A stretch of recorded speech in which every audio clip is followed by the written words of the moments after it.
Here we go. Let me go Are people live. triggered though? Either it's the Sukuna fans or Gojo fans. Yeah.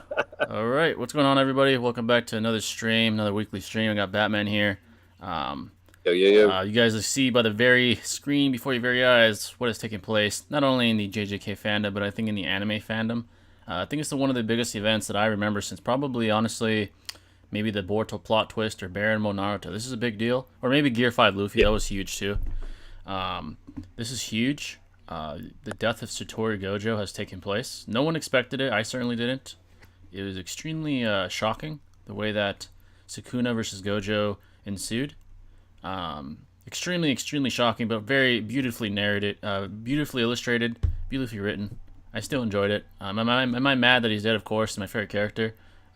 Currently still in JJK, but very well done. He held his own, and he should be respected for that. Yeah, he lost. Yeah, he said he'd win in the very beginning of JJK, but I don't think he's a fraud, man.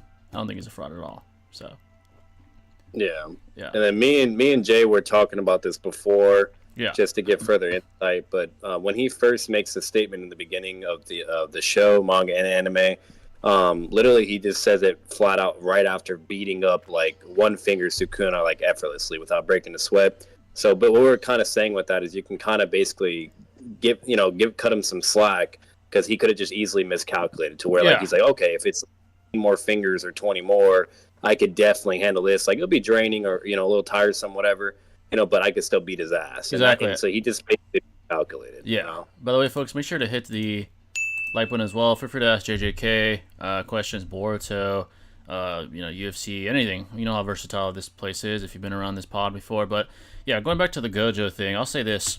I don't think he's a fraud, and I think there's context behind the statement he said when he said, I'd win. First of all, Yep. it was one finger Sukuna. I don't think he has the ability to deduce how much stronger each finger makes Sukuna and his vessel, respectively. There's no way to deduce that, not to our knowledge at least. Secondly, the body that Sukuna fought Gojo in was not Yuji's. It was Fushiguro's, right? Fushiguro has Yep. his own arsenal, which it seemed Sukuna utilized himself and also maximized as far as his latent potential. Yuji is just more of like he has some abilities like Black Flash and things like that, but he's more of like a close quarters combatant. But Fushiguro can use his animal summonings. He could use, I don't even know all the names of them. Yeah, Shit. yeah, he can do all things like that. And on top of that, Sukuna was using his own abilities.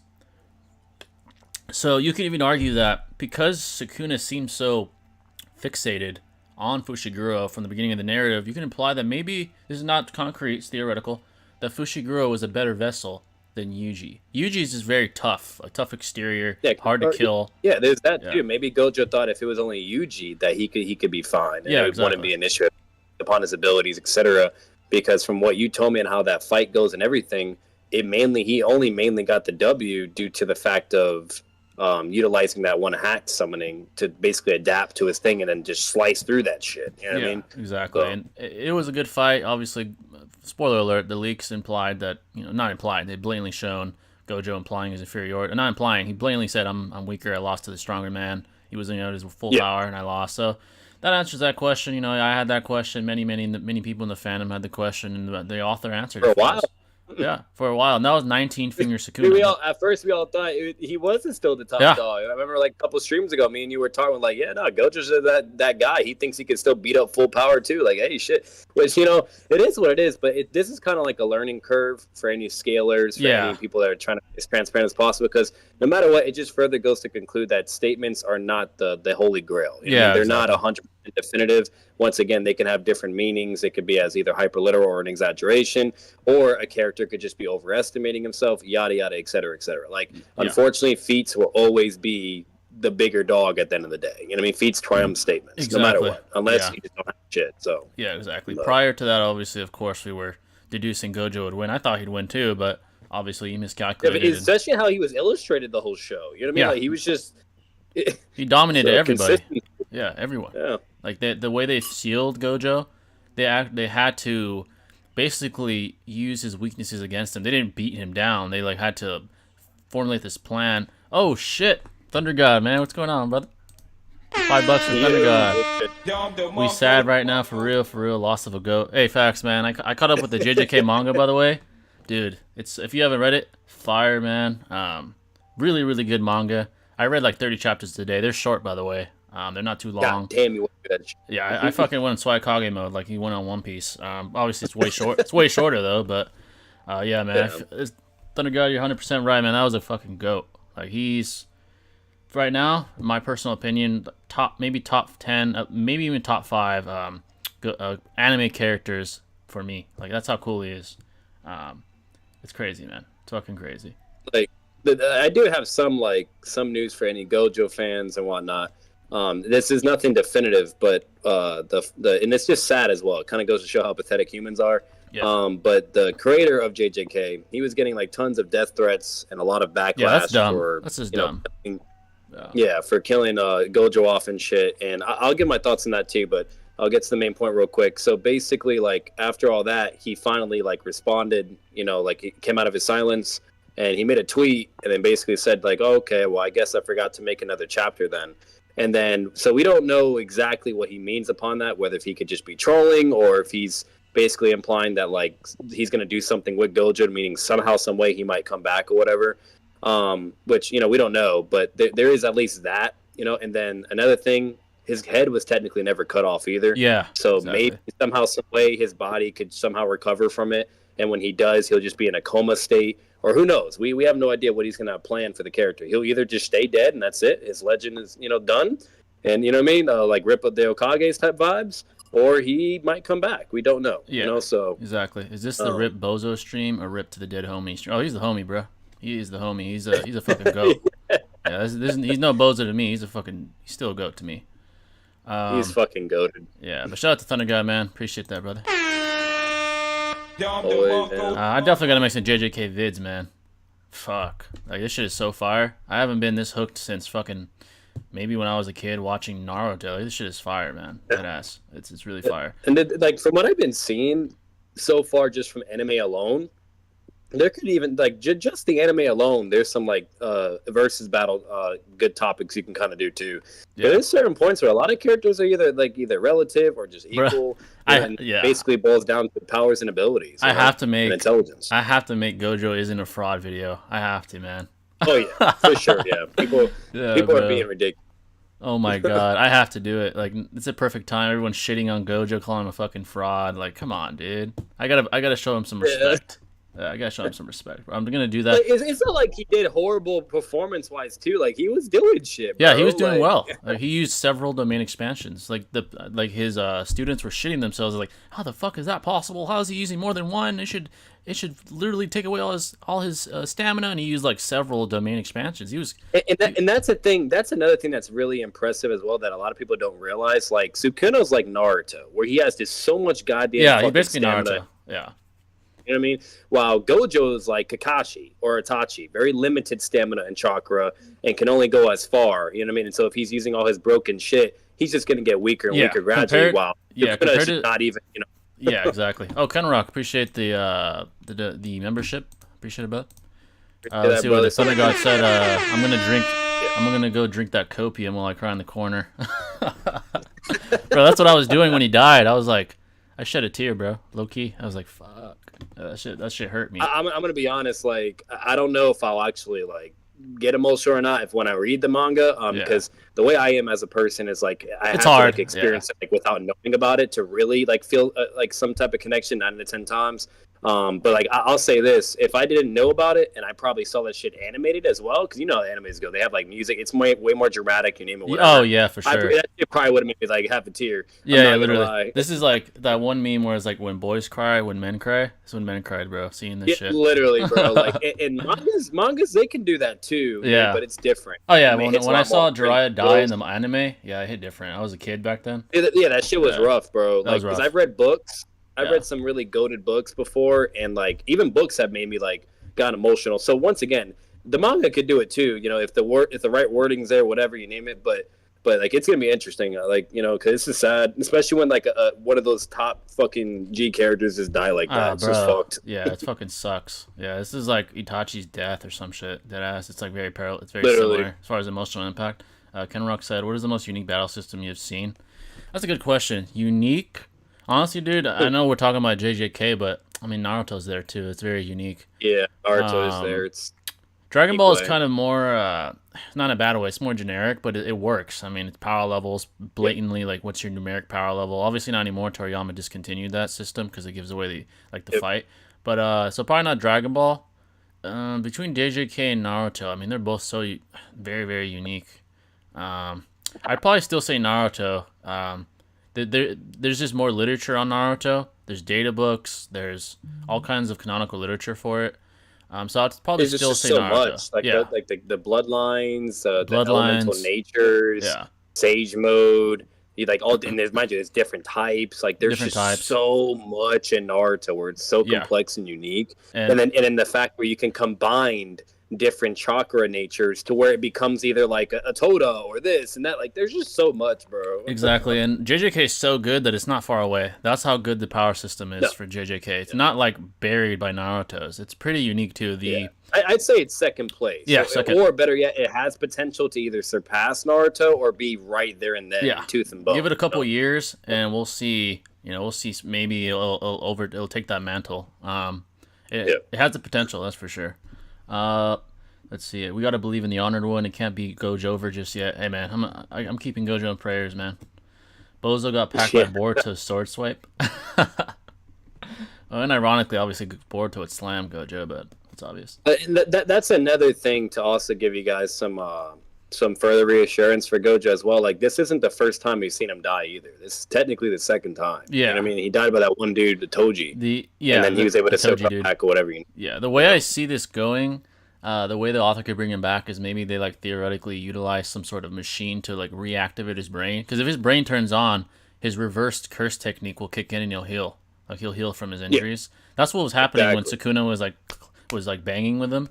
He was healing from all the like Sukuna has like these weird like slice attacks, and he was healing and healing until his curse energy started to plummet. Sukuna found a hole with the animal summonings, and it had like this weird like adaptation technique. I forgot the name of the fucking animal, but it could adapt and ended up killing him in the end. But if they can, like I said, theoretically reactivate his brain, like give it like, through light, like electricity or something, he may be able to get revived. So we'll see though. I'm not sure. That's That's theoretical. another thing, Jay. What do you think? 'Cause I know you know all the context, et cetera. You name it. I have not seen any of it. I just know certain details about it. Yeah. Like if he didn't have that one summoning, do you think Sukuna would have still won? Yeah, it was quite the tool. It was quite the tool. Now, if he didn't have that summoning, there's definitely a better chance because the thing started to adapt to everything that was extremely, very extremely, I would say, Fucking detrimental to Doomsday, bro, Sukuna. just Yeah, instantly like from DC. like red, he adapted to it. He adapted to Infinity eventually. He adapted to Lapse. He adapted to everything, even the domain expansion. If I'm not mistaken, but Even purple, bro. I Like think what the fuck? I think he was trying to use purple in his last moments, or either red or purple. But yeah, that thing certainly helped a lot. If it was just Sukuna, like no vessel, I mean Sukuna would have been more powerful. He'd all 20 fingers, so he'd probably be even stronger. But he might not have as much as an arsenal. Then again, you could theorize that he didn't use everything at his disposal because he was utilizing Fushiguro's like arsenal.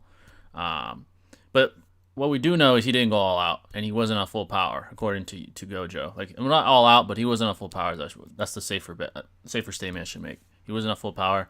But yeah, I do say if it was in Yuji's body instead of Fushiguro's, there's a better chance I would theorize that he would have beaten Sukuna. That's what I would say. It's extremely tough, but yeah, I would say if he was in Yuji's body, there would have been a better shot. So. The Gojo death memes are hilarious. Yeah, man, I've been seeing it everywhere. It hurts the soul to see that. What if you were in Otsutsuki and were Ishii's partner with Jigen and abilities with no drawbacks? How would you and Ishii interact? If I had no drawbacks, I'd probably beat Ishii because he has drawbacks. Blood thought he was Honorwood. Yeah, bro. He miscalculated. Imagine Boruto slamming Code with no effort. I guess we'll find out. We'll find out that their battle is starting to kick in. The narrative's showing and prefacing the battle. The shit talking has began. We'll see. R.I.P. Gojo. Yeah, man. Rest in peace. Rest in peace. How long is the JJK manga gonna last? It's hard to say. Clearly, Sukuna's still out and about. Yuji is mentally amped, spoiler alert, and he's trying to combat Sukuna. And he's holding his own, just just due to pure toughness. But I wouldn't say it's near done. I think this isn't the end. And I think there's a way to go. And I think Gojo will be back, if I had to theorize. How would Pain and Sasuke interact if they both wanted to kill Sasuke?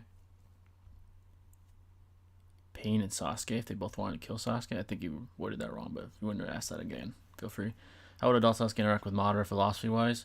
Sasuke wouldn't even listen to a thing he has to say, because there is no compromise there. So Sasuke is just blatantly superior to Madara. So, but yeah, folks, any questions you may have, feel free to ask. Any at all. JJK, Boruto, anything at all. Sports, the UFC is heating up. A lot of events coming there as well. Current events, politics, anything at all. Feel free to ask. But yeah, this one hit different. The death of Gojo definitely hit different.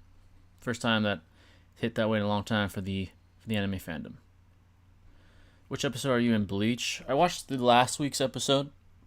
It was I believe Captain Mayuri was having his fun with the Quincy's, dominating them in the fashion that he did with his it seemed like reincarnated Rancars, or revived or reassembled the Rancars. That's the last episode I saw. I haven't seen the new one yet. But yeah. So I'm pretty much caught up. I just gotta watch the newest episode. Who has the bigger aura, Madara, Aizen, or Gojo? As far as character? So being as objective as possible, JJK isn't the best character developing narrative. It's very good at hyping up characters as far as their caliber. I'm not saying that they're bad at character development, but they're not on the level of, the narrative isn't on the level of Naruto or Bleach. So I'd probably say Modern Aizen's a tough one. Slightly Madara. Madara had a more understandable ideology. So to me, he's the bigger, better character as far as character. So Gojo's a great character. Don't get me wrong, but he's not as complex and in depth as Madara and Aizen, I'd say, as far as character. What if you had Aizen as a sensei? Yuji is him. He's gonna get the job done. What's going on, Charlie? Thanks for coming in. Yeah, I saw that. I saw the leaked chapter. I finally caught up, by the way, with JJK. It's amazing. I saw Yuji holding his own against Sukuna, and Sukuna was a little surprised. He said, "Oh wow, this guy's tough." So I definitely want to see Yuji get his credit. Maybe even avenge. It's very, very unlikely that he avenges his sensei, but I do want to see him hold his own, and I'm glad it's happening. I'm glad it's happening even without Sukuna. A lot of people would overlook Yuji for just being Sukuna's vessel, and he's only that because he has Sukuna. Now he doesn't, and he's doing what he's doing, and that's very, very respectable as a combatant. So I view Light Yagami and Aizen as comparable in terms of narcissism and god complex. Yeah, they are similar in that aspect. Both are very narcissistic, extremely. And both certainly have a god complex. Light develops a god complex. Aizen always seemed to have it. The more familiar he got with the Death Note, the more god complex would begin to grow. So, how would Pain and Five Kage-sama interact if they both wanted to kill Danzo? They could choose who kills who. They both are superior to Danzo, so he's the MC for a reason. I think he's got it. Yeah, I wouldn't mind that. I think that's a way to avenge Gojo. Yeah, I certainly would be satisfied by that. Kashima was about to go all out and actually use his technique. Also, good shit getting caught up. Yeah, I went on the grind. I wasn't reading every day, but when I was reading JJK, I was reading about 20 to 30 chapters a day. Sometimes a little less, sometimes a little more. But it genuinely captivated me, so that's why it was so easy to read. I enjoyed it. I don't know if this is controversial, but Yuki has a better design than Kurama. Really? I mean, if you're into like the more octopus look, then yeah. I finally cut up to One Piece. Oh, really? Oh, I know that was a chore just because of the sheer length of it. Very interesting series. That might be the next one I begin to read. That's going to take a while. I mean, that's a long narrative. So, how would Madara feel about what Kawaki did? I don't think Madara and Kawaki would get along. Madara is more about bringing peace and ending the cyclical nature of the shinobi world, while conversely Kawaki is more about saving Naruto and exterminating the Otsutsuki.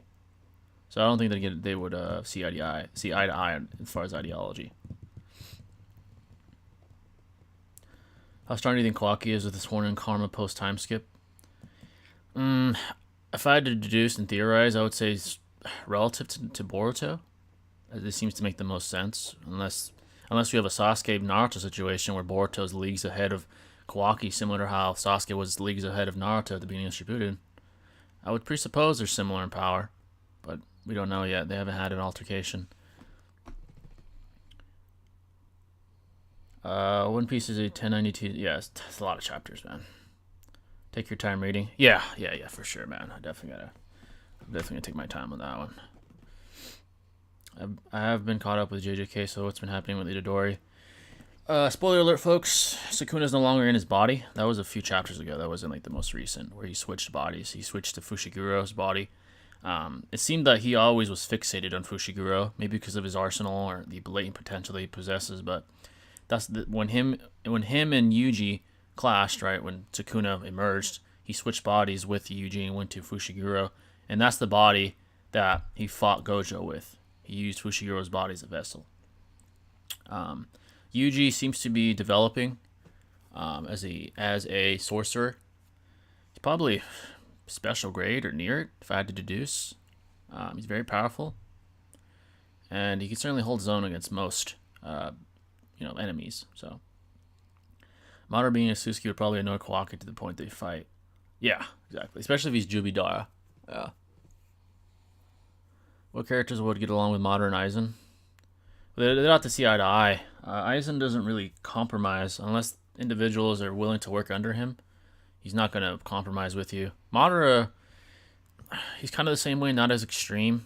He's not as narcissistic or totalitarian as Aizen. Aizen, I believe, is more of the totalitarian. It's either his way or the highway, more so than Madara. Aizen will manipulate. I mean, not to say Madara didn't, to use Obito as a pawn, but Madara had more of a heart than Aizen. So, is the version of Obito that ripped the Biju out of Jubidara stronger than Jubito? This Obito has 6 past chakra, but only 1 MS. I would assume no, due to fatigue. I would say he's not. The amount of cope I heard from Gojo stands for a month, and why Sukuna won't win is insane. Yeah, I'm not gonna lie. I was praying that he didn't lose, but obviously I saw the spoilers. I'm mad. I had to cope. I had to cope with that. So, it sucks, man. But hey, Sukuna's a guy. The world's great. He's not the world's greatest sorcerer. He's the greatest sorcerer of all time. There's a difference between those statements, and hey, we saw it there. So, Frajo. Hey, man. All I can say is RP to the GOAT. RIP, man. That's all I could say. It's a damn shame. But hey, Sukuna earned that victory. So, it hurts, it stings, but it is what it is. Did you know JJK fans are sending death threats? Oh, yeah, I saw that, dude. That's absolutely ridiculous. This is a fictional-based reality narrative being told. Like, you're going to send the author death threats for trying to sell manga? Come on. That's absolutely ridiculous. I'd win, Gojo. Yeah, literally, man. I get it. He said I'd win. He did say that. I'm probably going to make a video called Gojo Isn't a Fraud. I just have to do it. He's my guy. And I might cope a little bit. I'm not going to lie. I might be a little subjective. I'm not going to lie. Just to defend the boy. But I'm planning on making that video. I have a video that's being edited right now. It's actually an IRL video. It should be out next week. And I think right after that, honestly, I'm going to get right onto the JJK videos. I have to. I have to. What powers would Madara have if he became a Soul Reaper in Bleach? Soul Reaper. That's a good question. If he had, he has Genjutsu. Maybe he'd had some sort of 5 sense manipulation ability, sort of similar to Aizen. It's called JJK, not Gojo JK. Yeah, exactly, bro. It is what it is, The death threat people ain't real fans. Yeah, man. There's no way those are fans. That's insane. You're not a fan at that point. I don't know what to call you. Psycho. What if Aizen got a death note? Knowing Aizen, he would maximize the usage of it. Write Yamamoto's name in the book. Write all the threats names in the book. Ichigo, Kenpachi. He'd get rid of all the threats and write them in his book. Take over the multiverse. All right, I'm back. Apologize, I had to do something. It's all right. Charlie's in here too. I just told him I finally finished JJK. Finally. What's good, Charlie? What's going on? Baramo Donzo versus EMS Gamabunta. Bruh. Baramo Donzo. Yeah. Even though fuck Donzo, Baramo is cracked. Bro, I'm sorry. I just saw that shit, Jay, and for one, that it's been a long time since I've been that hyped dude, for it was a fight. so good. Yeah, I remember when it first came out. I was like, holy fuck! When it was animated, holy shit, that was good. Yeah, it was a long time since I've been that hyped, bro, for an anime fight or something. Because it was giving me the OG vibes when I saw Rock Lee versus Gar for the first time. It was giving me the vibes when we finally see Naruto and Sasuke fight in the Valley of the End as kids. Literally, it was just so good, dude. Yeah, it was fucking crazy good. That one hit me different than a lot of anime has in a long time. When I first saw it, I remember I was like, damn, this is good. This is real good. It was so good. And I've seen a lot of fights in Naruto. And One of the if best. anything, Naruto still always triumphs over Boruto. Yeah. In so many aspects and capacities. But that fight was just hands down just solid. Everything, the narrative writing, etc., the fight. All time. It was so good. It had all, even when Madara first pulls up in the Shinobi Alliance, you even kind of had that with Naruto. He was just that guy. You know what I mean? Yeah, exactly. It was all time great. The animation was all time great. I mean, it was just insane because Sasuke and Naruto over here getting speed blitzed by his jutsu activation speed with the rod shit. They turning from microscopic to big instantaneous. To where they're getting fucked up by that, and next thing you know, Naruto goes in barrier mode. He does it to him, and he just catches that shit. He's like, "Get that shit out of here!" Yeah, exactly. I got money on Yuji either beating or killing Sukuna. He doesn't give a fuck about no dismantle. He's him. Hey man, I would be happy because I want to see Gojo get avenged. I wouldn't mind seeing Yuji. Yeah, we got to beat see down. it. Yeah, I want to see him get avenged. He's that guy, and I think Yuji's the guy. I think he's gonna develop. Better yet, Gojo even said Yuji has the ability to surpass him too from the get go. Yeah, so. He has great potential. It's about time he's the MC. Let's be honest, Gojo was the MC for a long time. Yeah, literally. Even though he's technically not, he kind of was because he was just slamming everyone. He's a side character, but he was basically being the main character because the main character was actually slacking for once. Exactly. Yeah.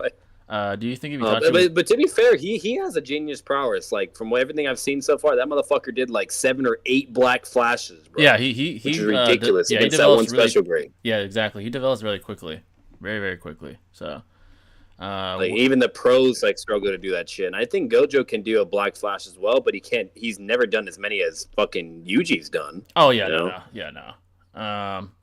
Do you think if Itachi was not sick in part 1, developed his sickness in the time skip? And basically was priming Itachi relative to Organized Obito. That's why Obito respected Itachi and didn't attack the village. It seemed that the way that he was going about the fight, when he was pretending to try and kill Kakashi and company, it seemed stamina was an issue for him. You could argue he was lying because he didn't want to kill anyone. He was like, "Oh, one Tsukuyomi and I'm done." You could argue he was lying, or you could argue he was already sick. I don't blame you for either one. One of the two, either he's sick or Yeah, but I would say the sickness was definitely a gradual one that caused his health to deteriorate over time, and we obviously saw how bad he was when he fought Sasuke. His health was very bad at that point, and he still was holding back. So, yeah, I think it was a mixture of both in a way, because technically, when I think he was lying, and it was probably a mixture of his sickness, where he wasn't just as used to it or as accustomed to it, because when we see him fight in the Sasuke fight versus him. He's just spamming the MS. Yeah, exactly. He's spamming it. Even the Sasuke fight. Don't get me wrong. He eventually starts huffing and puffing too, and then he also coughs blood. But it took for him to spam Amaterasu a million fucking times, do Tsukiyomi on Sasuke once, and have a whole big ass Genjutsu battle with him for a hot minute. Yeah. Then exchange in Taijutsu blows and then fire style. And then even did a fucking crow clone to Sasuke, but before even all that happened, he did a lot of shit, bro. Yeah, you know what I mean. And that, mind you, that's sick, fucking deathbed Itachi. Yeah, and he still did pretty well. Nearly blind. You know, Exactly. Like his stamina is much better than people so think, even sick. So yeah, no, it's tremendously well. It's kind of like with the Hiruzen. Like everybody tries to dog him, be like, "Oh, his shit's set." It's like, well, he did fight Orochimaru for a fucking hour, yeah, yeah, and that exactly. alone is unheard of. You Yeah. know, so What? Wait, is Mayorga permanently gone, or is he fused with another Shikigami because Gojo erased him? Did he not? I think so. That was a while ago. I'd have to check that again. Gojo got an ego check. Yeah, dude. Facts. I have to admit that he did.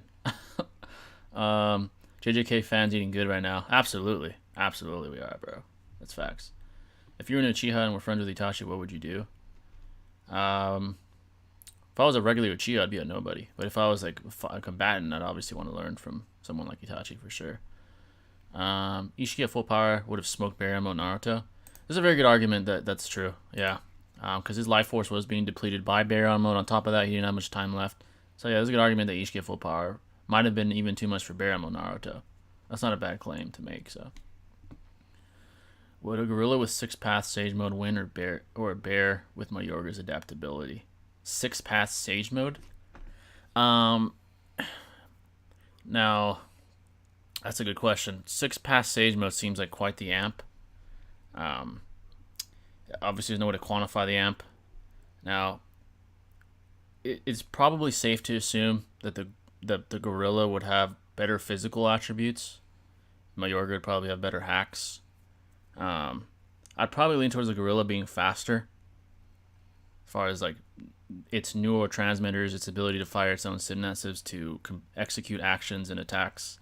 I would assume the gorilla, because Naruto characters in general scale over JJK characters. So I would assume the amp is bigger. Then again, that's theoretical. There's no way to prove that, but that's what I would deduce. Killer Bee stated that Sasuke was probably the strongest opponent he's ever fought, so this shows Priest Susanoo Sasuke is superior to Joe Minato, at worst relative to him. Yeah, I've heard people say that before. If I had to refute that, I would just say that Minato really wasn't trying to fight. Like, he was kind of testing out the Raikage and Killer Bee. That's what I would say if I was debating and trying to refute that. Yeah. And that would kind of be that would be proven wrong via contradiction, because Minato dodged the Raikage's fastest speed while Sasuke was failing to even react to base Killer Bee. That kind of via contradiction, proof via contradiction, refutes and negates that statement. So that's why I say feats over statements. That's what I would say if I was refuting it. Yeah. Why is it I think that Ishiki ever being beat was an ass pull? You could argue that, yeah, there had to be a way to get rid of him. Kind of like Madara with Kaguya. Yeah. Yuta, Maki, and Hakari ranking is so contentious. Where do you personally rank all three in terms of power, winning in a fight against each other in power? So, Yuta just seems like this highly touted out sorcerer. There's some pretty blatant statements that he makes, some pretty interesting statements. He says that like his curse energy is quite vast. It's not as much as Gojo's, he says, but he has a ton of it. He seems quite powerful as well. So I've had to really scale all those guys, Hakari, Yuta, and Maki. That's a tough one. Number one, let's see. Give me a second. I was gonna see something. So number one, I'd probably say Yuta. I think he has the most potential. The sheer amount of cursed energy would be hard for the others to deal with. Maki's quite interesting. She's obviously a close quarter combatant. Her speed is quite impressive as well. And then we have Hakari, who's a special grade as well. The safe bet for me, I would go Yuta, probably number one. Hakari, number two. And then Maki, probably number three. I'd have to see more from Maki to put her over someone like Hakari, personally. That'll be my list if I had to choose. I think Yuta is like the most capable. The way that the narrative is written and the way he's implied to be as a combatant, it seems that he's the most capable out of those three. Hakari and Maki is a little tougher, but I'd say Hakari is probably above Maki.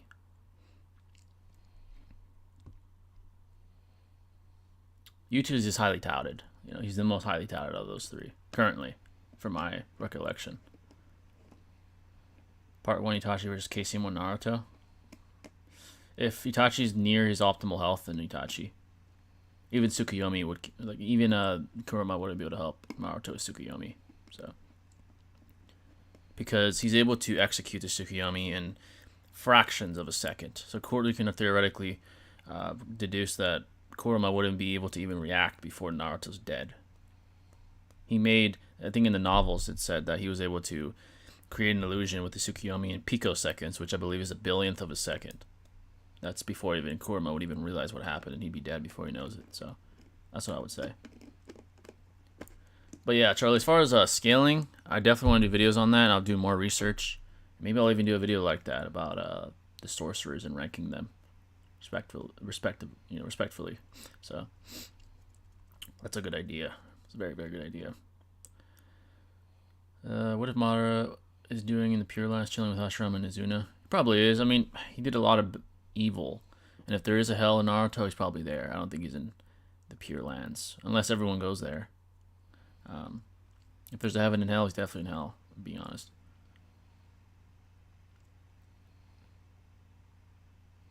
Oh, that's right, Charlie. Yeah, she is equal to Toji, which is fucking crazy. Yeah, I do remember that. That's insane.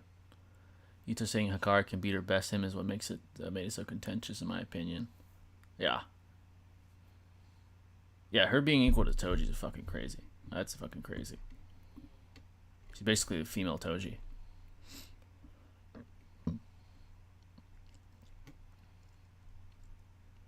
Let's see. I think it's funny that most people still downplay Bleach characters, even now saying they cap at planet level and have lightning level speed. Yeah, the speed part is definitely downplayed. There's light speed occurring. Ceros and all kinds of stuff that shows light speed, so that's definitely an underplay. A downplay, for sure. How would Madara react to seeing Obito doing his Toby persona? He might look at it with some disdain. He's like, how dare you? You're not going. You're showing weakness. Madara would be like, you should impose your will on the Akatsuki. But then again, maybe Obito would explain to him, the reason I'm doing this is to maintain my identity hidden from Itachi, etc. He probably wouldn't be very happy about it, if I had to assume. Madara's not the type to hide, so. Imagine Ishiki talking down to Momo for beating the guys he slaughtered. Yeah, I mean, he's the head of the clan, yeah. Well, you guys watched the new DB web anime? I haven't even watched it, I think. Definitely gonna watch something new now that I've finished, well, either watch or read something new now that I finished JJK, so. And videos are coming for that as well. I have to make videos on that. Well, you guys, let's see, I don't think there is Heaven or Hell Narutoverse where it goes to the Pure Lands. Yeah, that's what seems to be the most common area that people go to when they die. Will you do a Bleach or DBZ power level tier list in the future? Yeah, absolutely. Me and Batman and Shinobi have been talking about that. Yeah, I would say that that's definitely a good topic, and I definitely want to do a tier list on that. DBZ, I probably have to retouch my knowledge on the specific nuance details. Bleach, it's more refreshed in my brain since I've been watching it often. But yeah. What if Madara met Nagato? How would they interact? Nagato's kind of easy to mentally manipulate, I feel like. I think Madara would, kind of like Obito did. Madara would do the same.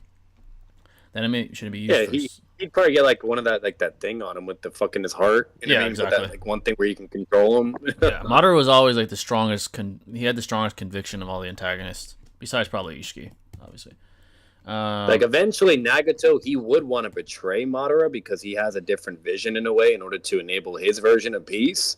But it just wouldn't work. For one, Madara would just be more stronger, and then two, what's it called? He could just he'd more likely do what he did to Obito, where he'd have that one thing in his heart, and you basically would have to argue if Nagato would know if he did that, because Obito was aware. But for Nagato to know, I don't know if he'd be smart enough to deduce that Madara already did that to him.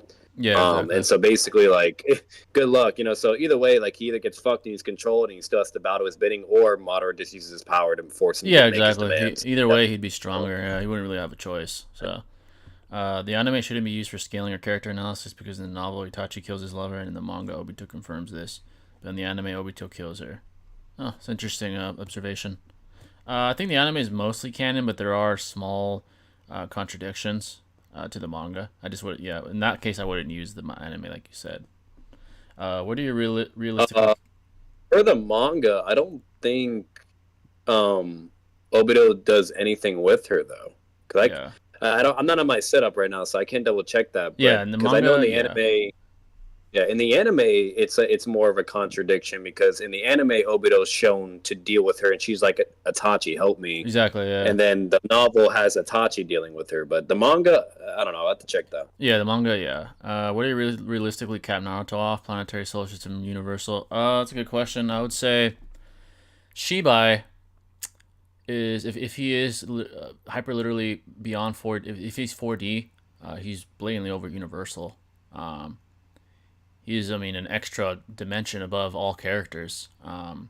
Dimensionality is a little complex. So if I'm let's exclude him.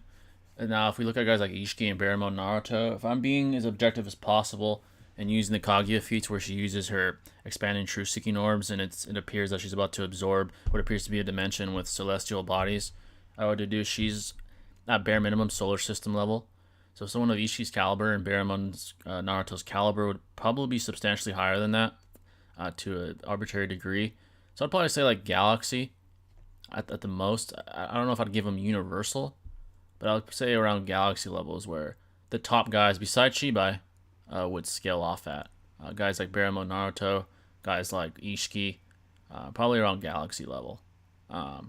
Does a universal theory exist? Yes. If you presuppose that the dimension Kaguya was in is a parallel dimension to the regular universe, then yes, she would be universal. But there's nothing to confirm that, which is why I don't. I use the more rational conclusion based off what we can observe.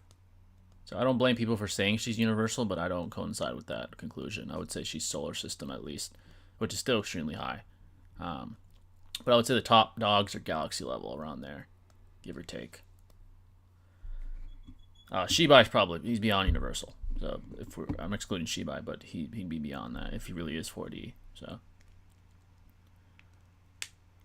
I was watching some of the Wark and Killer Bee straight up carries KC1 Naruto against all reanimated Bijou.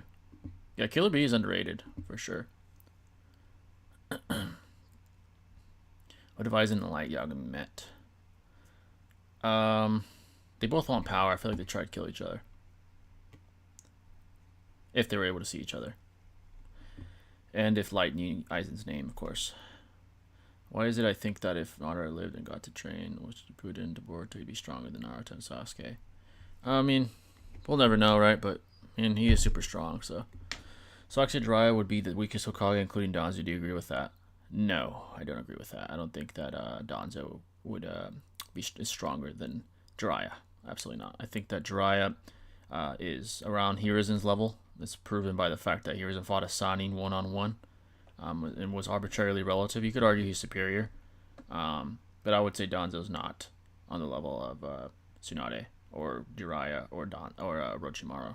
I think that's more so old man Hiruzen level, if I had to deduce, based off the Konoha Crush Shark altercation between Hiruzen and Orochimaru. You can even argue that Orochimaru's stronger. I mean, that's a different, whole another tangent, but they're relative. So Danzo's not stronger than Jiraiya. I disagree with that. I wish he got his own catchphrase like lower life forms.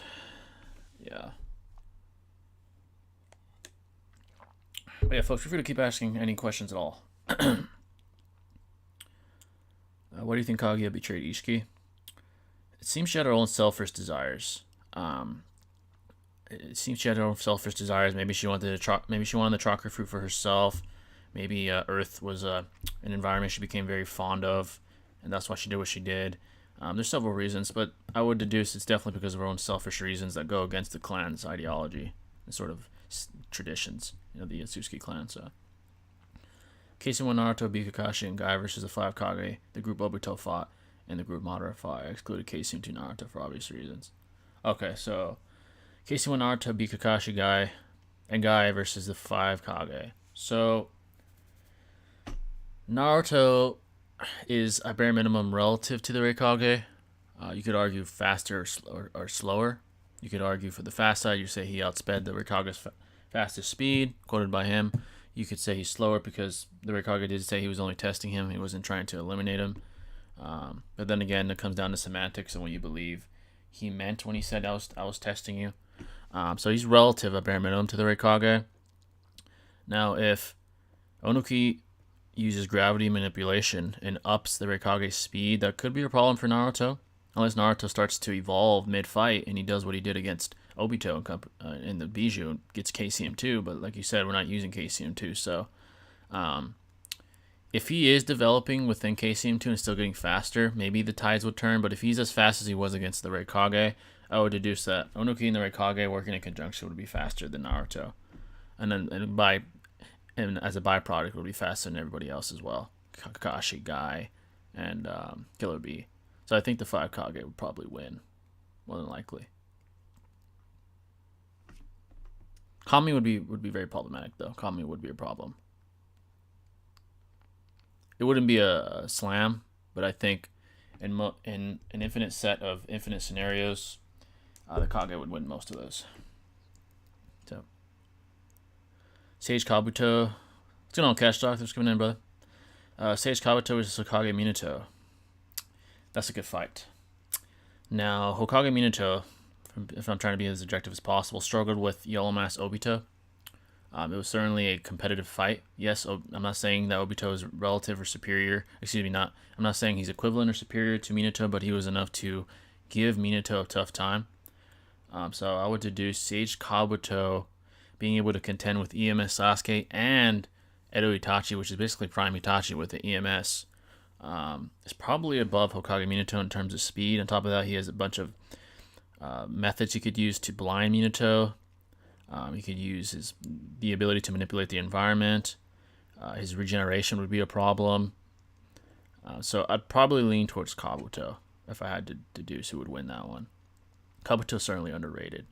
Is there arguments for Minato? Yes. If I had to highball Minato, if he really does have Bijou level AP with his Rasengan based off the one shot, then if he does hit Kabuto with a Rasengan, it'd probably injure him greatly.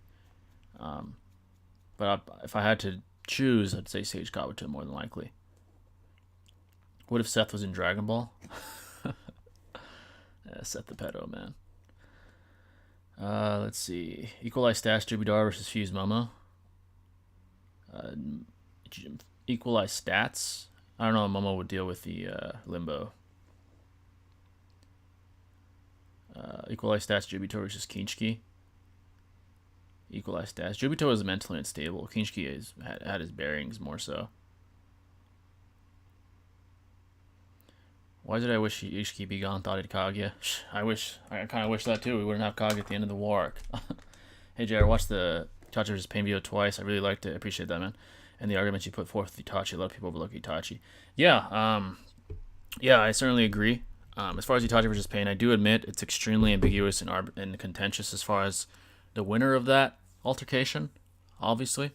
But there are certainly, I would say, more arguments in favor for Itachi, both empirically and narratively as well.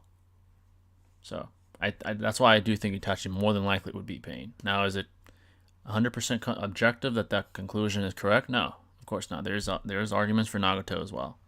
But, yeah. Thoughts on the scaling KCM2 Naruto above Full Tails B, Full 8 Tails B, above Nagato, above Pain, above KCM1 Naruto equals V2B. Full 8 Tails B above Edo Nagato. I don't know about that one, but besides that, yeah, scaling makes sense. It makes sense, yeah.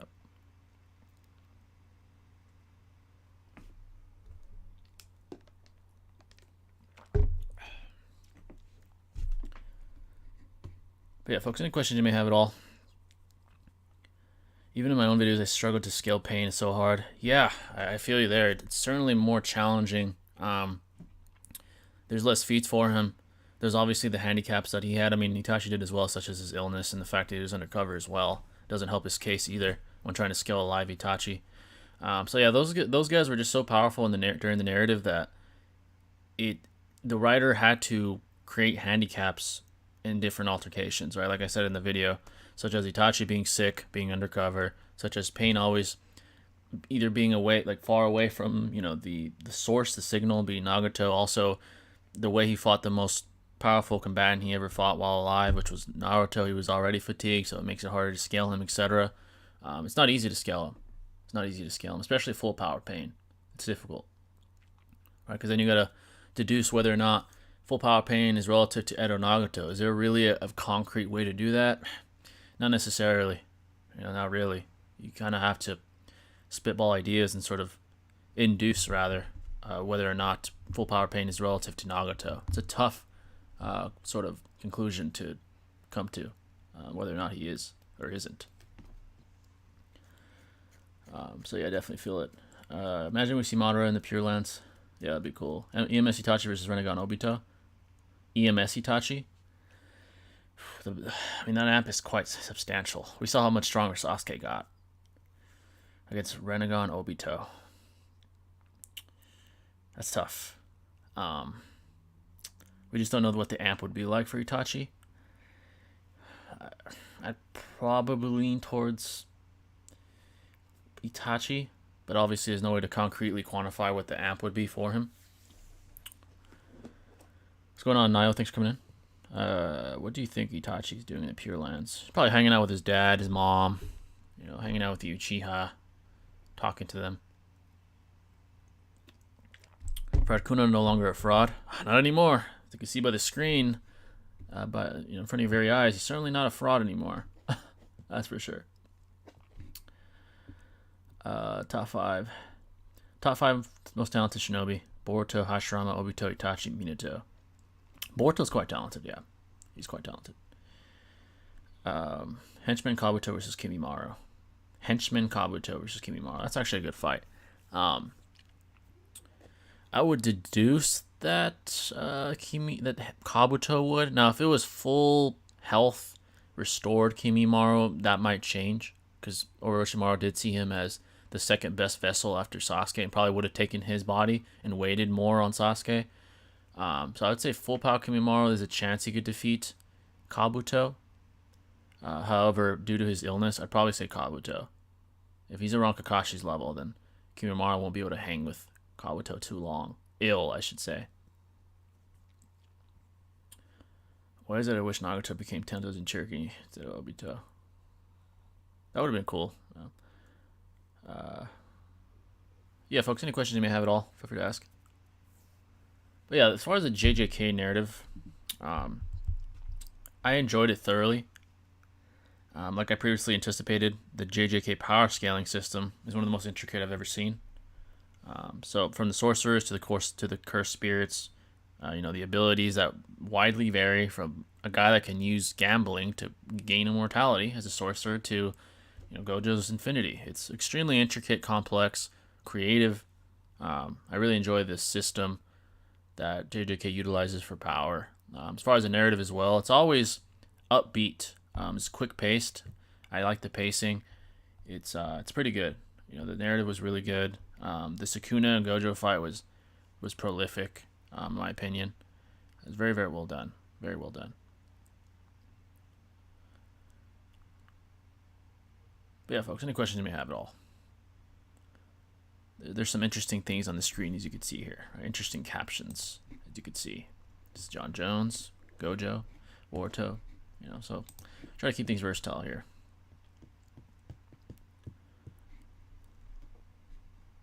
Feel free to ask about the UFC events, about Francis Ngannou fighting Fury, about John Jones' retirement probably coming, politics, the elections, JJK, whatever you guys want to ask, feel free.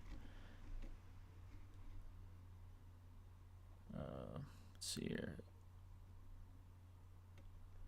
Jay, what are your thoughts on Sukuna's abilities destroying the Yodamir? I'm thinking in a new video, I'm wondering if Sukuna could dismantle a lot of Naruto special and spiritual weapons. Yeah, that's a good question. As far as Sukuna's abilities destroying the Yodamir, would that be possible? Well, it's quite tough to deduce. Now, I would say in general, just as far as pure, blatant, raw power, the Narutoverse scales over. But the way the JJK power system works, it's more intricate than Naruto. It's like things are negated a lot. Like even Gojo's infinity that we once thought was untouchable and unbeatable was negated by Sukuna. So I think anything is really possible with the guy. The problem, if he's fighting an individual in the Naruto version with the Yamame like Itachi, would be the speed. Now, I would deduce that could he, as far as destroying the Yamame, I would say it's probably not possible because the way the data books explain it, it seems impenetrable. So I would probably say no. I do think there's a lot he could do to spiritual weapons and other jutsus, like negating them and getting around them, etc. As far as a video like that, if I were making a video like that, I would be very, very thorough in the research. Now, there's no objective answer, right? Obviously, it's theoretical, but I would say, as far as that, based off the top of my head, based on what's going on the top of my head right now, I would say he could do a lot to negate jutsus. Obviously, presupposing he's fast enough against some of these shinobi. As far as the Yamame, I'd probably deduce he couldn't penetrate it. But again, it's all theoretical, so it's really interesting. I do apologize, but what's been going on? What's been going on? What I missed? Let's see. So someone asked, Catchdog asked, do you think Sukuna could destroy the Yamame with his abilities? It's a tough question.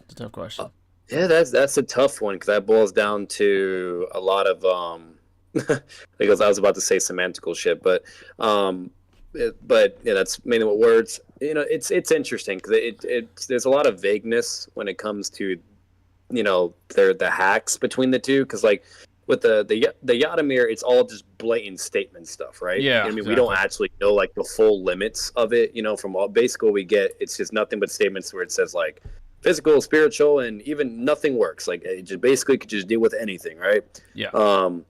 And the only feats we really get is Sasuke using a sword, Sasuke using paper bombs, and then literally Karen doing nothing as well to it. So, that's all we've ever seen. We have not seen anything else. And as you guys know, statements, sure, it could be, shown in a way with as evidence, in certain aspects, but it doesn't mean it's guaranteed definitively because there's tons of examples. You either have hyperliteral or exaggerations, or once again, like what happened with JJK recently, with him being, he could beat Sukuna, and that's clearly not the case. Yeah. So unfortunately, when it comes to the full transparency of it, maybe Itachi can still deal with it because, if we take it literal to where it can just deal with all things, spiritual, you name it, yada yada, it should be able to deal with it. But then you always have also the cross-verse aspects of it as well, of how that shit even interacts with each other in the first place. They're all very vague. Yeah. We don't even know that. So there's also those variables to consider. So no matter what, there's no guaranteed answer. This is all just theoretical and, speculation at this point. But no matter what, in a simple consensus, either Itachi can still deal with it, or maybe he has his limits, just like Gojo. Like sure, even if something's stated to be able to block whatever, blah blah, if you at least don't scale or something's powerful enough, maybe it can still surpass your hacks. You know what I mean? That's a thing as well. So you have that. Scaling can obviously be a factor, or two. Yeah. With the creature that Sukuna has, from my knowledge, if it's boils down to adaptation, there's a fair argument to where if it can adapt to the properties of what the Yamame contains, that's a good point, etc., then it could basically be able to overcome that process. Yeah, I mean, it overcame infinity. It's the other way around. The Yamame would just adapt to what it tries to do, and just still gets nowhere. Yeah, so exactly. He literally adapted to infinity. I mean, well, his summoning did. It's fucking insane. Yeah. So this is what I would say actually, though, as far as the Yamame. If he uses they cut through like what, space and matter? Yeah, literally. So if he uses domain expansion where it's stated that you're guaranteed to hit your opponent, then it might not destroy the Yamame. It might just bypass it. Because if you're in a domain expansion, according to the statements, you're guaranteed to get hit. So maybe let's say that it is omnidirectional and Itachi's using his Yamame. If Sukuna were to use his malevolent shrine domain expansion and Itachi's within it, then more than likely he'd still hit him. Even it would just bypass the Yamame, maybe not destroy it, but bypass it. That's what I would. That's what I would. He doesn't have to hit the Yamame. Yeah. He could just hit anywhere else. That's what I would theorize, at least. Yeah, maybe. And if it has adaptation properties to where it can do whatever to figure out how to land a decisive blow, Susanoo's only as as tanky as it can be. Yeah. All it has to do is just adapt just right enough and cut right through that. If it can cut through space and matter, definitely cut it through with Susanoo, bro. Yeah, it's crazy. Yeah. Swag thinks 14-year-old Obito beats EMS Sasuke and Edo. Really? You really thinks that? Oh shit! I didn't. Wait, what?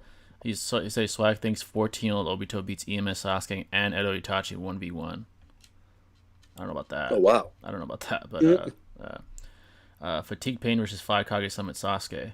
Fatigue pain? It depends how fatigued. Now, if he's only slightly fatigued, then Pain would still win. If he's as fatigued as he was against like Six Tails Naruto, maybe he'd lose. If it's full power Sasuke, Sasuke's competing with the Raikage, his speed would be too great.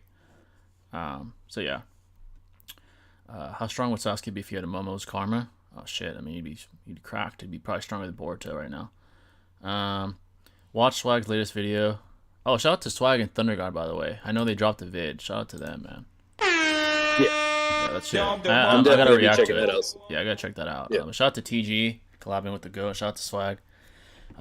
But he said, watch Swag's latest video. He said EMS Sasuke is too slow to beat 14-year-old Obito. Yeah, I don't know if he's too slow. Yeah, I'd probably disagree with that too.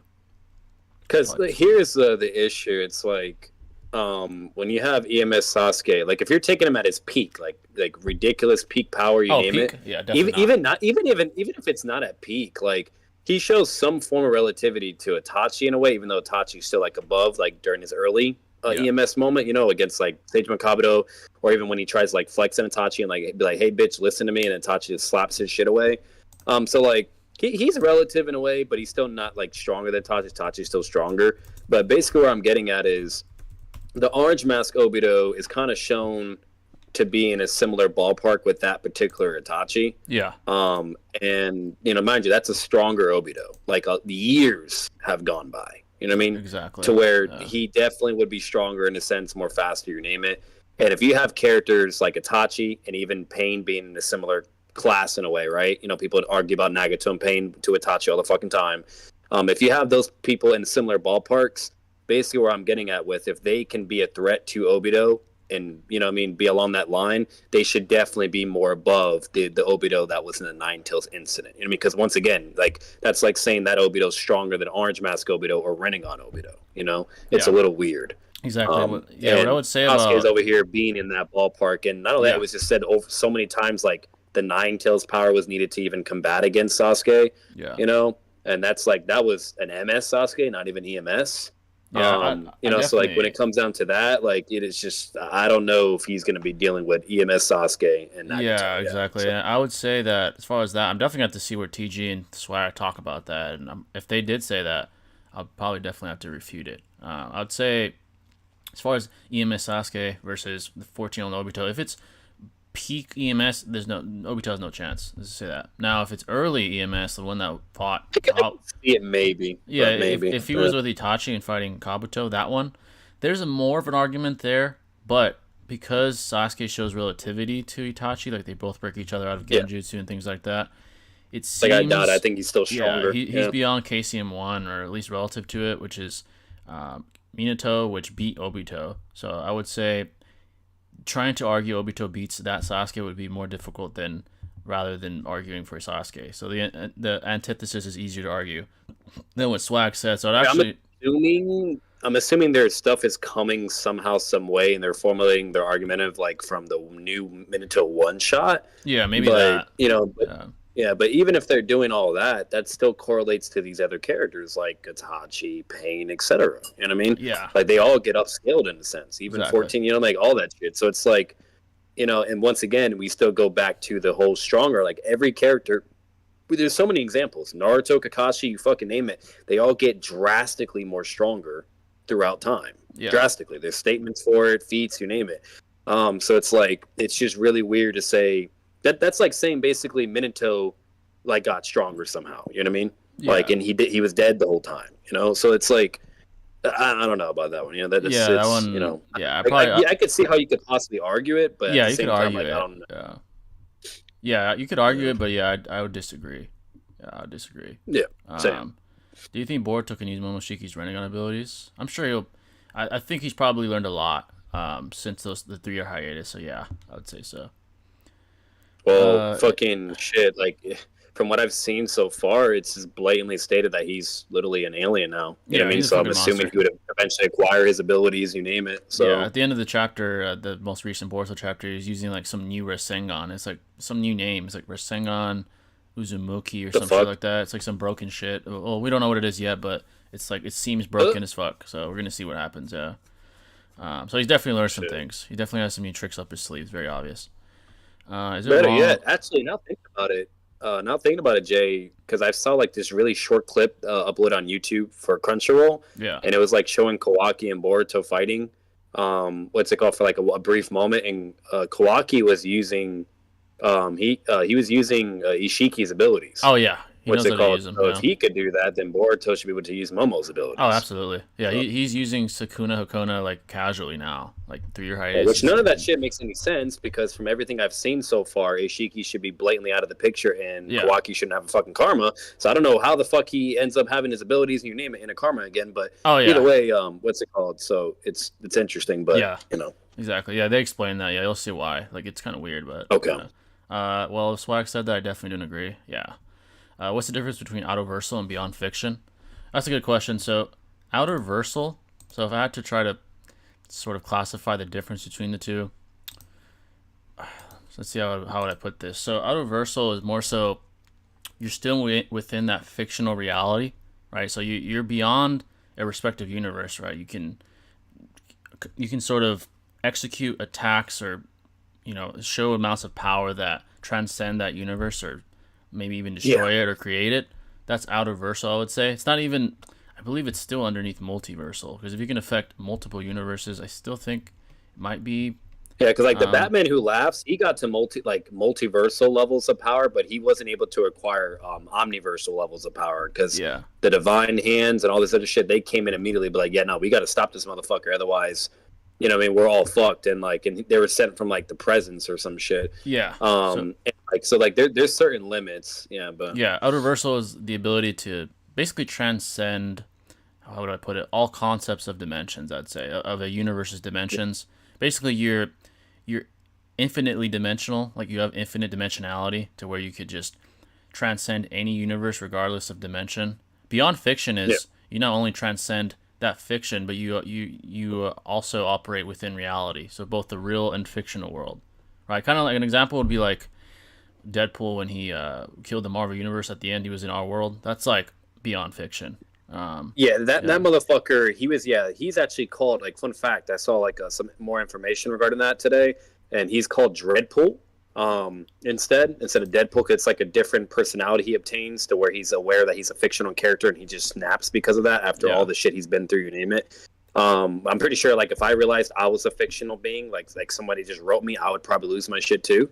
Um, so that's the basis of him. But when he snaps, he literally kills everything. Like you're talking about like Celestials, like fucking Thanos, like everybody. He kills them all. I don't know how he did it. He had to do prep time because I don't understand how fucking now out of nowhere Deadpool could be pulling these insane feats. But you're talking about people that have like omnipotence level of power. But all because you're omnipotent doesn't mean you're whatever. Like there's certain limits, like omniversal or multiversal. But yeah, so.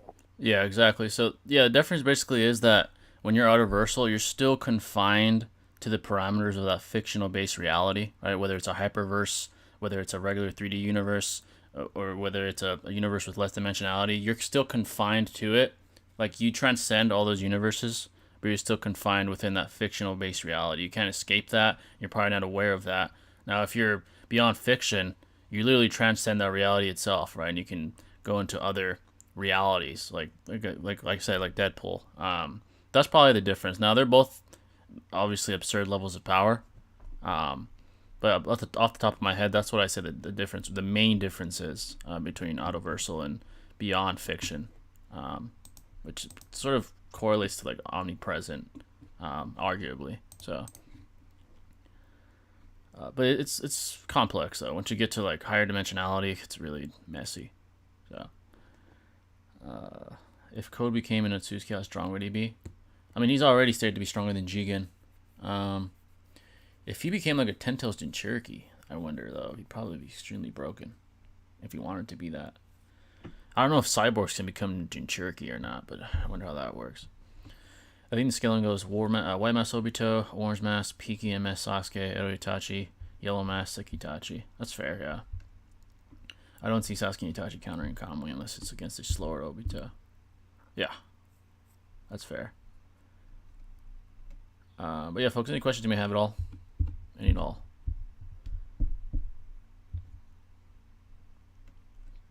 Yeah, the Obito and Minato altercation, it it usually isn't analyzed correctly, right? What we can say is that Obito contended with Minato, but was it a one-on-one encounter where proportionality as far as fairness was equal? No. Obito had Kurama in Konoha, right? So Minato had to be mindful of that.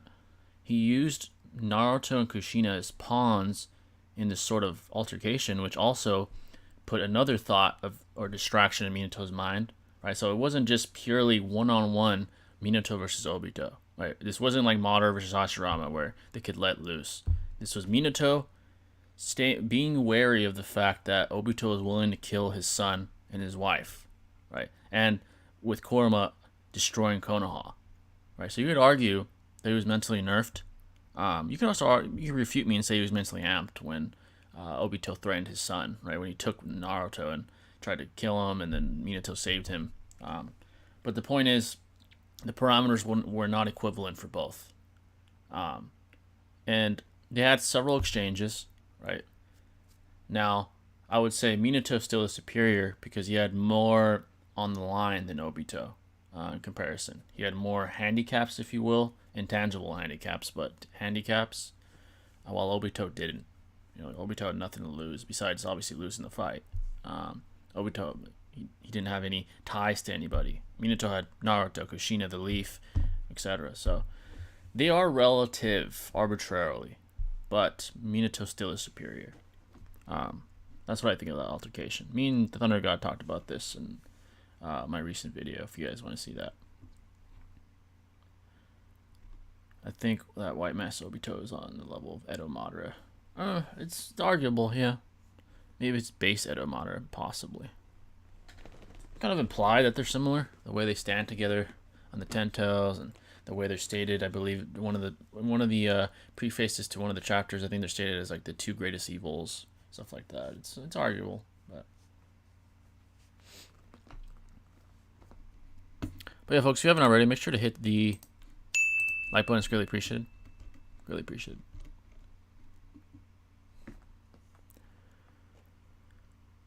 I think White Mist Obito and Oda Madara still made Madara. So can't counter calmly, and Madara wouldn't let Obito just walk up to him and calmly him. Yeah, then you'd have to have like a speed discussion, right? You'd have to have a speed discussion as well, like who's faster. Because the faster man's gonna win. If Obito's faster, he'll just calmly him. If not, Madara would be able to time him due to his superior speed and things like that. And if you include their relative in speed, then yeah, Madara has more pure power than Obito. Obito has a more defensively sound arsenal, arguably. I mean, Madara does have the perfect Susanoo, but Obito just can't be touched if you're not fast enough, of course, to hit him, or if you don't know how to offset his timer, his sort of timer that he has with the Kamui, like Conan. Yeah. How strong would Code be if he became at 10 toes in Cherokee? And at that point, probably be as strong as Ishiki. Yeah, he probably would. Maybe even stronger.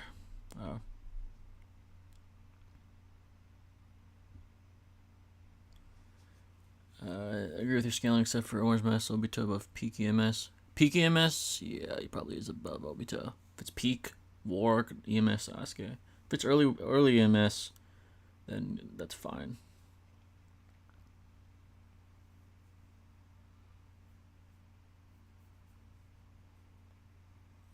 But yeah, folks, any questions at all? Any questions at all? If someone wants to mix it up, feel free as well. Throw in a IRL question, combat sports, UFC, boxing. There's a lot of good stuff coming. Canelo fights next week. John Jones fights next November. Colby Covington's fighting Leon Edwards. There's all kinds of good stuff coming. So if you guys want to ask something about that, something about current events, whatever, feel free. If someone wants to switch it up, feel free. I've always hated Ida and Damon. Even Code is a better character than them. I'm not shitting on Code. He's my third favorite character. Really. Ida and Damon, I mean, they're not the best developed.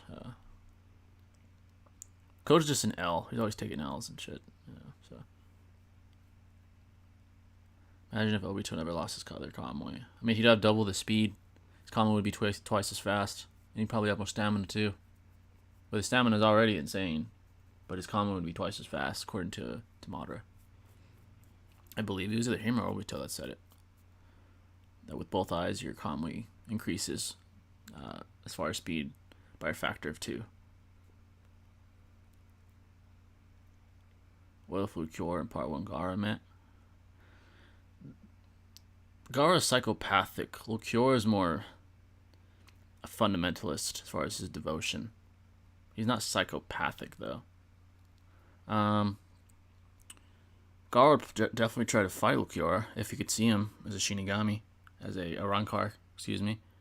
I think Lucior would wipe the floor with part 1 Gaara. Does the Rinnegan boost your stats? What's the difference between white Obito and orange Master Obito? You never used Rinnegan abilities either. Yeah, I think Obito states that he's more powerful. You could imply that it improved his physical attributes.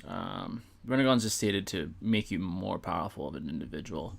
But you're right, he never did use the Rinnegan abilities. You could argue maybe that's because he was constantly having a tug-of-war exchange with the Jinchuriki as far as chakra. They were trying to like break free of his control.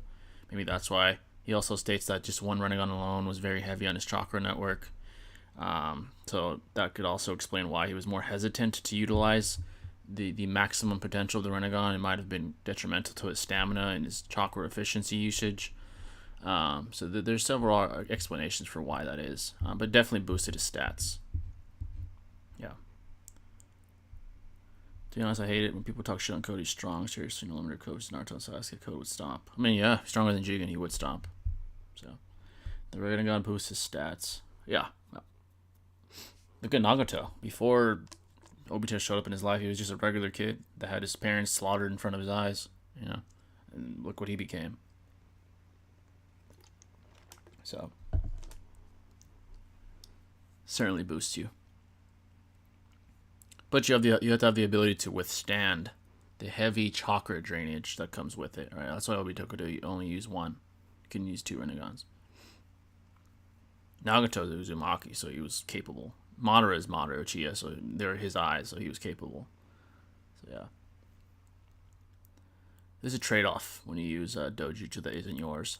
Right? Kakashi, especially in part 1, had heavy detrimental effects using the Sharingan, such as against Zabuza. So that was greatly detrimental. Like, yeah, he was more powerful. He had 1,000 jutsu in his arsenal, but there was a huge chakra drainage of his chakra pool, right? So definitely a trade-off when you have a transplant event take place with dojutsu. What 2 Naruto characters would have the most entertaining podcast together? That's a good question. Maybe like Killer Bee and Killer Bee's really cool. Like, just when he talks, it's cool. Killer Bee and like Naruto, maybe that'd be a cool podcast. Maybe like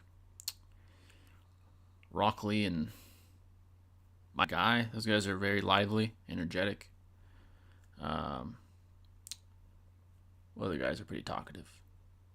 Jiraiya has a lot of stories. Maybe like a Hokage, like Hiruzen and someone with a lot of experience. Onuki and Hiruzen, guys with a lot of knowledge. As far as entertainment, though, it probably would be like Killer Bee and Naruto or something like that. Those guys would be entertaining. Shooting the shit together. Imagine if Ichi and Shiba had a YouTube channel. It'd be a very narcissistic display. Oh, Alexa's in here. What's going on, Alexa?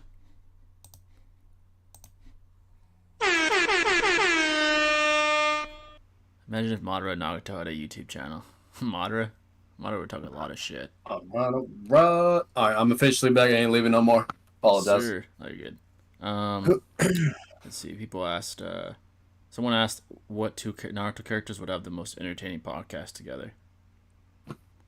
Yeah, I said Naruto. I thought Naruto and Killer Bee. That's what I said. I thought they'd be pretty cool. Yeah, I'm gonna be honest. Yeah, out of all people, that's actually pretty fair and logical. Like, Yeah. You could definitely say, Killer Bee and Naruto for like entertainment value wise, because Yeah. they're just fucking goofballs. Yeah, exactly. Even Jiraiya, in a sense, he could be a good one in a way. But, what's it called? But yeah, no, absolutely Naruto Killer Bee. That's the perfect for entertainment. Yeah. Like either that or Guy and Kakashi. Yeah, that'd be great. Oh, that's another good one. Yeah, that'd be really good. Yeah. Those 2 are fucking knuckleheads, bro. Yeah, but that for entertainment, I'd say that if it was more for like for some heat shit, like for some like maybe next level like some pretty solid stuff in the most serious spectrum, or maybe like even competitiveness. Yeah. Maybe like if Itachi and Minato were Oh, it'll together be on a dope. podcast, and Yeah, they're that'll just be fucking sick. spitting, They or would be doing some spitting. shit. Yeah, they'd be spitting together. Both of them would be spitting for sure. Yeah. Yeah, you know what I mean? Or if Uh, it was I could see that. But that's like the best way. Like that's like the only thing. Either yeah. Itachi and Minato together, or Killer Bee and Naruto, or Kakashi and Fucking Guy. imagine a feminist podcast, fucking soccer, and some dumb shit like that. That'd be crazy. Simp Yeah. podcast. Oh um, man. let's see. What's your favorite video you have made, Jay? Honestly, I mean, it's probably the easiest pick, but probably the one I did with Thunder God. I thought it came out pretty good.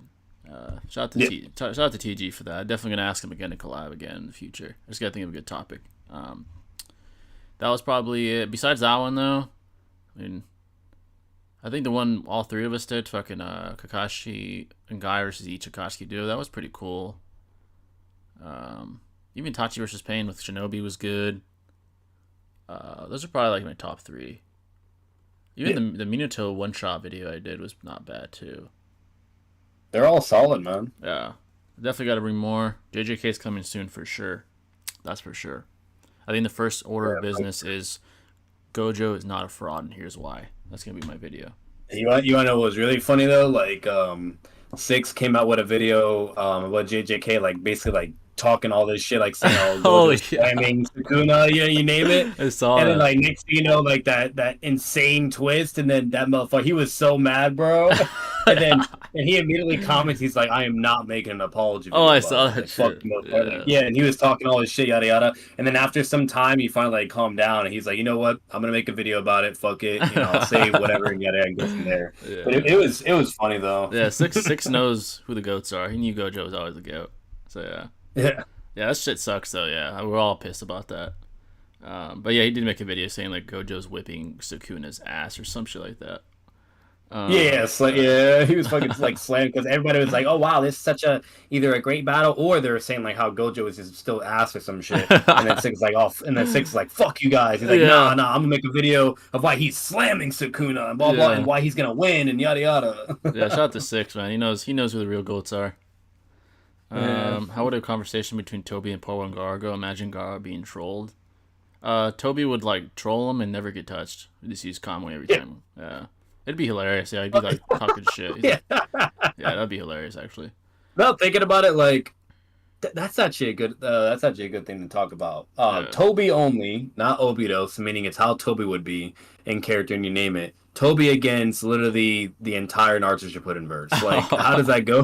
Holy shit! Imagine him Obviously, talking without shit. without like the whole war arc shit. Oh yeah, so yeah, we without the can war shit. exclude Madara and Hashirama and yada yada. Imagine. Oh my god. But like nobody would be able to do shit. He'd Oh just my be God. talking shit and Imagine fucking he- trolling. Imagine he did it at the Five Kage. At the Five Kage Summit. That'd be fucking crazy, dude. He'd be like, Literally, bro. I'm gonna Yeah, fuck- like Toby went to Yeah. the. I was like, I'm gonna fuck all you guys up. And they're gonna be like, what? This fucking retard is gonna whip all our asses now? What the fuck is this? Literally. That would have Like, been. imagine that troll Yeah. ass shit. Like, like literally what happened because it was the entire Konoha platoon. It was like Yeah. it was awesome, not Awesome's team. It was almost the entire platoon. It Yeah. was Kakashi's team, Guy's team, and Kurenite's team all together. And Obito just pulls up, and he's just trolling and like talking no shit. gifting them all. Yeah.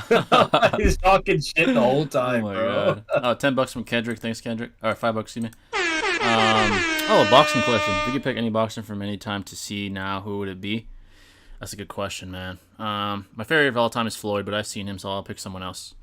Besides Floyd, if I could watch any in their prime, that's a good question. Either Muhammad Ali, maybe like a major event, like the Thriller in Manila when he fought. I think that was Frazier, or either Frazier or Foreman. That would have been amazing to see in real time. I guarantee that shit was fucking just wild. Like millions of people all around the world watching it. The stadium and the arena was probably packed.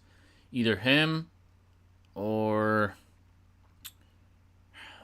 maybe Julio Cesar Chavez Sr. in his prime to see how. Actually, no, scratch that. Probably Roberto Duran. I want to see him in person live. See him like maybe when he fought Sugar Ray for the first time. When he made him, when he beat, he's the only guy that ever beat Leonard in his prime. Roberto Duran, he was a fucking legend. Either Ali or Duran. in my opinion. I want to see them live.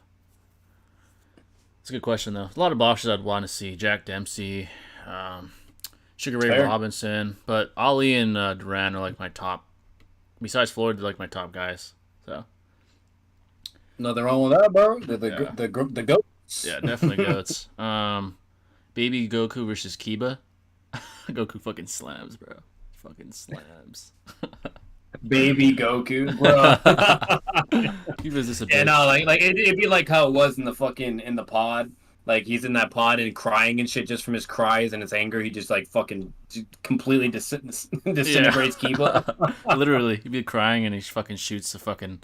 Or he just farts, you know. He farts and shit to the baby, you know. Kiba would be talking shit. Goku turns into a great ape. That's raps. Literally that too. Yeah. I'm gonna become Okage Goku, and then he's like, "What the fuck you saying?" And fucking Goku be like, "Fucking retard." He just turns into an ape. Be like, oh shit. Who do you think is a bigger shit talker, Madara or Ishiki? Dude, Ishiki was so disrespectful. Madara would be blatant about it. He's like, "Yeah, you're a pussy," but Ishiki would be like, Ishiki's subtle. He's like, let me take my shoes off real quick. I apologize. Like he's like fucking very subtle about it. Ishiki might be. I made the reaction video for that, Jay. The title of the video is like this motherfucker took his shoes off to beat Naruto's ass. I think Madara is probably more witty, but Ishiki's just unique, man. His shit talking. Yeah, he's the savage. Yeah, no, it's like Madara. He's about it in his own way, and it's more like you said. You know, it's more a little bit contained in a way, but or sometimes just pure fucking savagery. Yeah, know, like whatever. He's more contained. But Jigen, he does it in a more just honestly, fucking. I'd be more offended by Ishiki. Like, fucked. I feel like Ishiki would offend me more. Madara would just be like, "You're a pussy ass bitch. I'm better than you." I'd be like, "All right." Ishiki would be like, "I apologize. I'm sorry for taking that wasn't polite." And then he whips my ass. I'd be more offended, to be honest. So literally, bro. That's just me. I'd be like, oh, "You motherfucker." Even when he's fighting, like he calls you inferior creatures, or he's just taunting the whole time, like all chill and chalant about it. Like like he's just so cruel. Yeah, he's super. While Madara, he does it in the more chalant way. You know, like the more like, oh, you're just a little bitch. You know, like fuck you, I'm that guy. Yeah, but no, Jigen, he's just straight up dick. He's he's such a fucking dick. Cunt. Yeah, bro, he's the ultimate fucking just shit talker. Yeah, Madara is more. But I would never be able to fathom that. Like, who goes into your house, you know what I mean, and apologizes for wearing shoes, takes them off, and beats your ass in your fucking house. That fucking sucks. Imagine just imagine your home gets invaded by a thief. He comes in, takes his shoes off. He's like, "I apologize," and then he beats your fucking ass. Like, what the fuck is that, dude? Fuck. I'd be so fucking humiliated. I'd be like, you know what? Just take all my shit, bro. Take all my shit and go.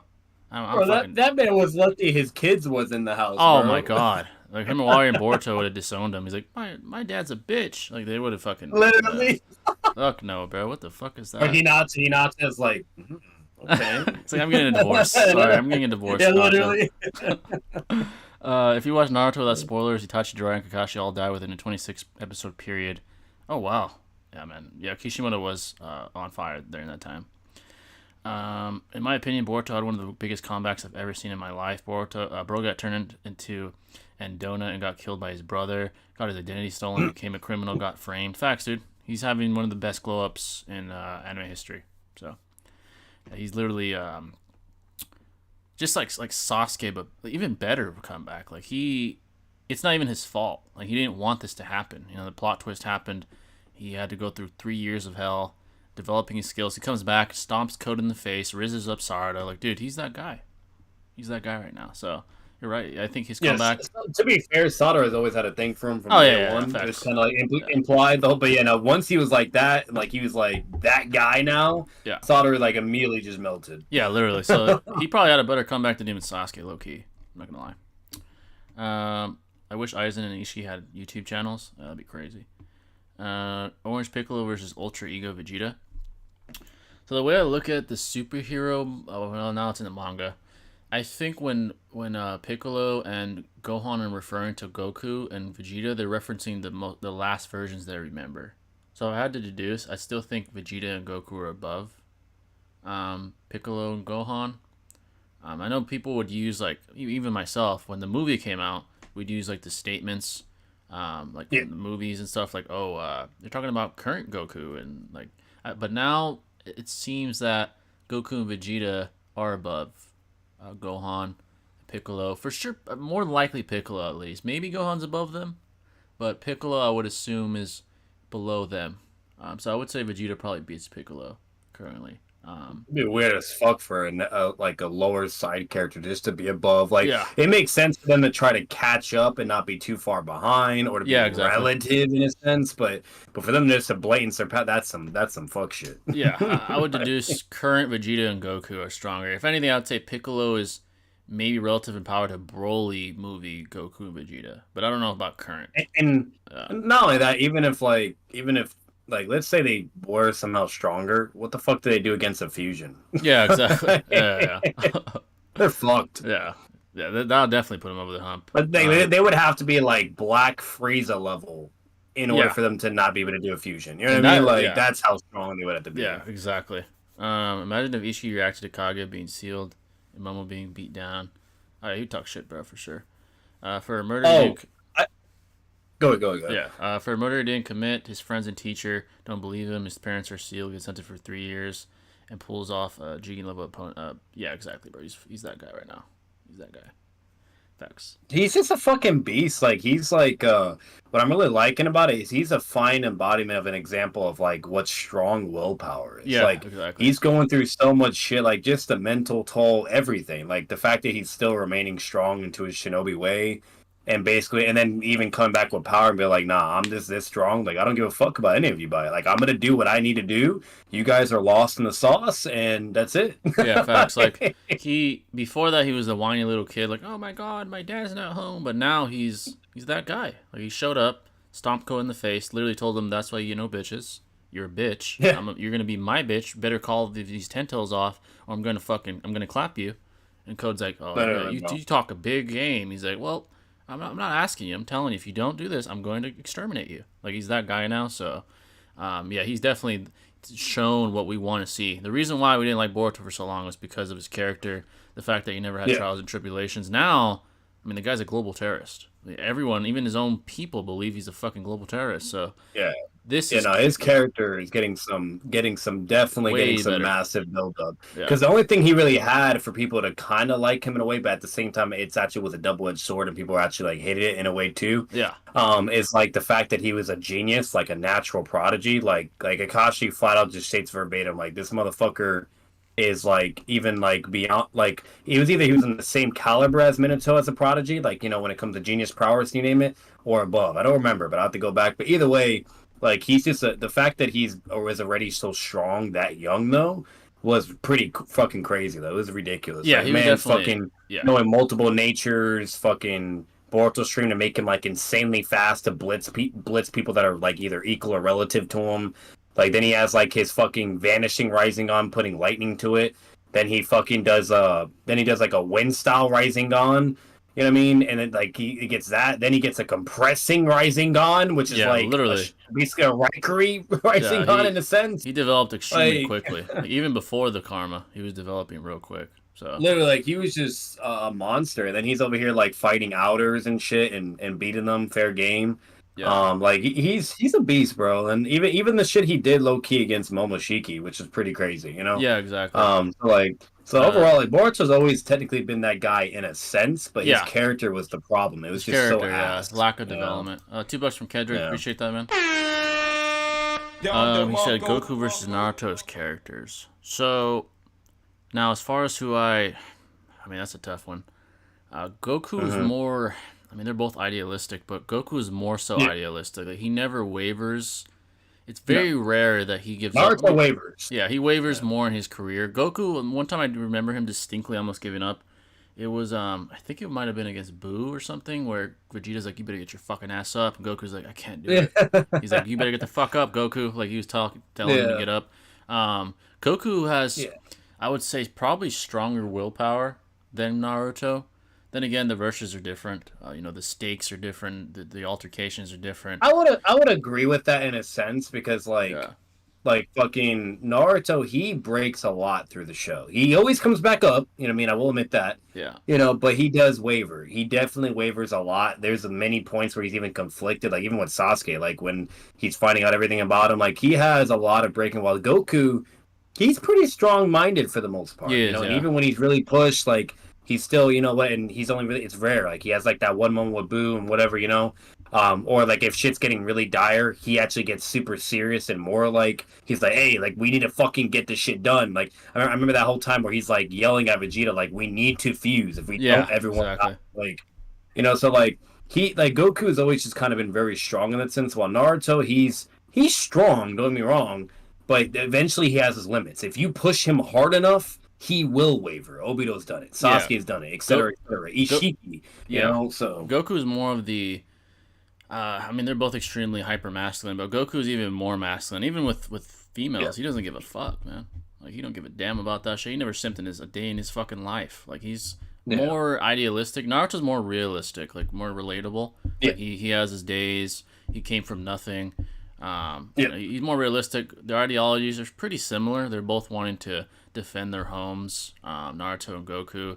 Goku's just more about action. He's more about, I mean, Saiyan, within the Saiyan blood comes just a thirst for battle. Naruto is more of like an intellectual. I mean, in general, Naruto character is more intelligent, but yeah, I would say, like, and it's kind of like not even a fair comparison in a way too, because Naruto's in different extreme diversities. While like, because with Goku, he's like, you're talking about a guy that has to face against people that are fucking monsters of power. You know what I mean? Like just absurd levels of power. While Naruto, for the most part, throughout his entire writing, he's always either been equal or like earned the power and strength to beat them, or the Nine Tails saves the day and he always overcomes his enemy, and you name it. While Goku has to really either earn his shit or just take the L and get beat the fuck up and then come back. And even with all that, still doesn't waver and just will just accept it. While Naruto, if he's not winning, eventually he does waver and kind of eventually shows even sore loser tendencies to where like he's like fuck, like, you know what I mean, like he doesn't like to lose. Yeah, you know what I mean, he just does not like that. And exactly. Naruto's never pushed in those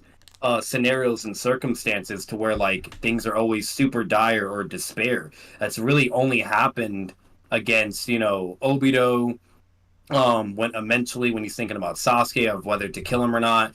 That's also only happened when Ishiki comes down, you know what I mean? And like there is a certain throughout where he's not really wavering with Ishiki. Like he's still trying to be that guy and talk his shit or whatever you name it. But eventually it gets to a point where, you know, he just you know starts like freaking out. Like when it comes to Boruto and protecting and yada yada, like he just has his limits. He's human. You know, he's human more like human. us, Goku's you know? like more idealistic. Like he's like the perfect epitome of like what a guy wants to be. Naruto he's close to that too, but not as much as Goku. So exactly. Do you think Goten and Trunks still have a chance to catch up and be relevant in Dragon Ball, or has their time already passed? I think Toriyama's going to take his time with them. Kind of like Gohan. It's going to be similar. They're going to have their own rate. Yeah. Do I think they're going to like surpass Goku? If that ever happens, it's going to take a long time. But Probably take a hot minute, yeah. Yeah, it's going to take a hot minute. But I do think they are going to be relevant eventually. I don't think they're just going to be Krillin or fucking Yamcha. I highly doubt that. They are the sons of two of the strongest characters in the verse, Goku and Vegeta. So I highly predict and conclude that more than likely they will be relevant again. It's going to take a while, though. I think it's going to be a long time. I think first we're going to get Gohan. Honestly, I do think we're going to get Gohan versus Black Frieza. I just have a feeling it's going to happen. I don't know why. I might be wrong. Maybe it's just fusion. Maybe it's fucking Gogeta with fucking Ultra Ego or some shit. But I do see Gohan and Frieza having an altercation. And Goten and Trunks will have their time. But not yet, I'd say. Absolutely agree. They're still young. They're still teenagers in high school and shit, so... If anything, Goten's might even get like a Gohan arc for a moment where he's like pulls something out of his fucking ass and he's just that guy momentarily, you know? In Trunks, exactly. So yeah, or like their fusion. Like maybe it wouldn't even be them, but their fusion though is no joke or some shit. Who knows? You know? Do you think Boruto hates Kawaki for what he did, and especially Code for attacking his son? He definitely hates Code. Now, as far as Kawaki, I think he understands. Like he's probably mad at Kawaki. But I don't think he hates Kawaki. Yeah. The way he sees it is like, because if you guys remember, he was like Naruto and Sasuke. Yeah, if you remember, he was actually willing to let Kawaki kill him because he had Momo inside of him. right? Obviously, he didn't die because Momo like came out and healed him, but he was willing to die. Like he was like, all right, I have Otsutsuki in me. I agree with you. They should be extinct. Kill me. So I don't think he hates Kawaki. I think he understands, but he's not going to just settle and allow Kawaki to erase the ninja way of his father. I think that bothers him. He's like, I'm not going to allow you to erase my father's honor, like what he created. And that's really what this is going to be, based off even the time skip scene we see at the very beginning of Boruto. I think it's going to be like an ideological clash, kind of like Sasuke and Naruto, but different. Yeah. Boruto's defending his dad's honor. Kawaki's trying to ensure that Otsutsuki never threaten people again, and he thinks that his dad's ways are outdated, that Naruto's ways are outdated.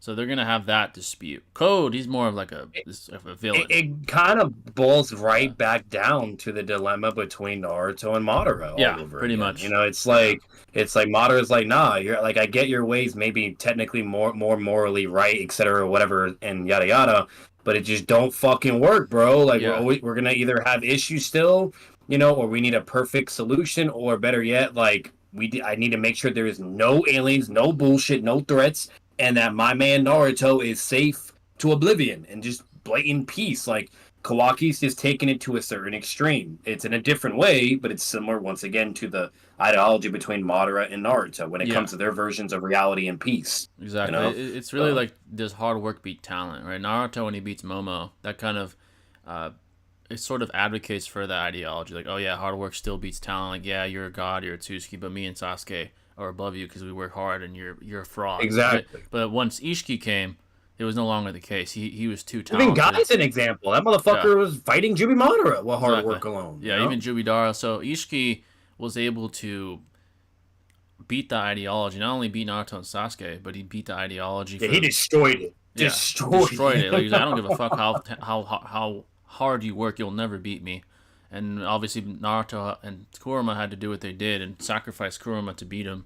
So now kind of boils down to the whole dilemma with Neji all over again too. To fate, Naruto, like you're just born. Yeah, fate. You're born. Like no matter what, this is how it's gonna be. You know. Yeah, and I think that's what Kishimoto does so brilliantly.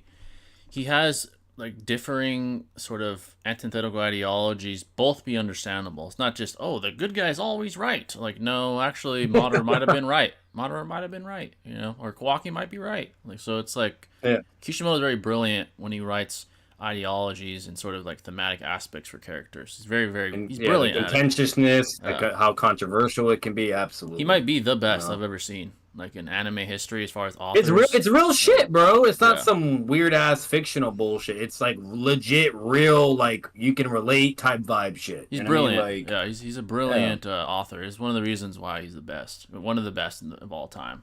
So. Why would Madara manipulate Obito so wickedly? I compare that to situation to Palpatine manipulating Anakin. That's a good, analogy actually. Obito's very similar to Darth Vader. Their character writings are extremely similar. Yeah, very very similar actually. It's a good analogy. Who had the cooler entrance, Naruto after Pain blew up the leaf, or Sasuke at the 5 Kage Summit? That's a good question actually. As far as for me, it's kind of unfair to ask in a way too, because they're both so goated, but in their own different aspects. You know different what I mean? ways. I had to choose. Probably say Naruto. Pain Arc's my favorite for a reason. The way that he was introduced, it seems like the Konoha was obliterated. All the toads, like Tsunade was seconds away from dying. The way he came in was truly prolific. Sasuke more dominant too than and dominant. Like he fucked up a bunch of pains pretty fast. Sasuke came in pretty cold as well, but he didn't have like that aura that Naruto had. Like he's still cool, but Naruto came in with vengeance on his mind. Like he wanted. Like they both had vengeance. We'll give it that. Yeah, and definitely. But like Sasuke, he was a badass doing it, whatever. But once again, Naruto. It was just the scenery, how it was built up, you name it, just all of that. It was really, because don't get me wrong, once again, like I get it with Itachi, him finding the truth, all that shit was crazy and legendary as well. You name it. But what I'm saying with Naruto is like just how it was. Like that man came in with all the fucking prep time, you know what I mean? Because he wanted this man down, you know what I mean? Like he comes there, it's all the toads there, you know what I mean? Which is insane because you never see like that many summonings together just to fight one dude. He's there in his new form of Monpaw. The entire village is fucking destroyed.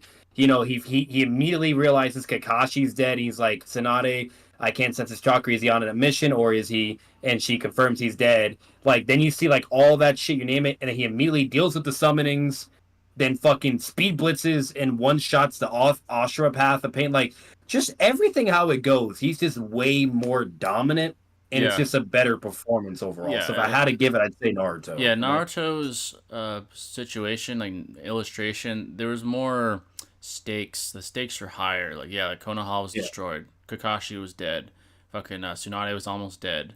The majority of shinobi were killed as well. There were the stakes. And he does it with like no help in a way too. Yeah, no help. Like Sasuke, the stakes were high. Like his life was on the line, but he wasn't defending an entire nation. You know, so like, that man was getting backpacked. Well, not backpacked, but he was getting so much assistance from Suigetsu and Karen. He was. And I mean, he's getting healed over and over, saved by Obito, fucking all this shit, like tons of help. While Naruto, for the most part, he did it mainly himself with Sage Mode. Like, sure, he had the frogs there and, you know, Monpaw as well, and then intel from, you know, the slug, but for the most part, he did the work. While with Sasuke, he needed absolutely somebody to do something in order to get what he needed to be done, if that made sense. You know what I mean? And then not only that, he didn't immediately one-shot anybody.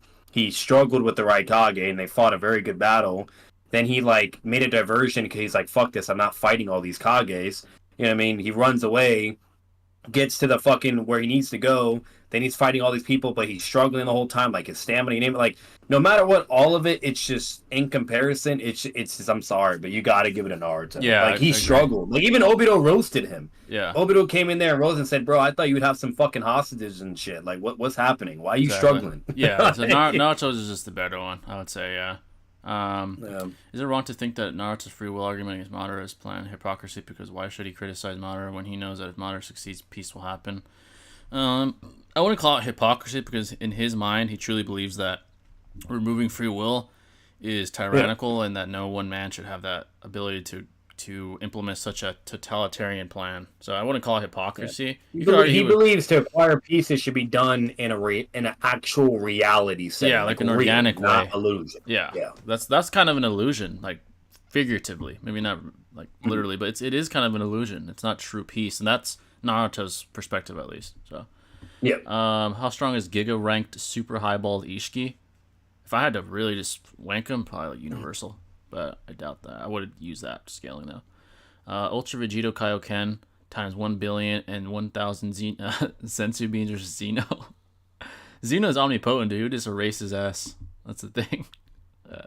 One thing to say though, because we don't have a lot of information on Baryon mode. Because I don't know if they ever explain further. I highly doubt it. Yeah. So it's kind of vague of how it works. Because it's like, is it just like a blatant power up to where you just immediately get that level of absurd power, or it's in combination with the user's power? You know what I mean? That's really interesting to me because like the reason why I'm asking that is like when he goes into that form, he's stronger than Ishiki. It's flat out stated that he's stronger and he's just beating his ass. Yeah. Like Ishiki has relativity, but he is stronger. And then once he gets low on time and he gets nerfed in a way, now they're equal to each other. Yeah. And it's like fair game. And then he fully runs out and then now Ishiki finally has the edge. The way Baryon mode seems to work from my eye is it's not only Kuruma's power, but it's like it's probably a combination of both their powers. And it seems like there's it's almost like a Gogeta fusion. Like they combine their own powers, but then there's maybe multiplicative or perhaps even exponential increase on top of that. Like there's this reaction that occurs, which is why it's called Baryon mode. That's what I was thinking. Yeah, it's kind of like a nuclear fusion reaction. Like it's amplifying the energy to an absurd degree to the point where Naruto's above Ishiki. Like before that, he couldn't even touch him, but this amp is so substantial that he surpasses even Ishiki for a moment. Even Sasuke was like that fucking raw energy and power. Like, what is it? Like, like it's so like potent, you know? Like it's like this new form of extremely potent energy that is extremely temporary. Like it obviously didn't last long, but the cost was Kuruma's life. Obviously, he's like, well, if we could do this, but this is such a huge reaction that it's going to take my life.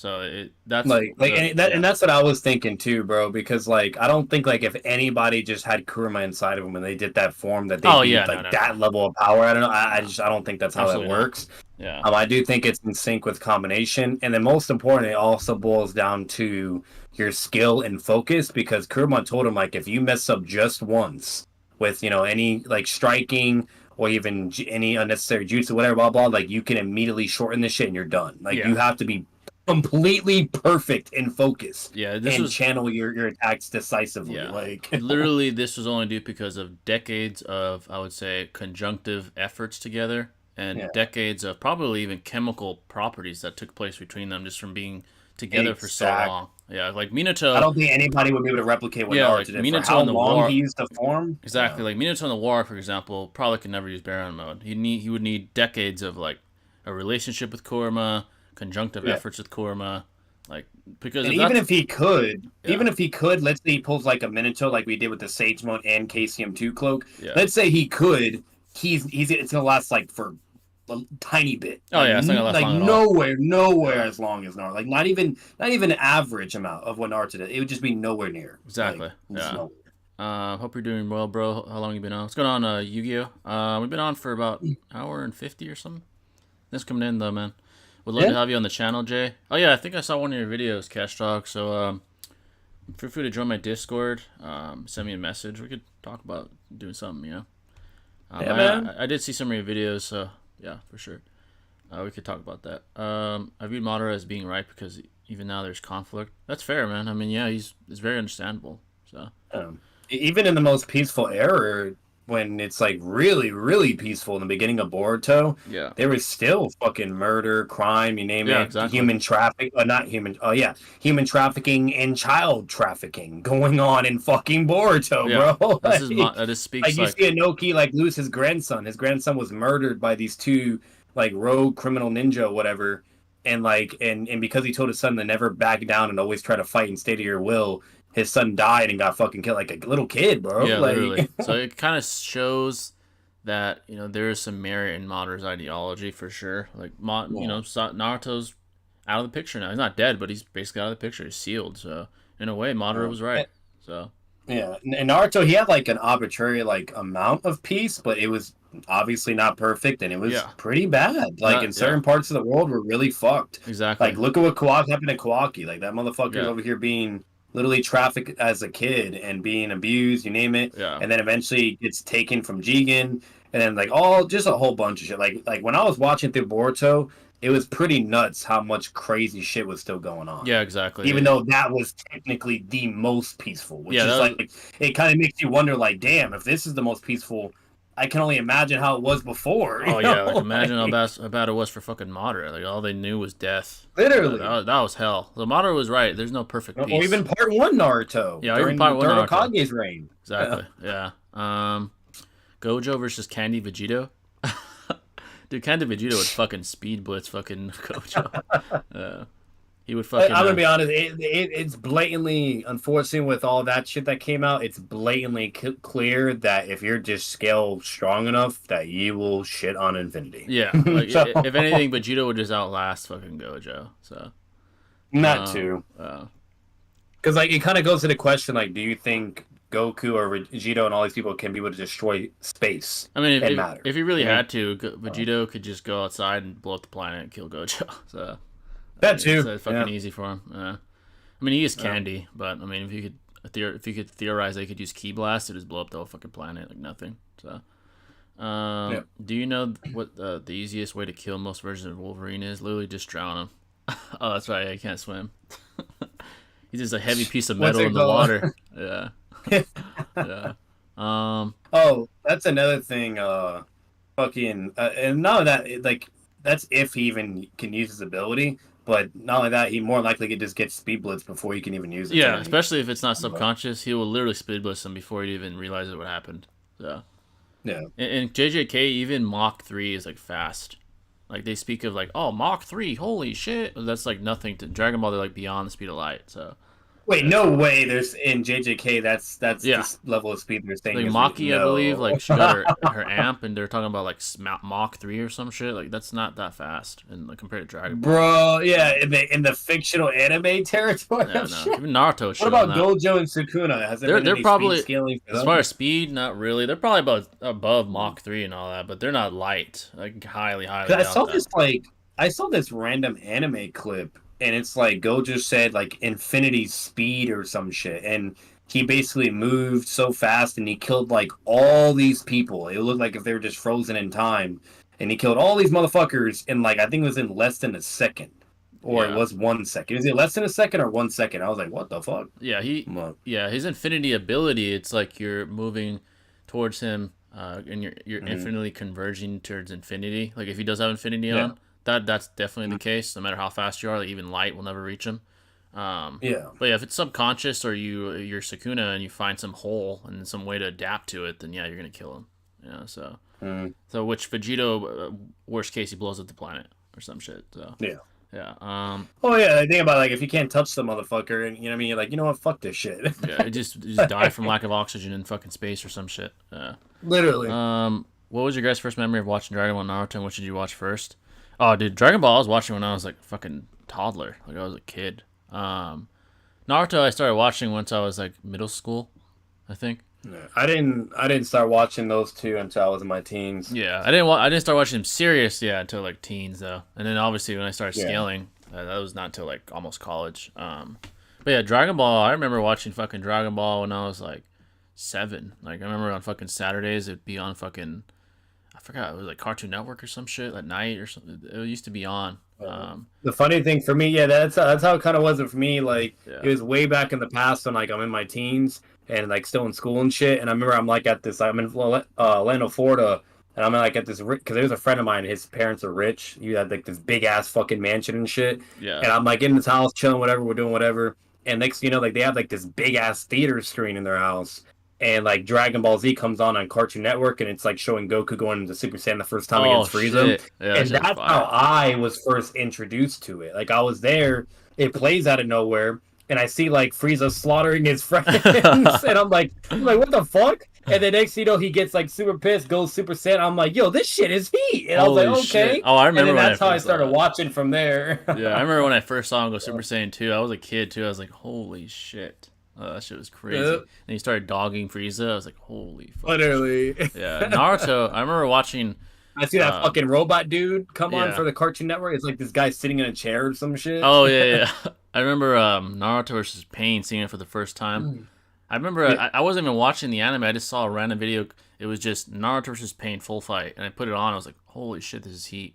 I was like 12 probably. That shit was fucking fire. I didn't know anything about Naruto. I thought that Pain was his brother because they had like the same hair. I'm like, is that Naruto's brother? I didn't know shit back then though. I was fucking didn't know shit. Yeah, but that shit was fucking heat even back then. So, let's see. Also, the free will argument isn't compelling enough for me because every time people have been given free will, the wrong path has always been taken. That's fair. In a way, you're right. Yeah. That's fair. Would you rather get to see the Warring States period in the first, second, and third Great Ninja Wars animated, or get a one shot for 10 characters of your choice? Probably a one shot for 10 characters, because you'd be able to pick from different periods of history, like Sakumo, Hanzo, fucking Fugaku. I mean, he would literally just pick any of the characters that need more writing and feats. Yeah, like that would give very relevant pieces of history anyway. But I wouldn't mind even seeing, young Hiruzen. Yeah, I wouldn't mind seeing those history periods animated anyway. But yeah, I watched Naruto when it first aired on Cartoon Network. Oh, dude, those were the days, man. What alien race? So they censored that shit to oblivion, though. Oh yeah, funny. They definitely censored the shit. There's moments where there's supposed to be blood, and they censored that. There's moments where like they didn't show no nudity, nothing. Then you watch the manga or the uncensored anime, and it's just like, what the fuck? Yeah. Oh, $2 from Kedrick. Appreciate it, man. Give me a second, folks. I'm doing something real quick. I'll read what Predrick said. Okay. What did he say? Give an example of epistemic humility. So epistemic humility is basically the practice of recognizing the flaws and even the most advanced forms of human logic Um, so basically, never saying something is absolute. For example, technology. I think there's a statistic that states that every 18 months technology evolves, and the reason why it evolves so quickly is because scientists, computer programmers, computer engineers, they are aware and recognize that they're just scratching the surface of what is technologically possible. And the reason that they're able to advance so quickly is because of epistemic humility. Now, if computer programmers, for example, said, "Oh, we discovered the perfect software. We don't ever have to update it ever again," that would be the opposite of epistemic humility. It's the same thing for philosophy as well. Like, for example, the United States, for example, right? 200 years ago, there was the horrible act of slavery, right? Now, if we lacked epistemic humility like the Confederate South did, we never would have escaped that, right? Because to them, it's like, oh, this is the perfect system. We have free labor. Like, yeah, that's fucked up shit. But obviously, the Union, Lincoln, they said, nah, we have to be, we have enough humility to recognize we are not a superior race. All humans are humans. Your way of thinking and your logic is flawed, and you don't have enough humility to acknowledge and recognize that. So because of that, we're going to have a civil war. Right? That's an example of like epistemic humility at play as well. Basically recognizing your flaws or the flaws of others as far as intellectual discovery, intellectual claims, conclusions. It's actually a very important tool that is utilized in basically every field of intellectual field of discipline that you can think of, from science to philosophy to anime to power scaling, whatever. There's always epistemic humility that exists or should exist. If you lack that, you're only limiting yourself, which we see examples of that. Guys like, this is related to what I know Ken debates this one guy named Kent Hovind. That guy lacks epistemic humility. He's not willing to acknowledge the flaw in his logic. There's a reason why no scientist and or creationist ever took that old man seriously, was because he lacks the humility to acknowledge that he's flawed. Right? There's guys like that exist. Guys that are extremely like fundamentalist, religious advocates, like guys that are Bible thumpers. They think that's their way or the highway. That's a lack of humility as well. So yeah, it's an interesting term, and it's important to kind of adopt as well. So it's a good question though. Good question. But yeah, philosophy. That's more of a philosophy question. But yeah, that's a good question. If you guys want to ask more like that, feel free. By the way, obviously we talk about it a lot. I mean, we have so. Oh, hey Jay, did you? I don't know if you talked about it because that's been kind of trending as well. But did you talk about the Russell Brand shit yet, or no? Oh shit, no, I haven't. So let's talk about that. Russell Brand. He's being like obviously targeted by individuals for allegations that are sexual in nature. Seems very similar to Tate's situation. Seems nothing is coming of it. I doubt there's evidence. Again, innocent until proven guilty. Obviously, they didn't even go to the police, bro. Yeah, they didn't even go to the police. It's more of like a smear campaign, if anything. It's just been journalists and all this other bullshit that have been like doing shit and whatnot, and like nobody's pressed charges. Like the victims, they haven't done it. The states haven't been prosecuted or pressed any charges yet. I'm like, what the fuck? Like, yeah, I would say that innocent until proven guilty. Obviously, if there's evidence, we'll condemn him for what he is. But there's nothing. So it just seems like they're chasing, ghosts. That's all they're doing with these journalists, these individuals, throwing these allegations around. It's just sad to see that an individual's career can be tarnished by lies.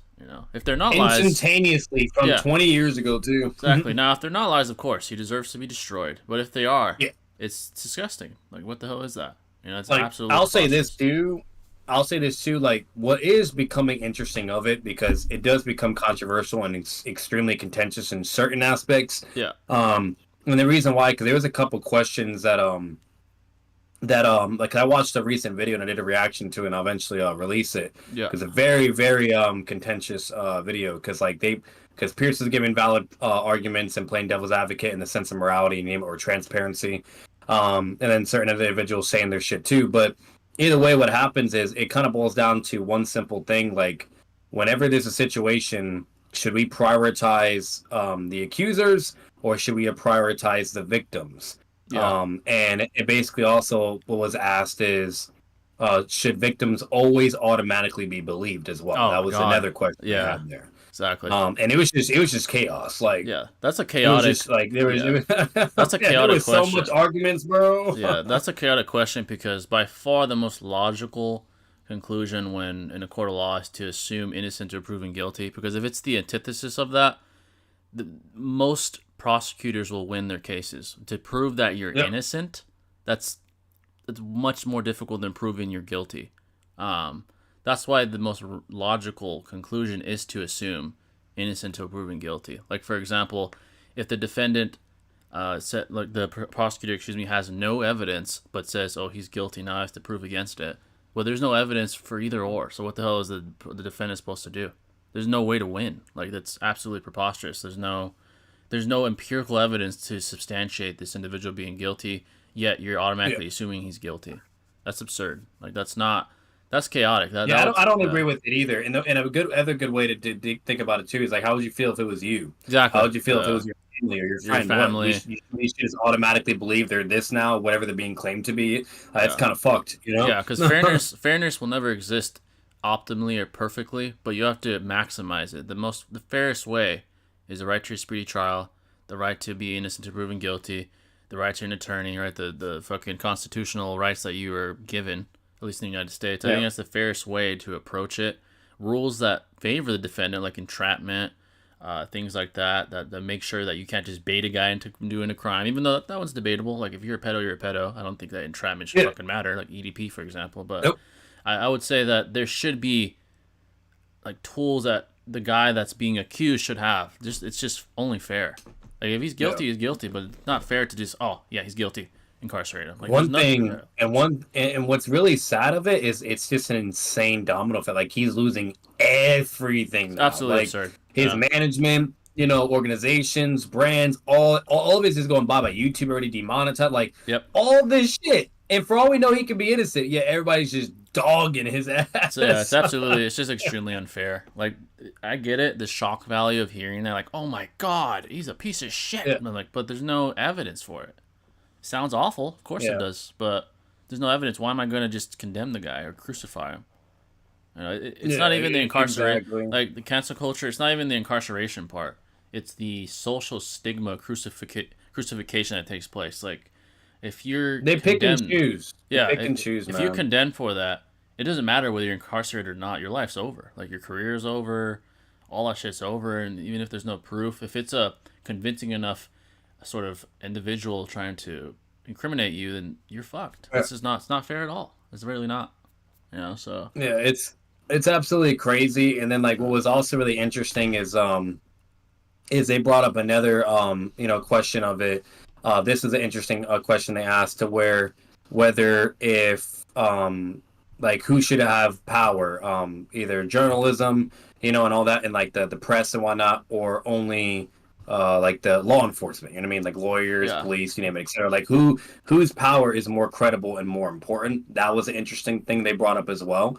Because I feel like they can be contentious in a way where, basically, in simple terms, journalism, they can have their moments.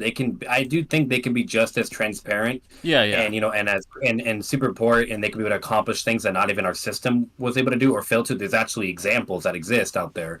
But if we analyze it as a whole, though, like statistically wise, and you name it, and who actually is more likely going to be more credible, etc., I would definitely give that to the law enforcement side of things. Yeah, exactly. They're just going to have way more resources. That's literally what they professionalize with to begin with, And then, while unfortunately nowadays with journalists or whatever in the press, they mainly care about the value they can get out of it, not really the transparency in accomplishing justice. They only mainly care for what they can get out of it, the clout, the status, etc., the money. They're not doing it to actually figure out if they're really a bad person. They just want all that fucking shit. Exactly. So when it comes down to it, like, if we're comparing it in a certain regard, I would say law enforcement, but it's still interesting because, once again, there is certain points where you could definitely be in the corner for the press or journalists. Yeah, even logically, when you think about it, you think about the incentivization that each side has, journalism and law enforcement. Law enforcement are just faceless names that work for an agency. Journalists are all over the place in the world of social media and internet. They, like, someone like, I don't know, fucking Piers Morgan or some shit, when he had Tate on. He was trying to appease to the audience that despised him. And the first time that he interviewed Andrew Tate, some detective in fucking New York, like no one knows who the fuck he is. You think he's trying to get clout? He won't get any clout. He's just trying to do his fucking job. There's more of a chance, right? There's a theoretical possibility that he is being biased, but there's more of a chance that he's not, because there's no incentivization to lying or being biased, or rather than just doing his job, right? Rather than just doing his job, there is the incentive of like, oh, maybe I'll get a promotion if I prove that this guy's a fucking pedo or some shit. Maybe. Exactly. There is that. But on the balance of probabilities, journalists have way more to gain in being biased. Yeah. And being, way more to be dishonest. truthful. Yeah. Exactly. Well, law enforcement, you can literally lose your career. You can go to jail over this shit. Like, you name it, the whole nine. Yeah. So there's way more to lose. Law enforcement, way more like discipline. Yeah, they're definitely more credible, but of course, there's always corruption. I mean, even cops, we know. Yeah, and that's where people need to understand. There's corruption everywhere. Oh yeah, everywhere. Everywhere. Yeah, exactly. So what the most important thing is what we need to understand and figure out: who has more corruption, who has been more transparent. And unfortunately, I guarantee it, if you were to do your homework, look up statistic-wise, you name it, you can definitely give that to law enforcement. Yeah. And we just have examples like, bro, you guys, you can go on Google right now and look at all these fucking articles, whatever, by all these, journalists, press, or whatever, you name it. And 9 out of 10 times, it's directly debunkable or already like disproven, whatever, and they're just saying all this nonsense. Like, just blatant bullshit nonsense about something. Yeah. You know what I mean? And then when you actually do your homework or look a YouTube video about it, or actually, look at the science, whatever, blah, blah, it's blatantly disproven. You know what I mean? Exactly. And the fact that that's being more consistent compared to the actual good eggs out there of journalists that are actually doing it for the right reasons, whatever, and actually correct and competent, that's basically where I'm getting at. You know what I mean? But once again, nothing's perfect either. Our system, you name it, like there's plenty of times where they fuck up. Plenty of, like, look at Casey Anthony. You know what I mean? There's just so many examples. Like, you can go on and fucking on and on, Exactly. So like, but like at the end of the day, nothing's fucking perfect. Nothing's perfect. And like there's even laws and rules where if a certain amount of time goes by, even if you admit you R-word someone, or did some crazy ass thing, you're still protected due to that law and rule. Like, so no matter what, nothing is morally perfect. Nothing is perfectly transparent or whatever. Unfortunately, corruption will exist, favoritism will exist, and sometimes people just fuck up. There's that too, incompetence. Exactly. So there's an attempt to try to target and triangulate perfect balance, but there never will be perfect balance in any system. So it's just impossible. Look at fucking Biden's son, bro. That motherfucker don't get no discipline. Just gets a slap on the wrist for everything. That's extreme corruption. Gonna get canceled, doesn't lose his YouTube, this, that, nothing, bro. Nothing. Yeah, nothing. Exactly. Let's see. When DBD was airing on Cartoon Network, they replaced Hell with Home for Infinite Losers. Censorship was crazy. Facts, dude. Imagine if Super Dragon Ball had 7 wishes with no drawbacks instead of only 1. Oh my god. I mean, that'd be insane. That'd be overkill, honestly. Have you read the final chapter of Attack on Titan? Do you believe Eren was right? So if you mean, I've seen the whole anime. I'm not sure if it's caught up with the manga, but if you mean as far as the Rumble, I would say Eren, he was hardened and calloused by war, all the death he saw. Very similar to Madara. His ideology is very similar. Except obviously Eren doesn't have the ability to use the Infinite Tsukuyomi. This is Attack on Titan. Where that motherfucker changed, bro. Just by looking at his face, bro, that motherfucker was done. His solution to ending this fucking horrible suffering that he's witnessed and felt is genocide. That's why he had the Rumble. Oh, like Nagato in a way. Yeah, his was just genocide and just eliminating the possibility of more suffering. That's what seems to be what's going through his mind. He becomes more cold-hearted towards even the people that care about him, like Mikasa and I think Eren was his name, Herman or some shit like that. I forgot his name. It's just crazy because when you see him as a kid, he's literally like Naruto all the time. Like, he's hopeful and trying and not giving up and being all that shit. He's literally Naruto at the beginning, and by the end of it, he's Madara Uchiha.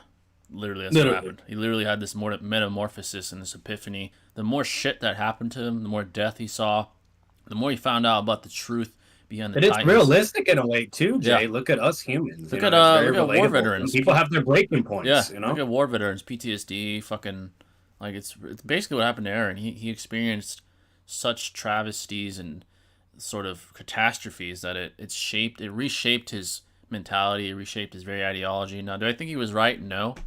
I don't think genocide is the answer. I think that's a way. No. I think it's a way out. That's the way I look Even at if you have good intentions or whatever, or Yeah. you know, it's just not. You know what I mean? Like, and obviously, if it's like some Hitler shit, then there's no excuse at Oh all. yeah, no, You know what I that's mean? fucking shit. Yeah. But yeah, it's just never the way, man. Yeah, You know? I think it's a way out. If anything, it's not a solution. Yeah. I think when you're able, my philosophy is that if you're able to allow as much free will as possible and still find a solution, that's the best optimal choice. To me, Of course. that outputs the highest net good morality, which is it's that form of philosophy is called Catonism, which I agree sort That of was the align battle with. between Captain America and Iron Man, bro. Yeah. It was literally that exact dilemma. And Exactly. Captain America cared more for what you're saying right now. Yeah. While Iron Man was like, nah, fuck that. We just need to make all these rules, laws, and take away free will and blah, blah, yada, yada. You know? Exactly. So I think Aaron was wrong, and I think he was just finding a way out. I think he hit like this breaking point of fuck it, there's no way. Let's just kill everybody. And I think that's what he reached. I disagree. I think he kind of gave up, honestly. So that's what I would say. Yeah. It was literally what Naruto was trying to do, bro. Yeah, Some motherfucker was basically- going to do genocide and just force everybody to get along. You know? Exactly. Ishiki versus Final Form Frieza from the Namek Saga. At that point, Frieza's pretty powerful. He's in his final form. Yeah, I think Frieza still wins. Probably yeah. Frieza. Yeah, probably. There's an argument. Because like Ishiki's really strong, but it's the problem is like those level of characters in Dragon Ball Z, they just have blatant feats of how crazy strong they are. Yeah, While probably. Ishiki, it's all like, you know, possibility shit Yeah, and the skeptical, you know, yeah. crap. Yeah. If it's fatigued Ishiki, more than likely Frieza. If it's full power, maybe, but I still lean towards Frieza. Yeah. What if Aizen was You could definitely argue for him though. Yeah, you know? can definitely argue for Ishiki, yeah. What if Aizen was a lawyer? Oh shit, he'd be a damn good one. He's a genius. What if Light Yagami was a lawyer? It's another one. It'd be very hard to beat in court. I think Aizen would be the best though. Yeah, Aizen would be extremely cunning, extremely witty, hard to beat in an argument. That motherfucker would be pulling Casey Anthony shit on a Yeah. daily basis. Yeah, exactly. Being a lawyer is essentially being a professional debater.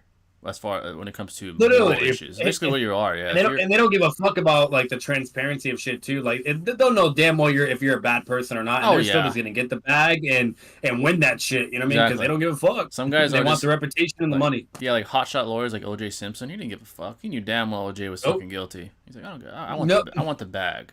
So he was so convincing as a debater, basically, that he won. He let O.J. didn't get convicted for murder, cold blooded. Oh. Yeah, so that's crazy. He's a crazy good debater when it was pretty fucking obvious. So that's a feat. You want to talk about debating feats? That's It just goes to show how bad the other lawyer is, bro. Yeah, he must like, have you been- got the W stance and you still lose. Yeah, that prosecutor must have been ass, or fucking Rob must have just been that good of a fucking lawyer. Holy shit. That guy. You Yeah, know? he's that guy. How strong do you think Swiper the Fox with Doris backpack is from Dora the Explorer? Holy shit, bro. Omnipotent. He's able to, he has his powers of swiping, plus the backpack's ability to use omnipotence to triangulate, you know, areas, locations. So he'd be the perfect swiper because he can go anywhere he wants, triangulate where he wants to swipe shit. It's omnipotent. So. But like now, let's be real. I don't think he's fucking with the ramen guy. You Oh, know? yeah, no. That motherfucker's is built That different. guy's but... built different, yeah. He's not swiping shit from him. I mean, if Nagato... Yeah, he's not taking his ramen. Yeah, no. If Momo couldn't blow up his fucking shop, you think Swiper will? Nah, man. Nah. He's getting fucked up. Let's see. How would the series change if Obito decided to kill Kakashi after he slaughtered the Mist Ninja? Oh, shit. That would greatly change things. Kakashi... That'd be very. Madara would have to improvise. Yeah. Like he would have to probably. Madara actually might have to kill Kakashi or something. Yeah. Before he still runs his mouth, you know. That would change things greatly, actually. Probably for the worst. Because Madara asked Obito, like, did anyone see you, whatever, and Obito's like, nope, nobody saw me. And then like fucking Kakashi woke up and he was just screaming, "Where's the enemy? Where's the enemy?" Yeah. So like, if Kakashi did see him, and let's say like Obito still runs or whatever, you know what I mean, and then Madara's like, oh, did anyone see it? And then Obito's like, yeah. I think Madara would probably tell either Zetsu or somebody to kill his bitch ass so he can't say nothing. I don't know. Exactly. This topic reminds me a lot. Or nobody would believe Kakashi. They probably think he's crazy. Yeah. Because let's be real, he went through so much trauma, you know, and shit, and you name it, where Minato and even Hiruzen are like trying to help him to the best of their ability. You know, like if anything, they probably just think he's fucking crazy. Yeah, exactly. This reminds me of a lot of what happened to Vic Mignogna. I'm not sure what that is, but No matter what, Jay, I'll say this to this day: I will never understand why Obito didn't take his eye though from Kakashi. I'll never understand that. Just doesn't make sense. Yeah, that just has to be a convenient plot device, honestly. Literally, because that motherfucker had both done. GG. No one's touching him. Yeah, no one's touching him. Let's see.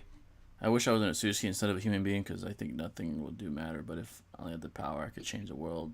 Power always change. Yeah, the best way to change things is power. I mean, in the real world, fictional-based reality, power is the common theme to get your way. So, yeah, like now, obviously, moral or philosophy-wise, not more likely might not be the case, and you might cause certain problems in different areas. But yeah, but if you're talking like logically, into like get what the fuck you want, absolutely, power all day. That's what changes shit, no matter what. Yeah, exactly. Don't matter about negotiation, politics, nada. Like if you're just that guy and that strong, they have to listen to you. Or you're exactly. Throughout human history, power has changed how humans think. Like look at when we dropped the nuclear bomb. Yeah, you know what I mean. They conceded immediately. They didn't want to fuck with us anymore. Exactly. From the Chinese dynasties to the Roman Empire to the Greeks to more modern countries like the UK back in the day. Great Britain to the US modern day. Power speaks volumes. So yeah, definitely. It's a deterrent. Bro, Madara says it himself, bro. Yeah, power is it? Yeah, exactly. Vegeta says it too. Like power is the will to make things happen. Exactly. So power, yeah, it will always be a very valuable thing. Kakuzu versus full power Martin Luther King Jr. Martin Luther King is he transcends cities, he transcends nations, and Kakuzu at best. Well, it depends on your whether you're highball or lowball. Highball is omnipotent, so he'd beat Martin Luther King. But if you lowball him, he's below Naruto and Kakashi, so Martin Luther King would beat him. You'd get riots and yeah. Vic Mignogna. Man took a bullet, bro, and changed history itself in time. He literally changed history as a reality manipulator. So, Vic Mignogna is Broly English VA. Oh, I see. Broly's English VA. Gotcha. That's a interesting person to target. Yeah. That's really weird. It's very random. But yeah, folks, any questions you may have at all, it can be philosophy, like someone like Kedrick just asked. Great question. Anime. UFC. Oh, that was another thing I forgot to mention to you, Jay. Going back to Russell Brand, one of them brought up an argument of a statistic where only 1% of R-word cases are actually solved or not solved or convicted through, meaning legit, because that's basically this. I don't know. I guess that's for some reason this is how it goes. Yeah. And so the person opposing victims and favoring the accusers, or the people that are accused, right? What's it called? They argued with that statistic, basically saying, well, that just further proves that clearly, there's not R cases and that victims are lying and blah, blah, and all this shit, yada, yada, yada, right? Yeah. But the other person said, opposing to that argument, because that Pierce decided to play devil's advocate, and he's like, well, you could also argue with the fact that just goes to show that the system's not capable of solving, and that, maybe corruption, or with the fact that that basically women, if it's only 1% of cases where the people are actually convicted of R word, then that just would go to show and give them more incentivized to just not do anything at all, and to use different aspects to obtain justice, whether if it's through the press, journalism, or just blatant vigilantism. So it was a really interesting thing to be brought upon, and I thought it was that's an interesting actually discussion, because if that's true. That sounds problematic, for sure. 1% is extremely low. Now that's crazy. Yeah, that's absurdly low. Now I would say logically, it's hard to prove it empirically with physical evidence. I think there's a statistic that says the first 24 or 48 hours is crucial to prove that you were a victim of that, because there's actual physical evidence. They do R-word kits, things like that. Which I'm sure most girls either don't want to or don't think of coming forward earlier. So there's that probably limits the statistical chance of convicting someone. That's the problem. A lot of women, they don't do that process or even go to the police to report it. On top of that, a lot of people don't go to report it. And then there's like the fear that a lot of female. I'm not a female. I'll never understand, but I've like talked to girls that had that horrible situation. Like, yeah, I just had fear of having to face the person. I was like, well, that makes sense. So there's probably a lot of that going on. Um, yeah, it sounds problematic that it's that low, but yeah, it's really low. Like 1% is absurdly low. It was that was crazy to me. Like I was like, wait a fucking minute. You know what I mean? Yeah. And I'll be honest, like unless I look into myself, then I can fully confirm that. But it's like at the end of the day, we're talking about Pierce Morgan. You know what I mean? Like you really think he's just gonna come out of nowhere and be fucking lying through his ass like that? Yeah, he's fairly objective. He's not. Sometimes he could like be off the rails. The only time he bullshitted was with tape. Yeah, that time he was blatantly, and he even admitted it. He eventually even admitted it, and he was like saying how and whatnot. Like he did concede to that because he eventually like interviews that one chick called Pearl or whatever. Oh yeah, Pearl, yeah. Yeah, and he even interviews a bunch of other people that was connected to that, and he does own up to it that he was being biased and going a certain way and yada yada. But he's pretty based. Yeah, either way, but for the most part, he's blatantly objective or unbiased. Yeah, you know what I mean? He's a pretty based person. Yeah, he usually isn't like that. So. Yeah, he's very consistent with it. But yeah, now there was that, and then another thing they brought upon, because I just remembered, was they asked the question: should the victims have the right to remain anonymous? And obviously, shit went haywire, and there was tons of arguments for either side of why it is a good thing or why it's not. And I thought it was interesting. At the end of the day, if I had to choose like between it, like I would say, I do think it needs to be at least allowed because there is certain situations or points where it is needed. You know what I mean? Yeah. You know what I mean? And then like no matter what, like like it is circumstantial. I'll say that. But at the same time, it is needed because whether if it's to protect somebody, you know what I mean? Let's say, you know what I mean? Like to protect the person so they're not being targeted or whatever, etc. Like there's certain points where it just makes absolute logical sense for the person to have the right to remain anonymous. Yeah. But the unfortunate side of that, the con, which some other people were kind of bringing up or whatever, is, any type of power can be abused, obviously. You know what I mean? Because then the problem with that is if people have the right to remain anonymous, and and not be known from the public or whatever, and let's say a celebrity or an athlete or whatever is being put in a Russell Brand situation, that motherfucker's fucked, right? Yeah, because he's known in the public, whatever, he's done. While these people that are anonymous, all these people that are either, let's say they're joining the bandwagon, you know what I mean, and they're just blatant bullshit and all this crap. Like, you see where I'm getting at? Now there's no equity, there's no accountability for the people that are anonymous. You know what I mean? Because that's also another problem too that they eventually brought upon. It was between the fact of should someone be allowed to be anonymous or not when making an investigation or report of what's going on, and two, okay, should there be accountability for the people that are blatantly lying and being dishonest, because there's never accountability there's no justice for nothing. So it was interesting stuff. That's a slippery slope for sure, because wait, $2 from Kedrick, appreciate that. Who would you want to see in DB in the end, before it ends? So if it was like the final scene, I don't want to see the Z Fighters have one more last big, event. Maybe it's like, I don't know, maybe all the Z Fighters fucking fight Frieza for one last time, take him out for good, or some crazy shit like that.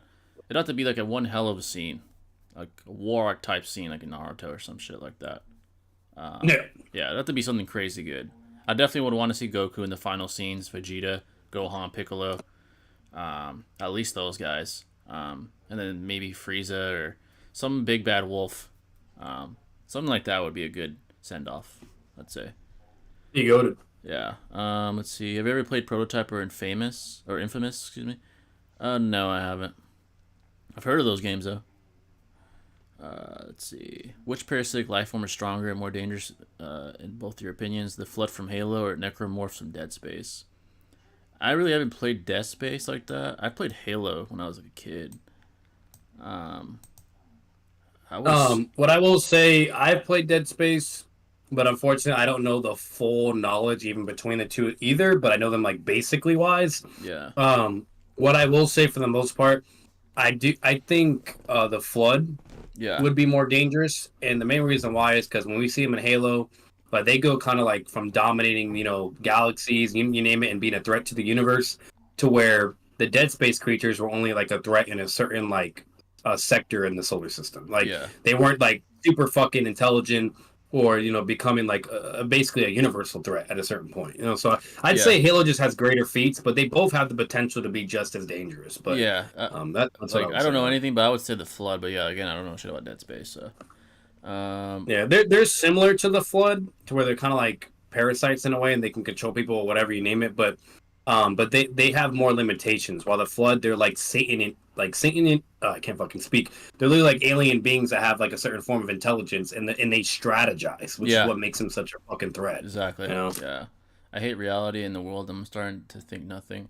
I'm starting to think nothing I will do will matter. Am I nihilistic? No, you'd be a pessimist. Nihilists don't care one way or the other. They don't hate reality. They don't love it. They don't care about it. So yeah, not pessimists would be like, oh fuck this shit. Fuck the world. I hate all this bullshit. But nihilists are like, I don't give a fuck. Like I don't give a damn if I die tomorrow, or I don't give a damn about nothing. That's a nihilist. Let's see. That was Gara, basically. Gara was a fucking nihilist. Yeah, he was like a psychopathic nihilist. Literally.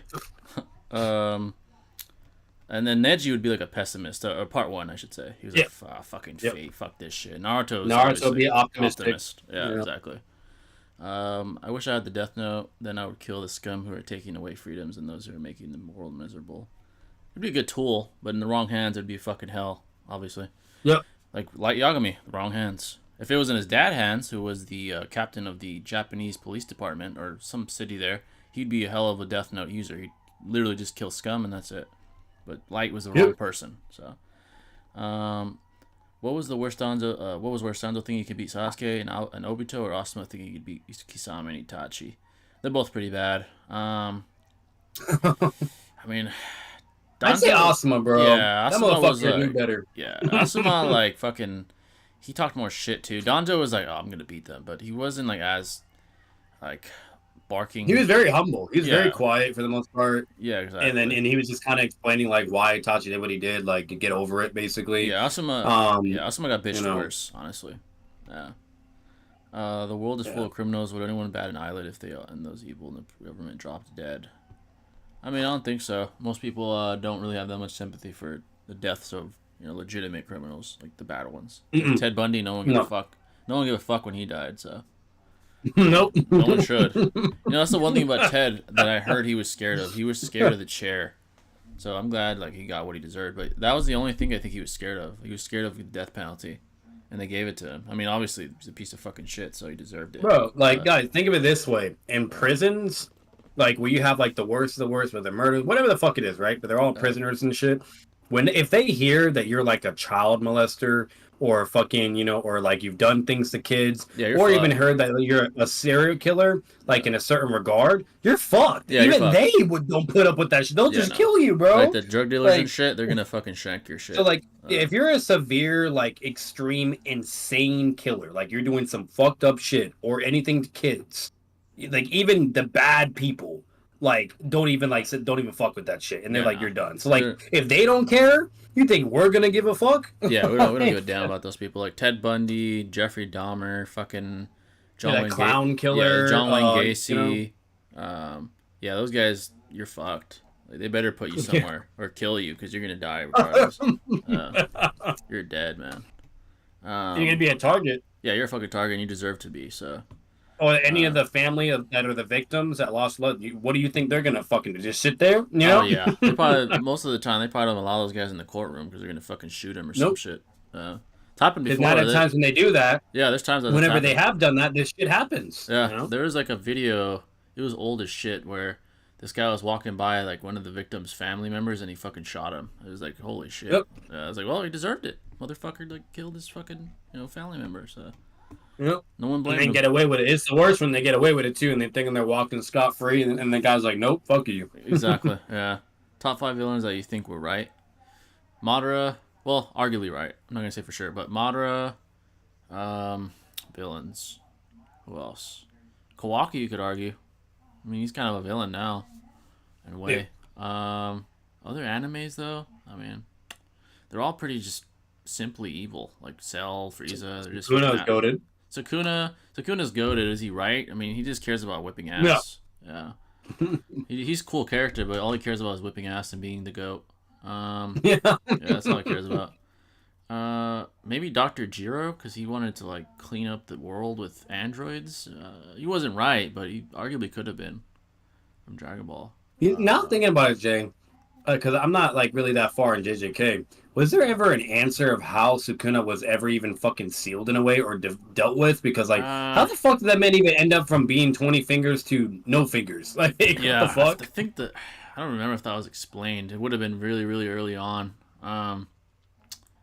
Yeah, Like to be the strongest of to ever exist, and you somehow get dealt with, and you're fucking everywhere in the it world. definitely couldn't have been by force. Someone it must have been like a pretty strong team that like Off guard tricked him, or kind of like Gojo. team. Like Gojo was kind of tricked into being sealed, so it had to have been like that way. There's no way they could have beaten him down and sealed him. So That's what I'm saying. Yeah, there's no way. like he's the strongest sorcerer of all time. Literally, that's what they said. So that's what it stated. So there's no way you're gonna beat the guy. But yeah, from what I know, the flood can infect dead beings. So as long as the flood still have a nervous system intact and manage to turn AI against their creators before the flood is insane. Yeah, I haven't played Halo in so long though. 5 characters that are not main characters, but they steal the show as if more than the MC. Gojo, Itachi, Vegeta, Rock Lee, Mikasa, Even Pain in a way. Levi Ackerman from Attack on Titan. Yeah, Pain's a great one. Oh yeah, Levi. Yeah, he ain't even in the main character, bro. Yeah. One of the coldest moments I've ever seen in anime history was when the troopers that were fighting the Titans all die. The commander in chief dies. Well, not the chief, but the commander dies, like running towards the Titans. Yep. And Levi slaughters and solos about 30 Titans, and almost slaughters the Beast Titan all by himself. And man is just built different. Yeah, he's built different, and he would have killed them if that one fucking small Titan didn't save like the host, like the actual guy inside the Beast Titan. So I was like, holy shit, he almost soloed fucking like 30 the whole Titans. War by himself. They should have just let him go. They should have just let anybody else. They should have just let him fucking go. Like, what the fuck, bro? He did more damage than all these motherfuckers did by the whole fucking army by himself.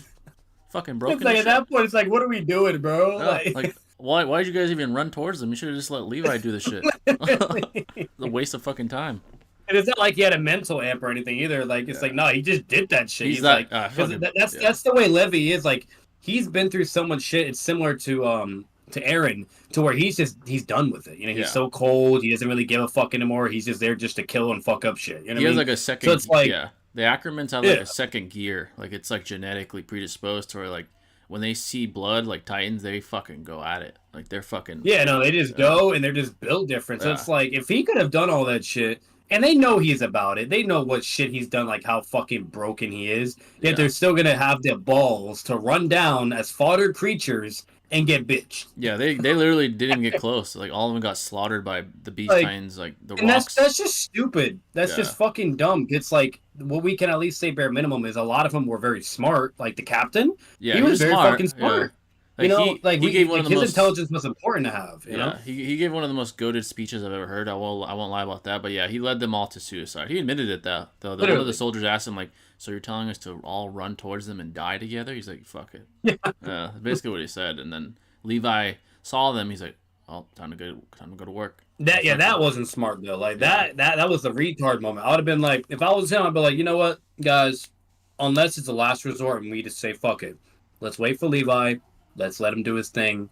Get your popcorn, watch. Yeah, literally. That's and then we'll help him last minute. Like, if he needs help, whatever, at any point in time, then we'll come in. You know what I mean? Yeah. Just in case. But that's what they should have done, bro. They should have planned, yeah. Because all the soldiers were pissing themselves. Like, we're all going to fucking die. And then the commander's like, fuck it. I was like, damn, bro. That's crazy. I didn't expect the commander to die, if I'm being honest. Yeah. That shit threw me off. I didn't expect that shit. When DBZ was airing on Cartoon Network, I think I already read that. Let's see. Who was more righteous, Madara or Obito? Oh, Madara. Obito was a pessimist / nihilist. Madara had like legitimate goals to bring peace.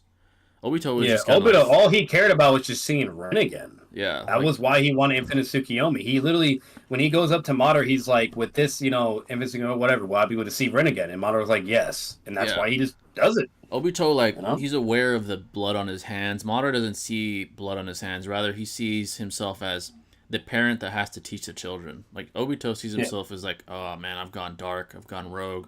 But Madara doesn't see himself as like a a villain. And he's heavily conflicted the whole time. Yeah, Like he's Madara, fighting it. He's having an identity crisis the entire time. While Madara, he you know, that's it. Yeah, he believes himself to be the righteous one, like the chosen one to save the world. Even though, like Madara, like he wasn't doing it for his brothers. He wasn't doing it for any of that bullshit. 'Cause mind you, he wouldn't get anything from it. Like he was doing it because he truly wanted peace in the world. Exactly, like he truly wanted that shit and actually had like good intentions for people, and he would only kill or fuck you up if his hands were forced or he had no choice. You know? Yeah, exactly. So Madara is definitely. Obito, he was just doing whatever the fuck he wanted to do. Yeah. While also like flexing in a way, being immature about it too. Yeah, he and was. then just being constantly back and forth, and then also like intrigued in certain things that just it makes no fucking like. For instance, one example.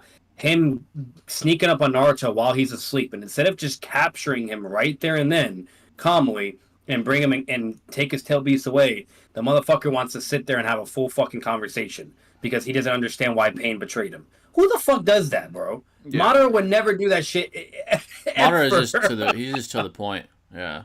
Yeah, he would just come over there and be like, "Hey, you're coming with me. We're stealing your tail beast." And then Naruto would be like, "No." He'd be like, "Excuse me, bitch." Yeah, literally. Like, he wouldn't give a fucking choice. Like, yeah, Obito was definitely more conflicted. Definitely less and then righteous. When Kakashi comes and you're telling me this motherfucker can't handle all three, like he's just gonna run away now. Like, get the fuck out of here, bro. Exactly. Like, yeah. To answer your question about how Sukuna lost his fingers, someone cut off his fingers, but that's the way it was is unknown. Yeah, it'd have to be off guard or some shit, man. That's insane. Yeah, off guard it has to be. He's the strongest sorcerer of all time. I mean, kind of like Ishiki, you know what I mean? Like where he gets off guard by Kage. Which, by the way, I finally got to that point, saw all that shit, and so it's absolutely baffling that people actually are gonna sit here and say Kaguya or Momo is stronger than fucking Ishiki. Like that's absurd to me. Extremely disingenuous. Blatantly stated he's off guard, and these motherfuckers be arguing that bullshit. Extremely disingenuous, yeah. Yeah. The only problem with Light was L. The detective got on the schoolboy's head. He broke character. They both got in each other's head. Unironically, they both got in each other's head, and they both broke character. They both miscalculated because their pride got in the way. That's why L died by Light's strategy, and that's why Light died in the end. It was their own pride. If anything, if they were to stick to the plan, like if L would have stuck to the plan and played with Light's mind, knowing that he's prideful, he could have arguably beaten Light, or vice versa. I mean, Light did beat L technically, but he could have maybe even won and reached his goal of being the righteous god of the new world if he just stuck to the plan. They both got in each other's head and both broke character. That just shows like the genius of the author. The main theme was the pride is the devil. Literally was for both of these guys. So, predictions for Tate trial. He's 100% getting convicted for fraud. He admitted to stealing from all the girls, and there's like a 70% chance he gets convicted for sex trafficking. Thoughts? I don't think there's a 70% chance. The fact that this trial has gone on for so long and there's no new extremely incriminating evidence implies to me that he most likely will get off or will get convicted of some bullshit like tax evasion or some other bullshit like you said, the fraud shit. But I highly doubt it's as heinous as in nature as it first was sought out to be when it was like trafficking and all this other bullshit. Based on what we know, I mean, if there was incriminating evidence that leads to a 70% conviction rate, it would have been everywhere, all over the news. Everywhere. That's it. Done. Yeah. And there's been nothing new, at least to my knowledge. Nothing new on the guy. Not enough for Vice to spread it out. Not enough for MSNBC. Like all these like bias. All I've heard is it's all been pertaining to his website. Shit. And that's that's more like circumstantial and like it's arguably evidence. You can argue it as is, but there's a reason why he's not even on house arrest anymore. He's only not allowed to leave the country. So. For it to so you can just go wherever. That's he's not on house arrest anymore. Yeah, he can basically go anywhere. He just can't leave Romania yet. So, yeah, for it to last this long and for there to be nothing, then it's highly unlikely, I would say. I think of it this way: if they really had some fucking good ass evidence, you know what I mean, or if they really like, it would have been done deal already, or it would have been an escalator already. Yeah, it's been like over a year or some shit. Actually, no, they got arrested in December or some shit like that. They were there till March, house arrest until like June-ish or July or some shit. And they've been just stuck within Romania since. So I highly doubt it, unless like there's like proof that someone brings, like literally him doing it or something. I don't know. We'll see. If of course, because all the charges and allegations was of him like what R-word, human trafficking, and that's it. And now they only have, if I'm not mistaken, they only have like the less like serious shit, like, oh, he was it fraud, extortion, or like some other bullshit. So I don't know. Bro. It seems like he's gonna get off, but again, if there is evidence, obviously he should be. If he did what he did, then obviously he deserves it. But if not, then he should get off. Simple as that. So. You want to know what's fucked up though? Regardless of whatever happens, you know, what I mean, he's clearly not what he was originally being told about. Then what's fucked up is nothing is going to be reversed either. There's no reverse Uno card or nothing. Very He's still unlikely. going to have to deal with all that bullshit that happened. And that's it, whether he likes it or not. There's always going to be like collateral damage that he'll always have to deal with. Yeah. He won't get any of that back. Nothing for the rest of his life. Yeah, it's just the truth. Honestly, I think Nagato and Madara was right. Yet their minds are bad. I don't know about Nagato and Madara, yeah, but Naruto approached things the right way. Yeah, approached. Yeah. Do you read Berserk or Gantz or Vinland Saga before? Berserk is something I've heard a lot about. The others I haven't, but I do want to read Berserk in time. Yeah. I heard good things about Berserk. If Light Yagami never developed God complex and just killed to change the world and make it, would Light Yagami be a more sympathetic and better character? He did definitely be more sympathetic. I think he's a great character. Just an evil one. But it's a very good character. Him and L were both great. But yeah, he would have probably won. And if he would have just stuck to killing scum, I think that the police wouldn't even have tried to capture him. Eventually, they would have gave up. They would have been like, oh, he's only killing criminals, so let him be. You know, so that's probably what would have happened. Animes where side characters carry the show. I think we answered that earlier. But I said Vegeta, Levi, Rock Lee. Who else? What other animes are there? Gojo.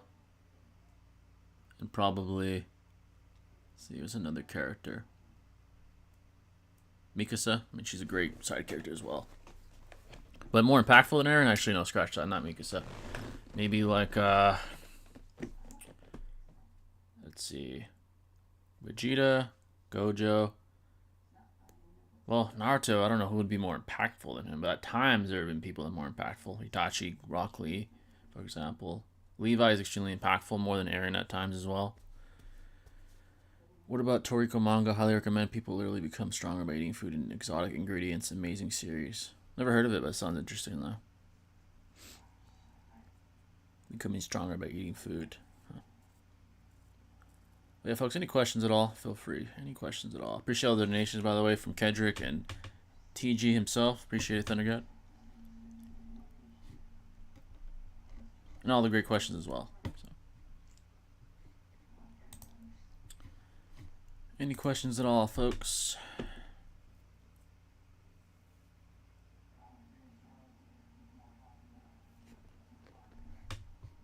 Rock Lee carried part 1, Itachi carried Shippuden, or you can say Sasuke if anything. Sasuke is very impactful, yeah.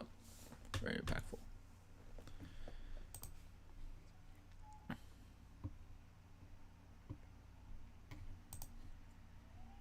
Yeah, folks, any questions at all, feel free.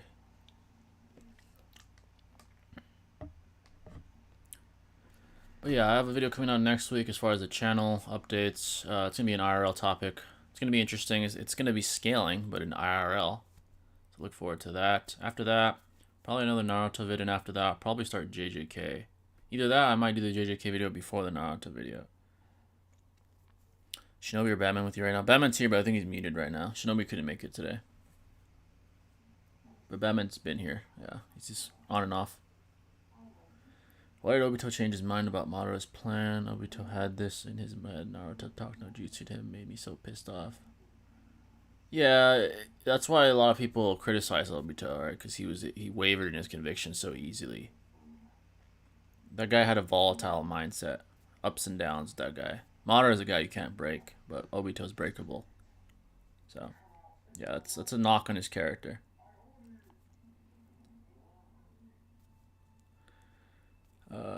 Would you rather be a vampire or a demigod? Or if I'm even close to being a god, I'd probably rather be a god. Yeah, a demigod.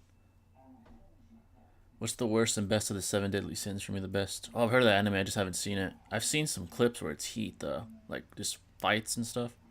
I gotta check it out. The best is sloth. You're only hurting yourself. And the worst is wrath. Very interesting. Are you friends with Chidori Master? Yeah, on Discord. He's a cool dude. I know he has his own YouTube as well. To be honest, DJK was a hit or miss right through, of course. I love Gojo, but it seemed generic until I watched the movie and saw Yuta Okutsu. And honestly, he's just perfect. I like Yuta a lot as well. Very polarizing. Obviously very powerful. But yeah, it's not the perfect anime. If I had to give a constructive criticism, the character development is certainly lacking for a lot of characters. It can be a little generic with the sort of comedic relief that's implemented at times. Certainly generic, I'd agree. But overall, JJK is great. Great. The power scaling system is one of the best I've ever seen. What if Obito took back his other eye? How would that change the story? I mean, he already was extremely dominant to the point where Nor could really challenge him. It would just be more of a slaughtering for him. He could do whatever he wants. No one would be able to touch him. The Raikage definitively probably would not be able to contend with him. And if he had both his eyes when he fought Minato, he would have beaten Minato. He would have sniped Minato with the Kamui, long distance, almost guaranteed. So, he would have won earlier than not. Yeah. Wait, what I miss? My bad. I had to get some food. Very good. Someone said, "What if Obito had his other eye? How would the story change?" He probably would have beaten Minato. I said, if he had. Oh yeah, no, he would have beat him. He would have killed him instantly. He could snipe him just like you said, instantaneous. Because once again, it's double the speed. Yeah. Or even if he did exactly what he did in character, just to flex or whatever, you know what I mean, and grab Minato, he would have actually killed him right there and then because Minato barely got out of. Barely, like a split second. It was and then Obito's like, all right, really is as fast as ever, you know. And Minato's like, man, I barely escaped out of that jutsu. Like, I was forced to use Flying Raijin. So, like, basically, if he's struggling with one eye of speed, imagine two. He's done. Yeah. He would have fucking sniped. Yeah, for sure. I mean, the actual. But Obito could go Susanoo, bro. He'd have perfect Susanoo as well. Oh, Jesus. Yeah, there's that too. He probably would have more than likely had that too. Well, actually, my bad. I forgot. If you only have MS, technically, at least it's never been shown that you could use perfect Susanoo. Not even Madara could do perfect Susanoo with 2 MS. What's it called? You need the AMS in order to get perfect Susanoo. At least that's what's always been shown. You know what I mean? That you could technically say argument of ignorance, but any MS user, which is only normal MS, they've never ever been shown to do perfect Susanoo. So only exactly. It's only like the humanoid form, like where it's kind of tall and shit. Yeah. But it's not like the actual full thing. So he would bare minimum have that, but even though that would be broken and busted, because imagine that Susanoo with Kamui abilities and like weapons and fire style Kamui and no, yeah, Monito's fucked. Let's see. I mean the actual sins, not the anime. Oh, just in general, the 7 deadly sins. What are they again? Let me look it up. Yeah, pride, greed, lust, envy, gluttony, wrath, and sloth. Yeah, I guess like you said, sloth would be the less impactful for others. The worst probably would be wrath, because you just be pure rage. So yeah. Yeah, that's probably the worst. Which race would you rather be, Atsuki or Frieza's race? They're both like very totalitarian, tyrannical. I'd say Frieza because he has way more power progression than those. Like the Usugi have to basically cheat in order to get more stronger. True. You gotta go to planets to eat and chopper.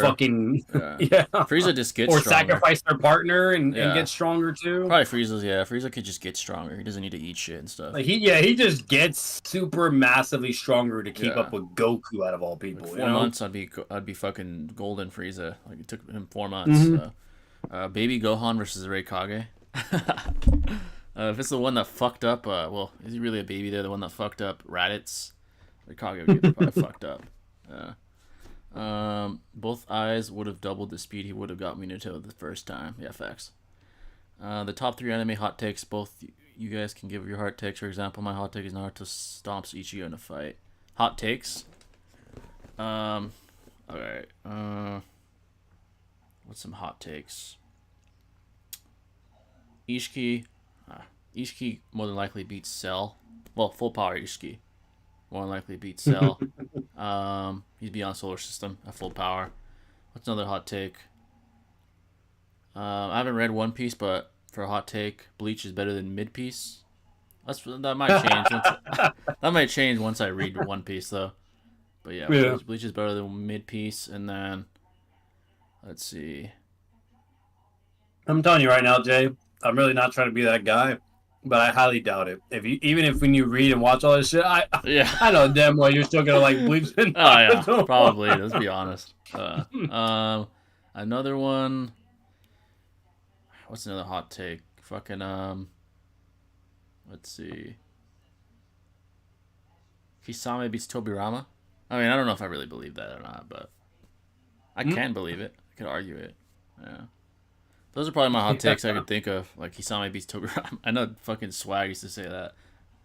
I could argue it at least. I don't know if I believe it, but yeah, I could argue it as well.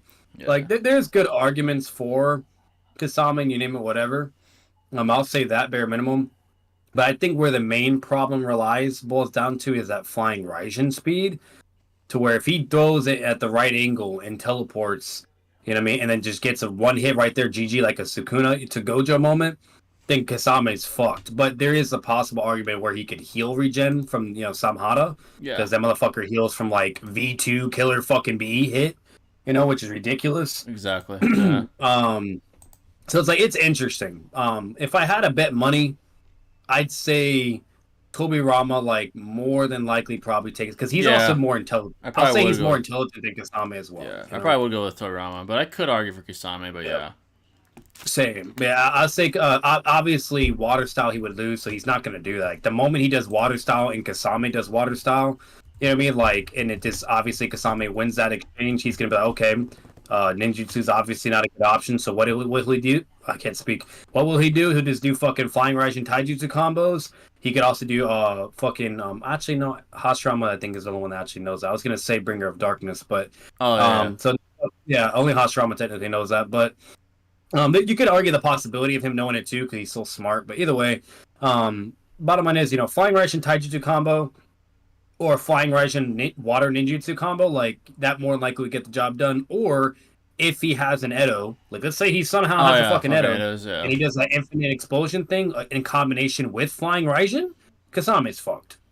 Yeah, exactly. Obito Susanoo. Kasame's main win con is just like absorbing all his chakra with the water. Yeah, that would definitely be his win con. Chakra, yeah.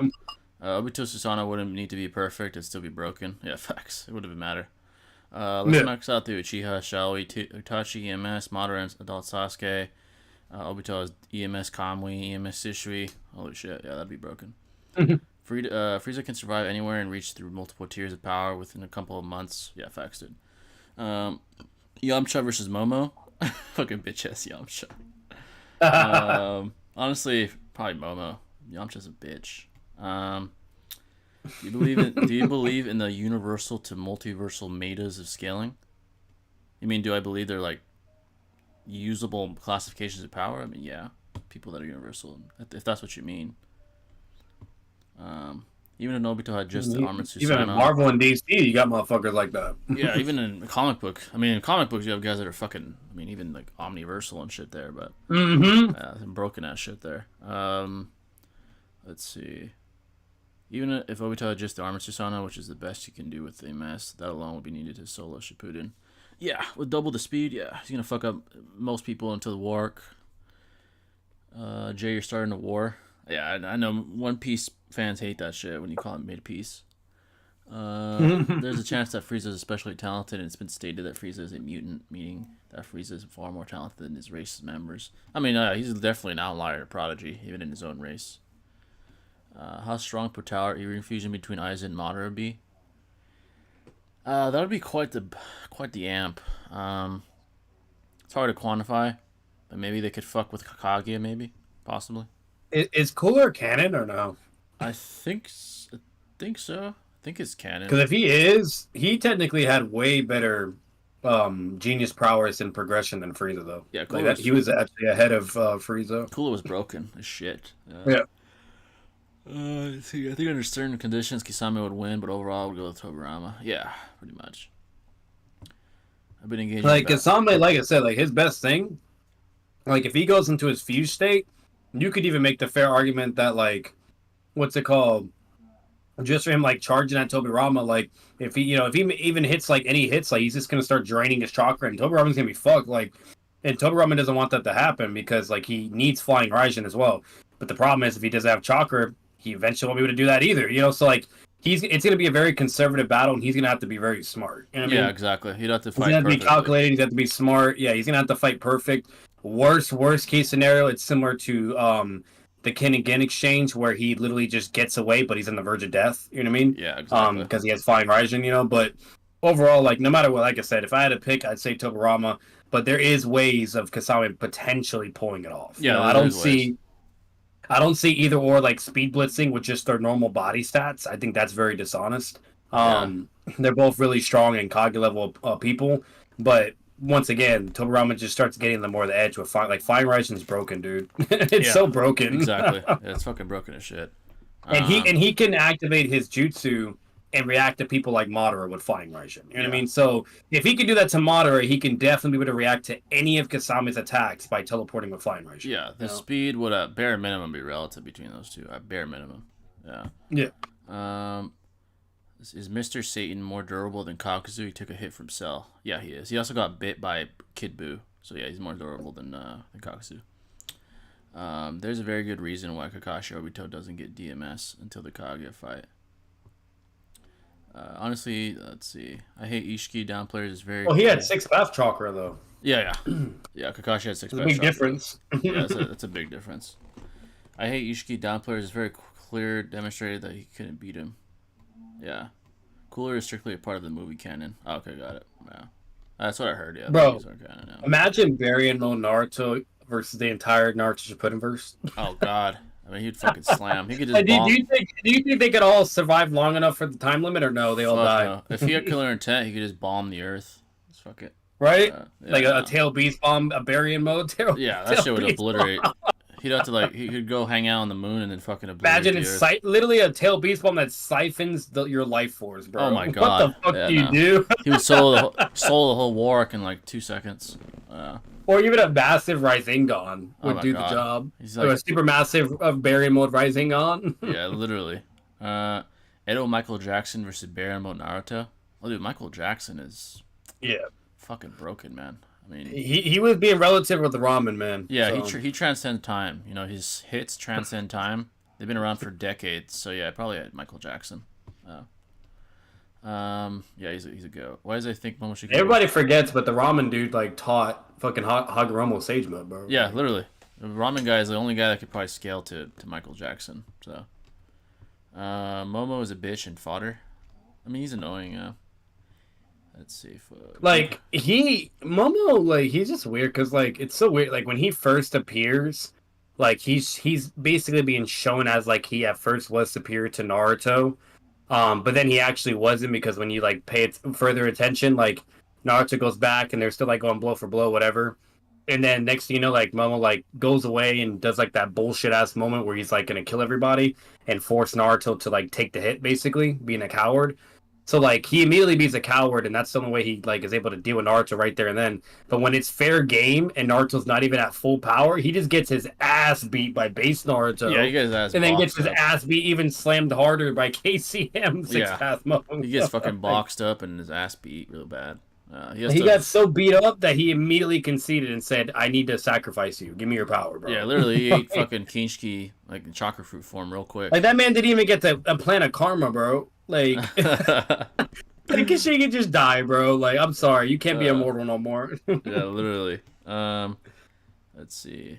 But I think if Kisame succeeded in going into his fused state and put him underwater, then Light Around would more than likely have to retreat, or he'd probably lose in that. Yeah, if he's in the water dome, he'd have to use Flying Raijin. He can't outmaneuver. You have to. Yeah. If he doesn't do that, he's fucked. So.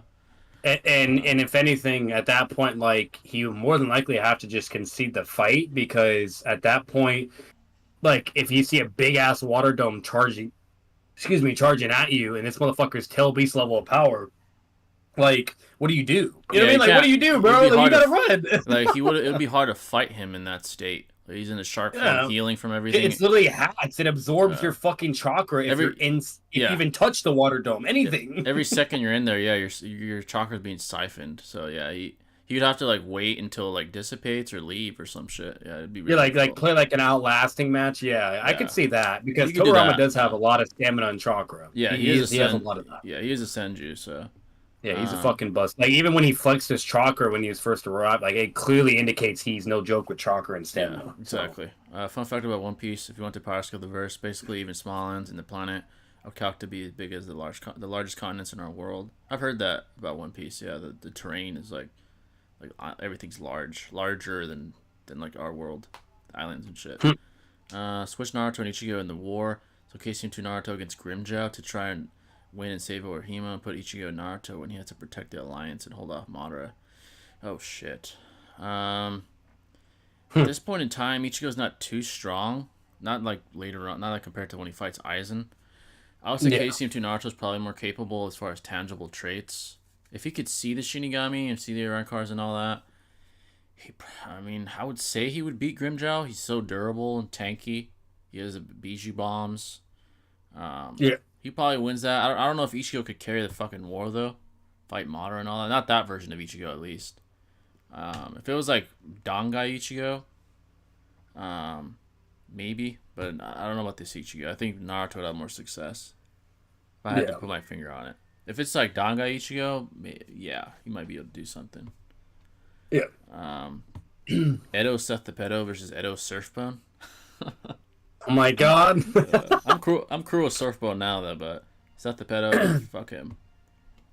And not only that, if we even analyze technically between the two, like morality wise, technically it's still worse for Seth. Yeah, Like Seth you're is talking about kids, dude. yeah, Like kids and fucking being a dickwad to his friends and a bunch of weird shit. So all that shit. Like he did so much. You know what I mean? yeah, Yeah. So he it's did a bunch like, of shit.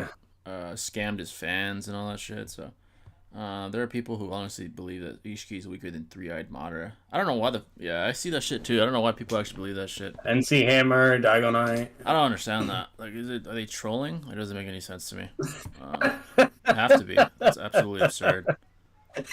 Sometimes I think Daigo's bullshitting sometimes, to be honest. But hey, get the bag, man. I don't blame him. So Right? Yeah, like any fucking video he does, that motherfucker's making so much goddamn money. yeah, So it's like, shit. why not? I don't know if I'd ever sell my dignity and do that, but I get it. I mean, hey, he's making bags, so fuck it. Yeah, no, I would never go that far either. Yeah, no, I would I be would like, never. I oh, would always be as transparent as white possible. guy But... bent space or some bullshit like that. Nah, man, I'm not doing that. That's absurd. like, what was the next thing? Like, fucking, he comes out and it's like Rock Lee solos, like a part one. I don't know. Yeah, he's fucking crazy. He makes bags. Though, so. He does have go to videos though. He does have go to ones. Yeah, he has go to ones though. Or there's yeah. ones that are pretty, like, you know, they're pretty good. Entertaining. Maybe there'd be certain points that are like, you know, but Yeah. there's, you know, for the most part, he does have really good videos, and then there's moments where he has go to video. Like once again, that Pain versus Cox video was hilarious. Yeah, That he's was really good. He's entertaining for sure. Yeah, he's really entertaining. Yeah. What's the strongest version of Madara that Sarada beats? Oh, that's a good question. I mean, she was able to blitz Boro with the Chidori, and that was way before the time skip, the plot twist time skip. So that man couldn't even react. Yeah. By fucking doing his hand sign shit to relocate his fucking core. Literally. That man got bitch. Yeah, I would say at least EMS Madara. As crazy as that fucking sounds. I think he should. Yeah, I definitely say EMS Madara. Yeah. You could even go as far to say fucking alive Renegon Madara. Yeah. And the reason why is because, like, once again, if Madara's, you got to basically argue that if Madara is like in Sixth Path territory. Yeah, because you know what I mean, like, in good luck. The Kara inners are stated to have war potential of Naruto. Like, that's how fucking strong they are. So I doubt they're busted. Yeah. They're busted as shit. So probably at least. And Madara was nowhere near that. He needed the 10 tails to get to that point, Yeah. You know? Jubidara, she probably would lose to the limbo, but besides that, like, Yeah. she's probably faster than even Jubidara, but she probably loses to him though. He's immortal and all this other shit. Yeah, exactly. Like Limbo, and even if she lands a hit, he could just regen. You know what I regen. mean? Like, yeah. If anything, he could outlast her at least. So, yeah. But yeah, most versions of Madara get fucked up. As bad as that sounds. Yeah, like, it sounds crazy, but that's just, you know. Yeah, it's just the truth. Like Karma Boruto is cracked. Like he would slam the whole Naruto. Oh yeah, he'd even slam Madara when she gets, you know, to that point with her Shidori, she'd be slamming everybody. Like it just, like I said, it sounds nuts, but that's how it goes. You know, even Mitsuki with Sage Mode. You know, the power cliffing's fucking broken in fucking Boruto. Yeah. So yeah, exactly. And they did not even make Obito use his 2 eyes for as long as he died. And look at what Kakashi did. Yeah, I mean, the guy would be cracked with 2, yeah. Naruto and Sasuke are gods, so Momo losing them is not a big deal. losing to them is not a big deal. Yeah, at that point, I mean, it's nothing shameful, but he talked a lot of shit. Though. No, no. I feel it's still sad because, like, yeah, they worked for that shit. Yeah, and they're not even at full power, while Momo is a fucking alien that's been cheating his entire fucking life. Literally, yeah. I find it it's funny. like Superman coming to Earth and getting bitched by 2 humans. Yeah, exactly. Where was I think it was right. I find it really funny that at one point someone debated Itachi versus the One Above All. What the fuck? At one point, someone won that with Itachi basically because the One Above All is omnipresent, so the Totsuka Blade one-shots. Fucking retarded. You could just delete Itachi with the blink of an eye. Literally, just thinking, that's it, done. Yeah, he transcends everything. All things, so he's omnipresent. So. He's just way beyond. Like, he's literally the guy for the Marvel Omniverse. Like, he created all of it, rules all of it, you name it. Yeah. That's basically how it goes. There's only certain individuals that could be able to stalemate his power, but not beat him. Like, he cannot be beaten. He cannot even be surpassed. Like, no matter what, that's it. And then, most importantly, the whole embodiment of the One Above All is mainly love. And shit, and you name it, and he's a very, like, kind, like, god, so he doesn't even, like, try to be bloodlusted or kill you either. Like, he'll just put up with your shit, you know? So it's like, no matter what, like, he's just that guy. Like, he's no joke. Like, the presidents and the One Above All, they're literally god for their omniverse for a reason. They're literally, they're literally god themselves, so yeah. Ramen guy versus Noodles. Shout out to Noodles, too, man. The One Above All is like the little Xeno fucking people. Yeah, literally fucking Xeno. Yeah, basically what he is. I honestly think that Suzuki should always be superior to those who aren't. I mean, yeah, that's basically what the direction they went in with the narrative. With Ishiki, at least. Ishiki, he blatantly showed that aspect of them. Of how, like, no matter how hard you work, you will never just, Yeah, exactly. They are worse than Christians. I can at least appreciate Christians, but One Piece fans, no. Yeah, like Boruto needed alien cheating shit in order to get to that point too. Yeah, exactly. But as far as Christians versus One Piece fans, yeah, the Bible thumper Christians. I mean, yeah, I think religion's good for structure. I think that the scriptures that they have are sort of like manuals on how to live your life. I don't mean like the hyper literal shit where they're like, you should stone your wife if she commits adultery. I don't agree with that bullshit. Or adultery should be penalized with death. Yeah, like that shit like that. No, but like the other shit like how to live your life. Like the New Testament's more like where it says Matthews to love one another and yada yada. It's more like all symbolic. Yeah, the Old Testament's like, oh, you should behead your fucking son, a bunch of shit like that. Obviously no, but it's good like structure.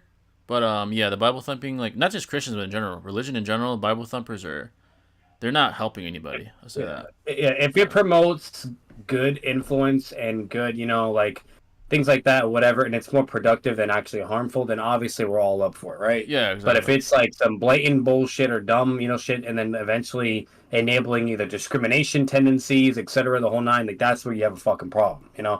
Like, but once again, just like with anything, it doesn't matter if it's religion, whatever the case may be. Anything can be abused. Yeah, anything can be used and misconstrued and used for the wrong incentives, etc. You know? Religion in the wrong way can lead to things like the Crusades and stuff like that. Like a fucking hit on. Yeah, look at hit on. Look at fucking Charles Manson with his cult and all these weird ass people. Yeah, it's fucking shit like that. So, it's fucking crazy. Let's see. Yeah, I definitely get it. Inflation is crazy right now. Get your bag. Yeah, facts. Shout out to fucking Daigo Knight. Edo Suikage versus Sperm Goku. Suikage the fucking goat, man. Fuck? He transcends all anime, so Suikage. Yeah, basically. Yeah. Daigo Knight does have videos where he's spitting facts. Yeah, he does, for sure. Like Itachi versus Jiraiya. Yeah, facts. There's a good way to argue anime characters. Just put them in each other's role, see what they would do. Yeah. Oh, that Itachi versus Jiraiya, that shit was hilarious. Yeah, that shit was good. I haven't seen it, but I heard it was like really, really good and funny as fuck. Like how bad Jiraiya just gets slammed. Yeah, exactly. Let's see. X-Men versus the Akatsuki. Oh shit. If it's Jean Grey with the Phoenix versions. Yeah, if it's Jean Grey with the Phoenix Force, she's soloing the Akatsuki. She's like Universal. Dude, fucking solo. If it's like base, I mean, base all of them they probably get fucked. Yeah, they probably get fucked up by like Pain, fucking. But it depends on the version too, like because once again they're composite characters. Yeah, and shit, exactly. You know what I mean? So, like some are doing outrageous feats. some, are just normal, and it boils down to Yeah, your if it's like abilities generic being, like X-Men movie versions, like I get. Yeah. Well, Jean Grey's fucking broken in X-Men Last Stand. She's like Yeah, and that too, yeah. she's the like movie she's disintegrating. posting, I remember she was like just thinking out loud and disintegrating like everyone around her and shit. Yeah, she can literally just think and fucking kill the whole Yeah, Akatsuki. Obito would have to use like Kamui himself away, or he's dead. Yeah. But if it's like regular Jean Grey, like X-Men 1 movie, I think everyone would get fucked up by the Akatsuki. Like Itachi was, they're light speeders, but by the way, their speed scaling would be the fucking problem. Itachi really. speed, Pain speed, and Obito speed especially would be a fucking problem. So unless it's like cracked X-Men versions, the Akatsuki win. But if it's like cracked, like fucking Jean Grey Phoenix Force, Cyclops with like his potential awakened. Yeah, like full potential. Yeah, he's busted. Yeah, like he can fucking his light, like his fucking laser beams when they're like cracked. He does like some crazy shit with them. Like he can like fucking kill people. Yeah, like or if it's like the versions that are fighting the apocalypse. Yeah, like literally fucking ridiculously strong. You know what I mean? Like yeah, yeah, exactly. She killed Charles Xavier. Yeah, in the Last Dance she was cracked, bro. Yeah, she killed Xavier. That's true. Jirobo versus Casey and 2 Naruto. Jirobo, fuck man, Jirobo's that guy, man. But yeah, probably Casey and 2 Naruto, yeah. If you guys ever decide to read Toriko, then you have a conversation about it. The 8 Kings were on Naruto. What if the 8 Kings were on Naruto? Yeah. I have something for you though, Jay. Yeah. I forgot his goddamn name. The evil dude in Hero Academia. What's it called? What's his fucking name? Have you even seen that yet? That's My Hero Academia, not yet, nah. Okay, never mind. Yeah, you won't know. Yeah. But when you eventually watch, that shit's also really fucking good. By the way, if you like JJK, I heard it's really good. Yeah, I heard it's really good. It's pretty good. What's it called? But like the main villain, he's like cracked. Like he's really fucking strong, and he gets like stronger and stronger. Everybody like eventually. Well, I saw this on Twitter as a topic. It was like him, versus fucking Gojo. Oh shit! And I was like, you know what? That's actually a pretty fucking fire talk. Like, but you won't understand it until you see it. So, but it's really fucking cool. Yeah, he's probably cracked too then. Because the question was basically like, how would his ability work against Gojo's Infinity? And it's really interesting to think about. Yeah, exactly.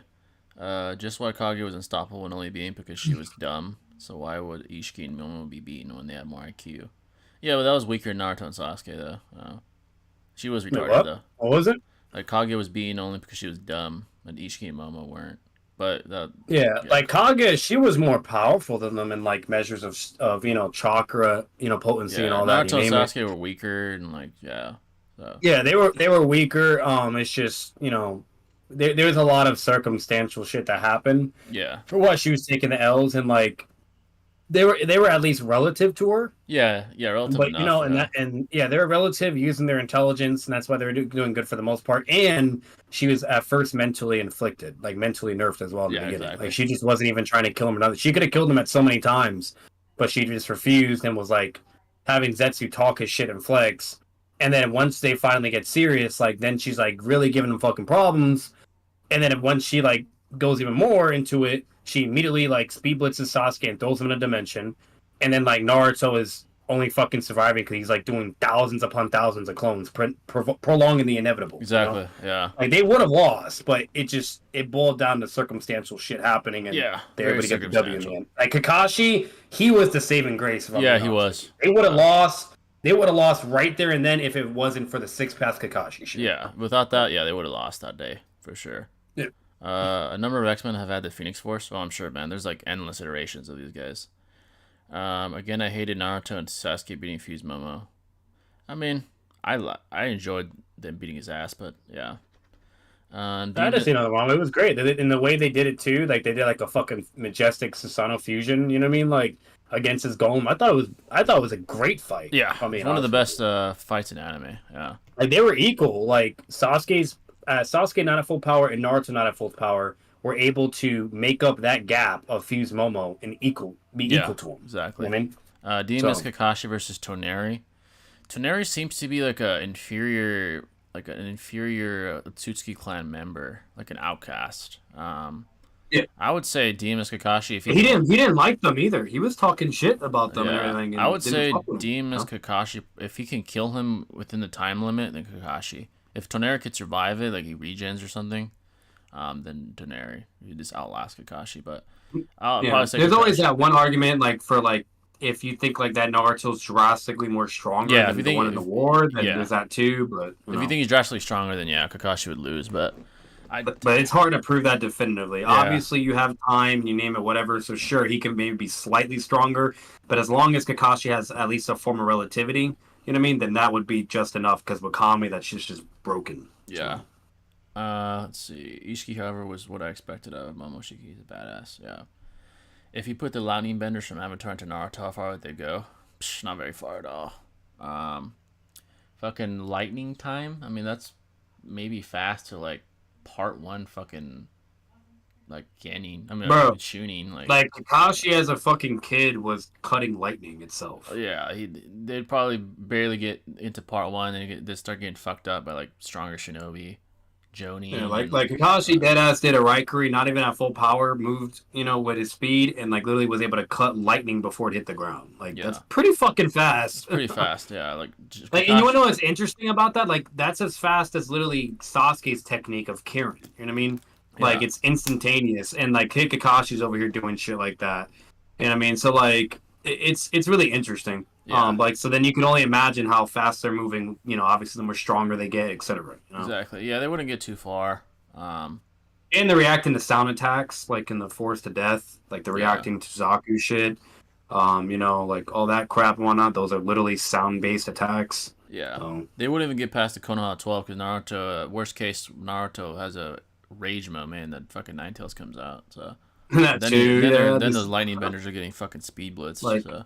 Like if you see like fucking like some fodder ass side characters reacting, you know what I mean, to like these sound people, whatever, using sounds and shit, and then you even see like Sasuke with curse mark 1 incomplete, if anything. Literally. You know what I mean? Like acting to a full like scale, like insane sound wave, like fucking blast that like destroyed the entire fucking forest, and that motherfucker just used raw speed and dodges sound itself at that scale, like just imagine Naruto like way through in the arcs, and then even with the QB, like it's like fucking... the strongest benders would obviously be like the Avatar himself, maybe how far he would go, and then like fucking Fire Lord Ozai during the solar eclipse or some shit like that. Like one of those guys would probably go the farthest in Naruto. Yeah, they wouldn't go that far either, but they'd go farther than the fucking lightning benders though.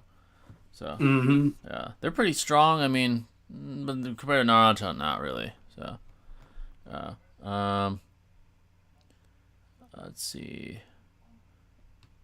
I meant to say, let's see, Bloodbenders. Oh yeah, those are dope. Bloodbenders are dope. The Genin would beat the Benders in Avatar. Yeah, for sure.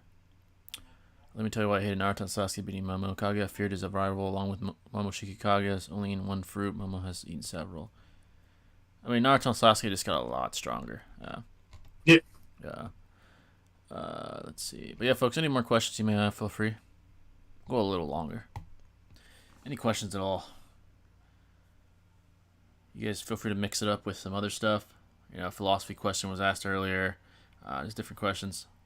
Feel free. IRL, moral, philosophy, anime, you name it. Sports, politics, UFC, whatever. Politics, current events. But yeah, this is a good time for anime. Definitely a good time. Boruto. Speaking of fighting and shit, is there any big events coming up soon? Yeah, next Saturday, Canelo's fighting. That's a boxing fight, though, but he's fighting next week. Okay. He's fighting, I forgot the name. There's two twins. They're both, like, really good boxers. I forget which one he's fighting. Jamal. They're both, like, fighters, but I forgot which one. Yeah, that should be a good fight.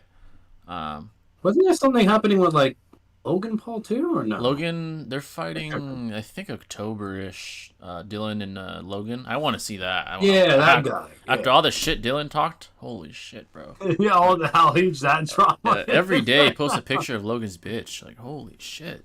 He's on his what ass. What the fuck? Like, picture you know that's going to be a fight. It's either somebody's getting slammed or a dog. Yeah.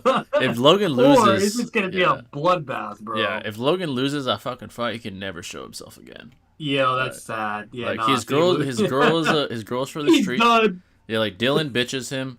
We all find out his girl's for the streets, and he fucking his life's over. He has to win that. He either has to win that or make it extremely a bloodbath, contentious fight. Like it's just all blood and nothing. He has to. He fucking has to. Like he's defending himself. Now, I'm going to be honest. I do think Logan is more likely going to take it. I think he's going to have the mental advantage. You know what I mean? Yeah. Like he's going to have way more motivation and just, he's going to have a bigger mental in, bro. Like, while the other guy, he's just mad and pissed. Yeah, he has no, like... While Logan, like, everything's on the line. His reputation, his bitch is being, insulted and made fun of all that. He is, like, it's just more to lose. Dylan does, as far as, like, skills, like, Dylan's a jiu-jitsu guy. He's not even a striker, so... Logan probably has more time consistently boxing than Dylan. So he's bigger than Dylan too. And if anything, that's really bad too. Like that's just retarded. Like I would ask him in a grappling match, not a fucking boxing. Yeah, match. Grappling, Dylan would fucking murder him. But yeah, in boxing, there's a chance that there's more likely Logan's probably gonna win. I want Dylan to win. I'm not gonna lie, but yeah, Logan's probably gonna win. So I don't like Logan that much, but I mean it's whatever. Yeah, me either. Yeah. For me, you need Amon, Zaire, Katara, all the avatars we have seen in their primes, Ozai, to even stand a chance against Naruto. Oh, even with all the benders, even with all the remember? Yeah. Go ahead, my bad. Even with all the benders, Naruto alone in his prime would fuck up all the benders. So. Oh yeah, he slams them all. Yeah, all not even a competition. Yeah, it's not even close. Like, but what I was gonna say is, remember when Logan Paul was crying to Jake Paul, like, "I'm a better fighter."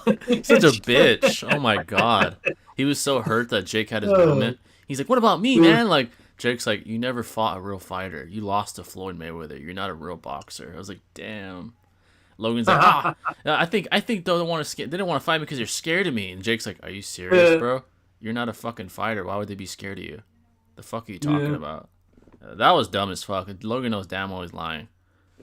Like Jake, man had an ego check. Like Jake legitimately can box. Logan can't box for shit. Like, dude, what the fuck are you talking about? What the fuck he's talking about? He was really trying to compete with Jake. Like, oh man, I'm a better fighter than you, and people are scared of me. I'm like, dude, no one fucking cares about you. The fuck are you talking about? Imagine we see him fight that one dude like Logan, and then like he's fucking either getting bitched or he barely won. Like, and you're gonna still sit there and match or even fight Jake. I guarantee Jake would knock Logan the fuck out. I guarantee. Oh yeah, Jake would beat him. Yeah, he'd beat his ass. Let's see. How strong would Momo be if he became a 10-tails in Cherokee? Oh, Jesus, he'd be strong as shit. It's shit. Well, look at fucking Jigen. Like, that motherfucker is siphoning just portions of its power. Yeah, portions of it. Jake's like, honestly, here's and would mop the floor with them. The benders, yeah. Yeah, folks. What if the 8 Kings in Toriko was in Naruto? I'm not familiar with Toriko, but... what if Rock Lee became the 10-tails in Cherokee during the war arc? Would he be able to use ninjutsu and genjutsu? It doesn't seem like you gain new dojutsu. Well, technically, Three-Eyed Madara got like a new, like, Rene Sharingan or whatever on top of his forehead. Maybe he would get a Rinnegan, being the fucking 10-tails in Cherokee. In that case, he would be able to use genjutsu. Obviously, we don't know how that interaction would go, but he'd obviously be very strong. And he's very mentally tough, so he probably would tame the 10-tails like Madara did. Like, Jubito couldn't really control it. Well, Jigen just controlled it with the rods. Yeah, so he'd probably be very powerful. He has the mindset for it, the toughness, the willpower. So, probably stronger than Jubito, if I'm being honest. Just because of the mental fortitude. He'd be more stable, at least. What if Ishiki had a Rinnegan instead of a Byakugan? Well, Ishiki had beyond, he had more, what do they call it? One eye, yeah. Yeah, he had more tomoe, not tomoes, but like lines in his eyes that are beyond 6. He had like 8, kind of like implying 8 paths, not 6 paths. Yeah, it was like beyond the Rinnegan. Yeah, it was like beyond even the Rinnegan, so yeah, he's fucking cracked. Yeah. If Naruto were in Bleach, how far does he go before he loses? Do you think Naruto would get past Kenpachi? I don't know about full potential Kenpachi. That guy's fucking cracked, man. Maybe like if it's like Soul Society arc Kenpachi, probably. But if it's like current Kenpachi, I don't know, man. Or 1,000-Year Blood War Kenpachi, I think he starts to struggle with guys. Prime Naruto would have the best shot of doing well. Guys like Aizen, guys like Ewok, guys like Kenpachi, he'd have some trouble. Maybe not because of pure raw power, but because of hacks. Like his senses would be manipulated. Speed and Eyes, hacks. yeah, that would be the problem. He might be more raw, have more raw power than all of them. You could argue that. But as far as hacks, I don't know how you would deal with that. It's like Genjutsu times 100. Fucking Aizen's broken ass shit. Yeah. Yeah, I don't know. If you give him like Baryon mode as well, then he might be fine. He might be able to one shot, with Baryon mode, but yeah, maybe he would struggle with the guys speed like and hacks. It probably doesn't even get to that point, you know. Yeah, with speed and hacks, like that would be the best tool he has. If he even gets touched by the hacks that someone like Aizen has, he's gonna have a lot of fucking trouble. Yeah. It's like getting hit by Itachi's Genjutsu. Like, yeah, what do you do? Literally. Like you don't, and sometimes you don't even know you're hit by it. Like Aizen, you're fighting Aizen. In reality, you're not fighting Aizen. You're in his fucking trance. They can just kill you at any point in time. Yeah, exactly. What? Let's see. What if Momoshiki wasn't a rehashed version of Boruto? Well, he'd have to find a vessel to survive, like kind of like Ishiki, but he'd find a vessel somehow. Which girl would you rather have? 70 IQ, 7 out of 10 attractiveness in one body, or 100 IQ, 9 out of 10 attractiveness in 11 bodies? I don't really care about IQ like that, so I'll take the first, man. If anything, the higher IQ they have, the more confrontational they'll probably be as well. They're probably more industrious. They're probably more ambitious. Try to be more superior, be more, controlling whatever. This and that. Fuck that. No, I want somebody that's not going to add any more to my stress. Yada yada. 70 IQ doesn't mean like you're like brain dead. That's still like there's people that have a 70 IQ and have like it's harder to get like a higher skill job, but they still work and stuff. They're not like fucking like disabled or anything. And if anything, with them like having issues in that department, like in the competitive spectrum of things, whatever. Normally, when you have a disadvantage in society and whatnot, you become more humble as a person. Because you've been through so much discrimination, maybe even bullying as well. Or how to work way more harder, or just know how much basically how tough the world works. You know? And 100 IQ is actually with that reality check, that's going to put you kind of in place and make you more of a better person. Yeah. 100 IQ, I believe, is average. I think that's like blatantly average. So it's not like super high, but 70 IQ, I mean, that doesn't mean they're dumb either. It's just IQ just basically measures your ability to absorb information, like your rate of growth, like how fast you can absorb. For the most part, that's what it rates. So 70 isn't like, holy shit, she's dumb as fuck, but if anything, I could help develop her intelligence. Those guys those guys that have like a 90 IQ that are smarter than a guy with 110 IQ just because they work harder. So, the IQ doesn't determine everything. Now, if they have like a fucking IQ of 20, then they're like legitimately disabled. Hell no. That's obviously different. Yeah, that's something else. Can you power skill Chuck Norris? He's omnipresent. Huh? Yeah, omnipresent. Him, Bruce Lee, omnipresent. Out reversal. Those guys are beyond reality. So basically, basically both those guys. I won't like the Quincy King. I don't like the Quincy King. Might even beat Baramo Naruto. To be honest, he's gonna need Baramo to even stand a chance against Aizen. I think he needs True Suganori versus Kenpachi, even with Shikai alone. Yeah, those guys are cracked, man. Those are the guys that he'd struggle with the most. So, Big Daddy G Game keeps a pet 10 tails. Yeah, he literally had a pet. Code's taking care of him now, making clones out of him. Yeah. Boruto's bitching him though. Hopefully he whips Code's ass. I hope he backs it up. I hope it's not a Gojo situation. Imagine he gets his fucking ass whipped by Code. Then everyone's calling him a fucking fraud and shit. It's gonna be insane. Oh my god, I'm gonna be pissed if that happens. I swear to God. Like he's stepping on his head, and Code is like, "Who are you fucking talking to?" And then releases his power, and like, oh my god, I would be so fucking disappointed. I'm gonna be so pissed. Like first Gojo, now Boruto. Come on, man. And then Satoru has to get him and retreat and run. It's like what's happening in anime? All the main characters getting fucking slammed and shit. It's insane. I'm gonna be pissed, man. That would be like Goku losing to Frieza. Imagine if he would have lost in Namek. Holy shit, man. That changes shit drastically. Yeah, that would fucking suck. I remember someone posted something about Chuck Norris losing his virginity before his dad. What the fuck? Holy shit, that's a feat, man. That's a hell of a fucking feat right there. That's how you know he transcends time. Even before his fucking dad had him. He's fucking universal. Let's see. Big Daddy Ishiki kicked Naruto in the face and cracked Boruto's spine. Yeah. What Naruto character is most likely to be a Nazi? Probably fucking Tobirama. Or Danzo. Danzo would be a... Orochimaru would probably be a Nazi. He's like, I need the perfect body. Like a fucking Nazi or some shit. Probably Tobirama, though, or Danzo. They'd probably be like fucking, some Nazis. Racist-ass people. Tobirama's like, we need to cleanse the shinobi world from filth of the Uchiha. Like, there's some shit that fucking Hitler would say about everyone else that's not German and white and blue-eyed. So, yeah, deadass. That's probably someone like him. Not wrong. Yeah, Orochimaru's not really a Nazi. He only cares about himself. Like Hitler wanted to, he had like this ethnic cleansing fucking plan or some bullshit like that. Orochimaru is more like just a psychotic serial killer. Yeah, he's more like a fucking. If I had to compare it to like a real life person, he'd be like fucking. Let's see. Jeffrey Dahmer. Like Jeffrey Dahmer, some weird ass shit like that. Yeah, he's like some weird ass person. Yeah. Would a bear mode Naruto still had his True Seeker orbs? I probably would have helped against Ishii. He didn't really need him, but maybe it would have helped him finish the job faster against Ishii. That's if they even affect him. I don't know how that interaction would go because he's at Suitsuki. He could part his heel. Yeah. I mean, even if Momoshiki had a cool powers design and a great fight, he still pulled out. Yeah. Deidara is definitely a Nazi. He is the same ethnic. He's the same race as a Nazi, white with fucking blue eyes. So, yeah. Thunder God just posted a Yujiro video. Oh, that shit was heat. I saw the one that the Yujiro video. I saw that. It was pretty heat. I need to check out that anime, to be honest.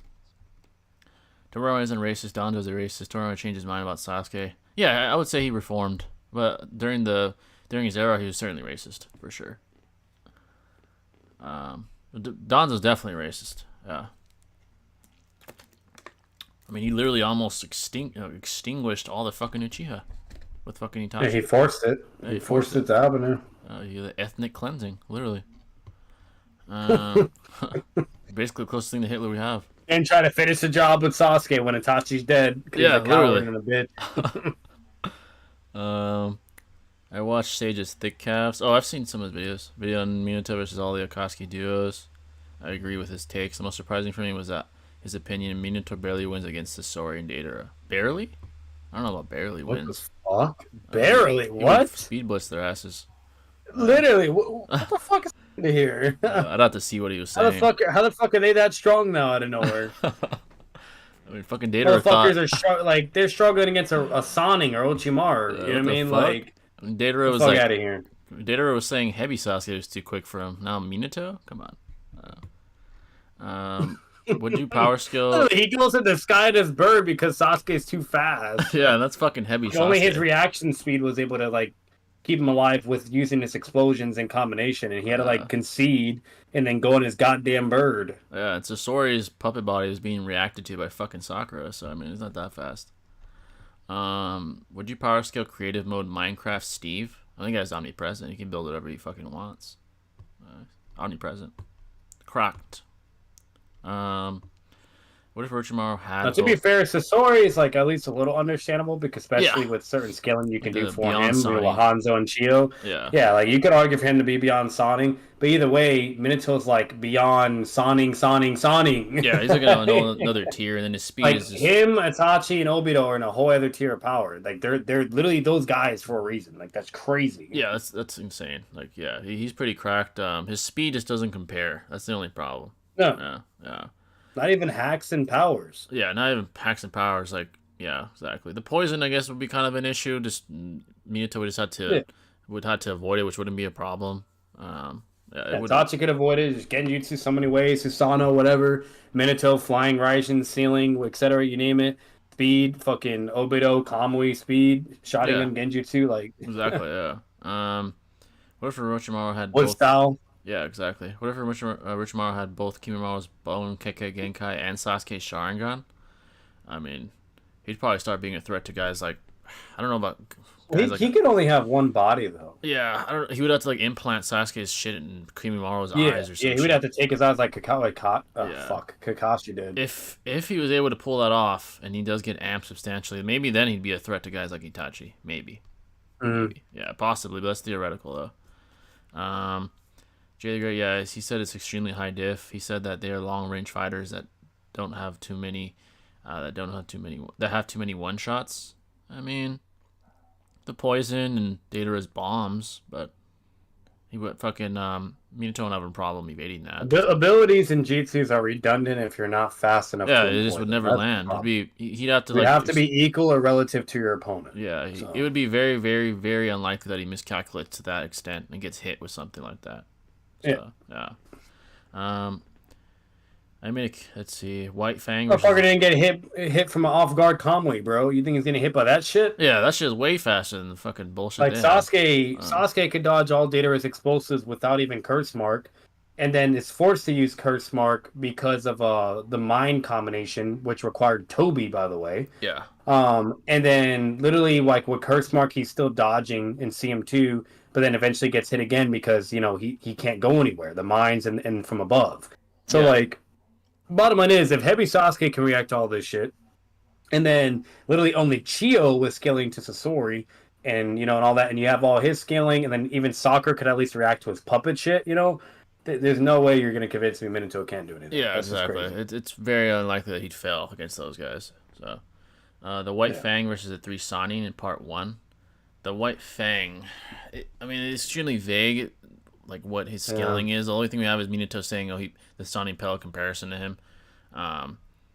So maybe he's like on the caliber like Sasori or Hanzo, like maybe the best semantical, or it's to the weaker versions of the best interpretation semantically they could give it is that he means all 3 in conjunction or Pell in comparison, or you could interpret that as he means that individually. If it's all 3, if it's all 3 in conjunction, then he would beat them. Part 1. If it's one individually, if it's all 3 fighting him, he'd probably struggle against all 3. If that's how you interpret it. Thinking about it, I think Minato said all of them. Yeah, if it is all, then he probably would beat them. At least in base. If he's using I have to go back to it, but... Yeah, if there's no Edos, of course, and of course, like in base at least. Now, if they're using their like Sannin plus forms, like 100 healings, fucking Hydra Snakes, Sage mode, maybe then he'd lose. But if all of them conjunctively pale in comparison to fucking him, like how they paled in comparison to Hanzo, in part 1, then he'd probably beat them.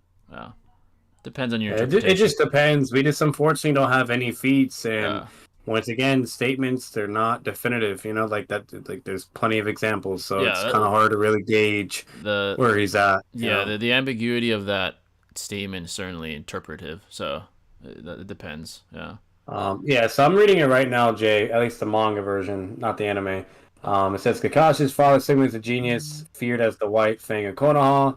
In his time, the 3 great shinobi of Konoha legend paled beside him. Yeah, exactly. So it's a little vague, but yeah. It's vague. Yeah, it doesn't say like all 3 of them combined paled, or it doesn't say, it doesn't say one. So meaning if it's 1-on-1, then there's a problem there. Like, yeah, exactly. That just basically means he's only Sannin level, or maybe it could possibly mean he's above Sannin. Exactly. We just don't know. Yeah. Jay, would you collab with Shinobi and Batman on Espada versus Akatsuki? Yeah, we've actually been talking about that. We are going to do that eventually. Espada versus the Akatsuki. Yeah, eventually we're going to do that. That is going to come eventually. That's a great video. Yeah, we have to do that eventually. That'd be pretty cool, yeah. Yeah, that'd be dope. Did you guys hear about the Russian kid who killed himself over Itachi's death? What the fuck? That's insane, bro. Damn, that's the way to go out. That man took it to extreme. That's too bad. Holy shit. Fucking... Like, at the end of the day, all seriousness, that's horrible. Yeah, that's fucking horrible. That's obviously tragic, you name it, but it's fucked up. Goddamn. Yeah, that's insane. I didn't hear about that though. That's fucking crazy. It's one thing for death threats and shit to people, but to take your own life, goddamn. No, that's like extreme devotion to Itachi, man. That's insane. Yeah. What if Obito had eternal DMS? This is the way I would analyze that. He would bare minimum have a 2x amp, because we all know just having double DMS in general gives you a 2x amp in speed. Now if he has eternal DMS, it's very easy to safely assume that the amp to the speed would be even more than ×2. So I mean, who knows? Obviously, the quantification's just arbitrary. Look how far Madara got from EMS. Look how far Sasuke got from EMS. So imagine Obito with beyond a 2x amp in speed. the exact quantification is arbitrary, but just imagine Obito with beyond twice the speed. I highly guarantee that his speed would be faster than just the 2 times that specified. Obito's gonna be even way beyond fucking KCM2 Sagemo Naruto at that point, bro. Even at that point, he's competing with guys like that. Like, yeah, he'd be a huge threat. He's beyond, because like if Rinnegan, like he's not even at full power, mind you, but if Rinnegan Obito's over here, like, you know, being contentious against KCM2 Naruto, just imagine what both fucking MS and EMS. He might be legitimately a threat to Madara just because of the speed at that point. Yeah. Even Madara would be basically. Yeah, he might actually lose that. He'd be fucked. He might actually lose that. Yeah, depending on how you quantify that. Yeah. You know, because Obito was kind of always shown to be on a similar level with Rinnegan to Edo Madara. Yeah, exactly. Boruto versus Prime Sasuke full power. Depends on the Boruto we're talking about, because even after Sasuke lost his Rinnegan, he was able to. He was able to fight him. Yeah, and that was an 80%. He's actually beating his ass in a way too. Yeah, and that was an 80% manifested Boruto. So that's damn near full power. Now, if it's like current Boruto with like a hypothetical Momo amp, then he probably beats Sasuke. But if it's the Boruto of the past, then Sasuke will whip his ass. Which that makes more sense, because there was, I don't know what's going on, but I saw like a clip. It was a long time ago, but it was like I only saw a couple things to where like Boruto was in his shit again, and literally, it was either Boruto or Kawaki, I don't remember, but either way, one of them was using their full karma, and then literally was just bitching Naruto. Like Sagemo Naruto. Like just bitching him. Like literally. He was nothing. So like if they're doing that at that point in time to Naruto, it'd be the same thing to fucking Sasuke. But if it's the 80% one, then no, they would still win. Sagemo Naruto would still win. Exactly. Sasuke would more than likely still win due to intelligence. And not only that, like Boruto even like says, like, I forgot exactly what it's like, 'cause I just watched it. But he's literally like freaking out. Like he's getting nervous. He's like, this is really bad. Like I don't actually know what to do. Like I'm not going to be able to beat Sasuke. And at the same time, I can't absorb any jutsus or chakra, because if I do that, then Boruto will get control as well. So he can't absorb ninjutsu, and literally Sasuke's beating his ass. Exactly. So that was right after his nerf too. So that's fucking crazy. Right after nerf. Exactly. That's insane too, to be honest. So, and it's funny, it also further concludes that particular Sasuke and Naruto would also wash the other inner car members still. What's it called? Delta, that I won't say no. Yeah, Delta's a little weird. Yeah. But Boro, he would still get washed up. That motherfucker got clapped by 80%. Either a lower percent or 80% Boruto. Yeah. Okay, he got fucking slammed. You know what I mean? So like it just, no matter what, like it goes to show how pretty powerful nerf Sasuke and Naruto is. It's pretty impressive. Yeah, they're still relatively impressive. Yeah. That's my only issue. He also said Minato would lose to Itachi and Kisame. I say 50-50. Well, if it's sick Itachi, he'd probably beat them. If it's like full power Itachi, then Minato might have some trouble against those two. But that's a tough one. Minato versus sick Itachi and Kisame. I would say probably would win. But if it's full power, Itachi just wouldn't be able to last long enough. Yeah, unfortunately, and Kisame is just too slow. So it depends on which Itachi.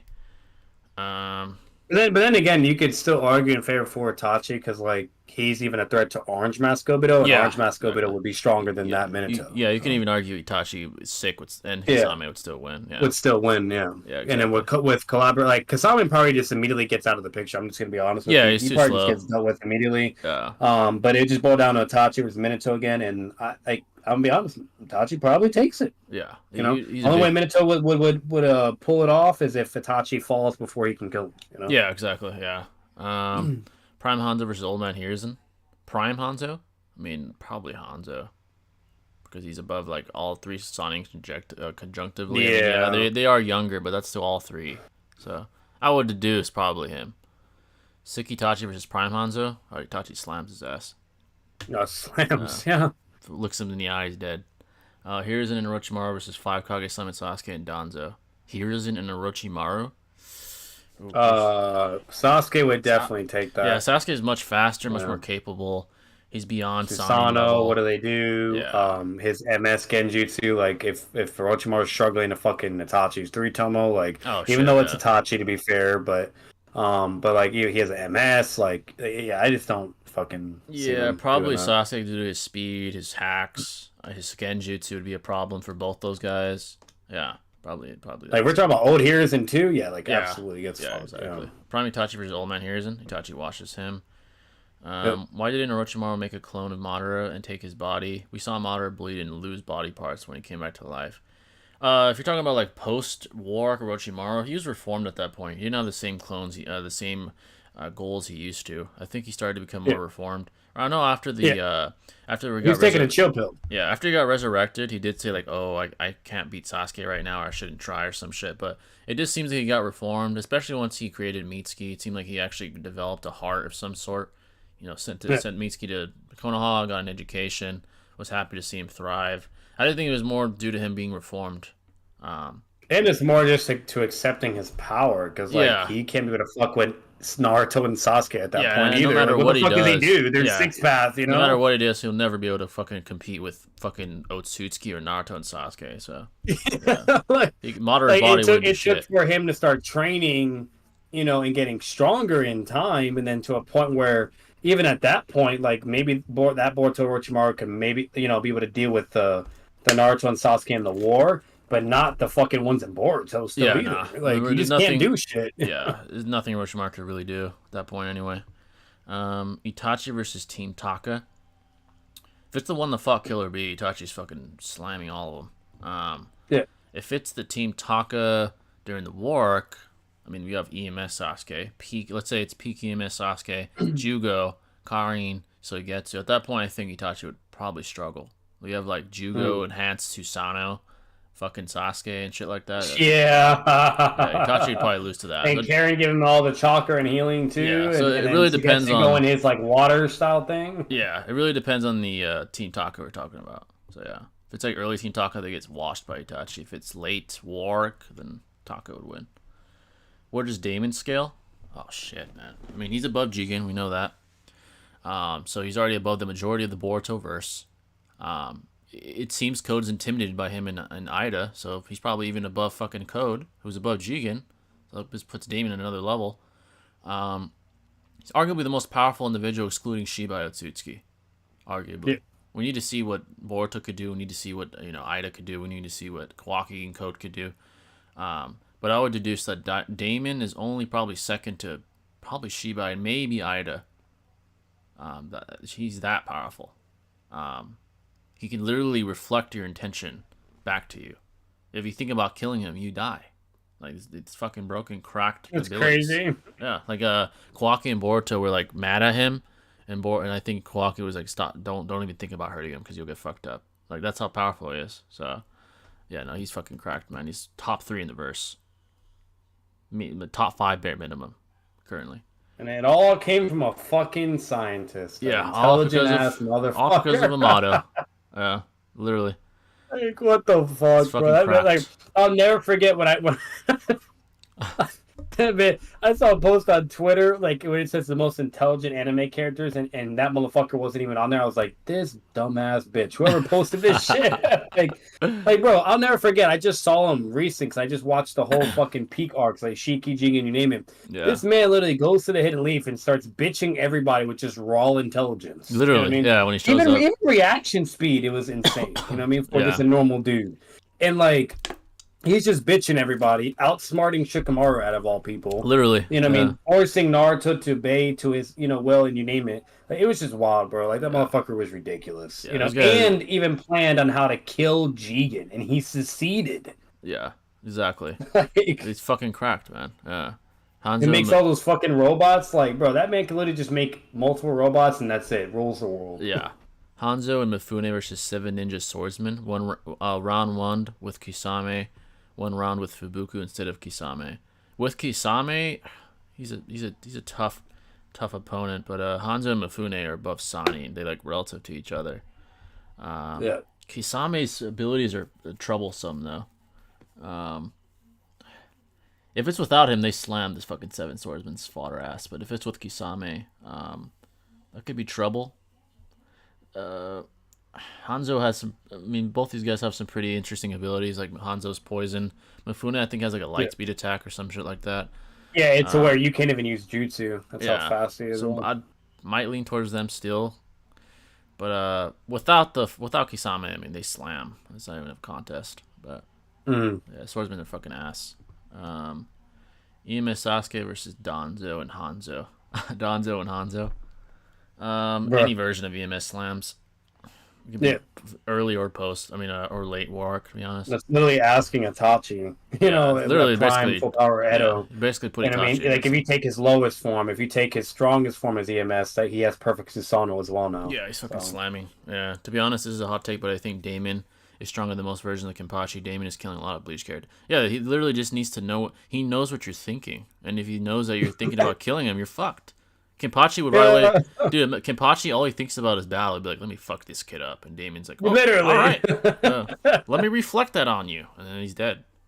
Or like someone like Ewok would be like, "Oh, I'm gonna kill this motherfucker." He's like, "Oh, really? Now you're dead." Like he's that fucking powerful. So it's just outrageous. What kind of power is that shit, bro? Like who the fuck makes this? Oh my shit, god! Bro? I don't know what Amato was thinking that day in the lab. He's like, "Let me make a robot that can reflect intention." Like, what the fuck is wrong with you? The fuck? And you can't even control him. Like all these cyborgs run their mouth to him like he's their bitch. Like what the fuck? Like what the fuck is this bullshit? Damn, Amato, you should have thought twice about that shit. It's insane. Literally, bro. Yeah, that's fucking crazy.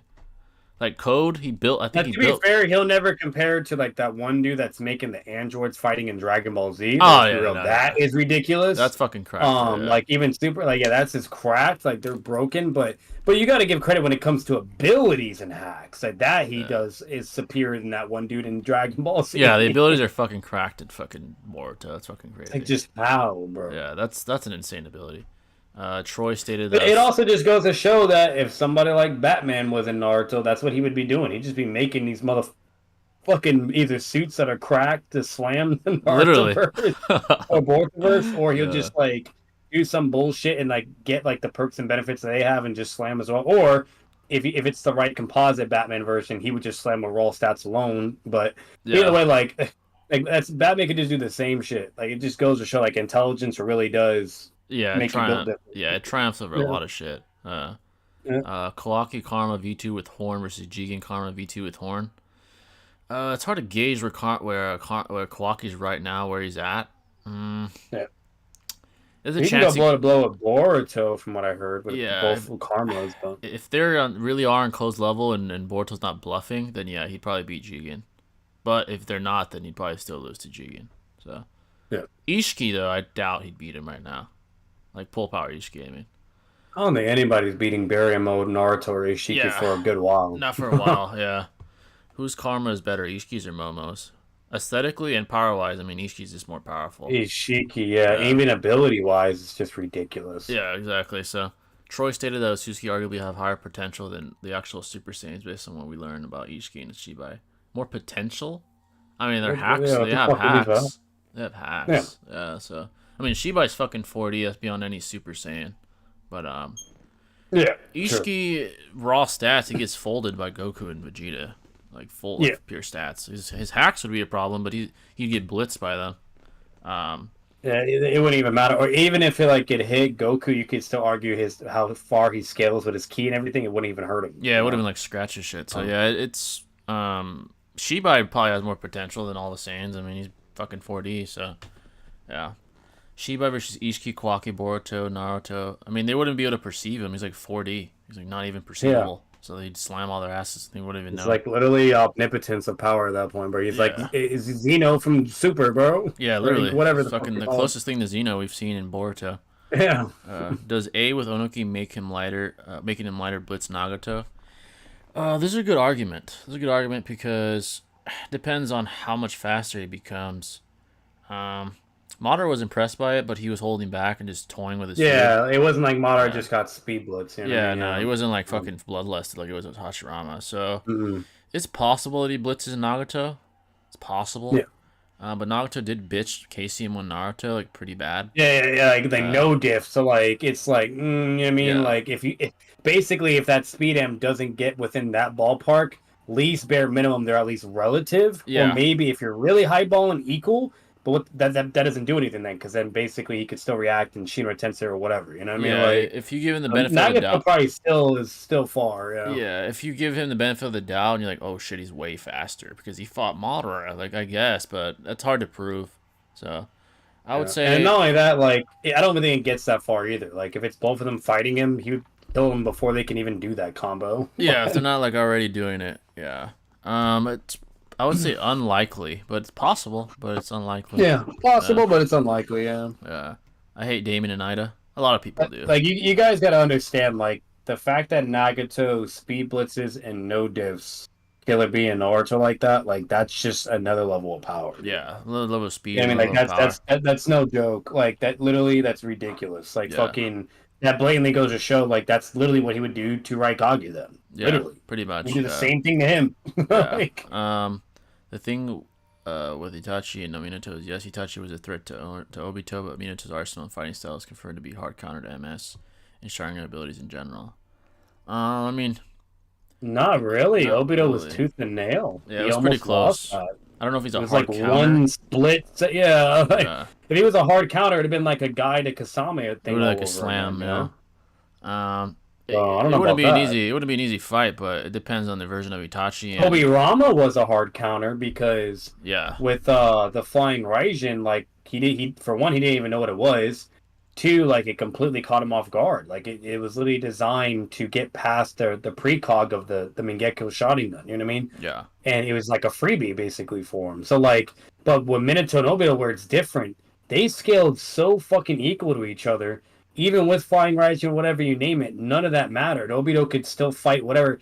Minato just says it himself. Like, it's going to boil down to whoever's just faster. Exactly. That's it. Yeah. You know what I mean? Like, it didn't matter about Flying Raijin. It didn't matter about Kamui.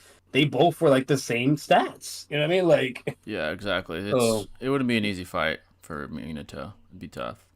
Yeah, no, it would still be tough. Because, once again, the only way it's easy is if he scales... way over to where, then obviously with the abilities he has as well, you name it, absolutely agree. Those abilities are a hard counter to the Sharingan or Chi people. Yeah. But if you don't know enough, it doesn't matter. Yeah. You know? Minato and Itachi is very relative. They fight, it is a very fluent, anything can happen fight.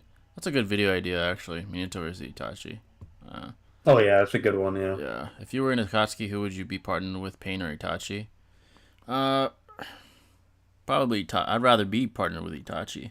But, Itachi. Yeah, he'd be cooler. I feel like we more likely win the strategizing or war game as well too. Yeah, Pain would just be like, "Let me take care of this shit. I'm a god." Itachi would be like, "Let's plan this shit out." It's different. Literally, and then you win. Yeah. Yeah.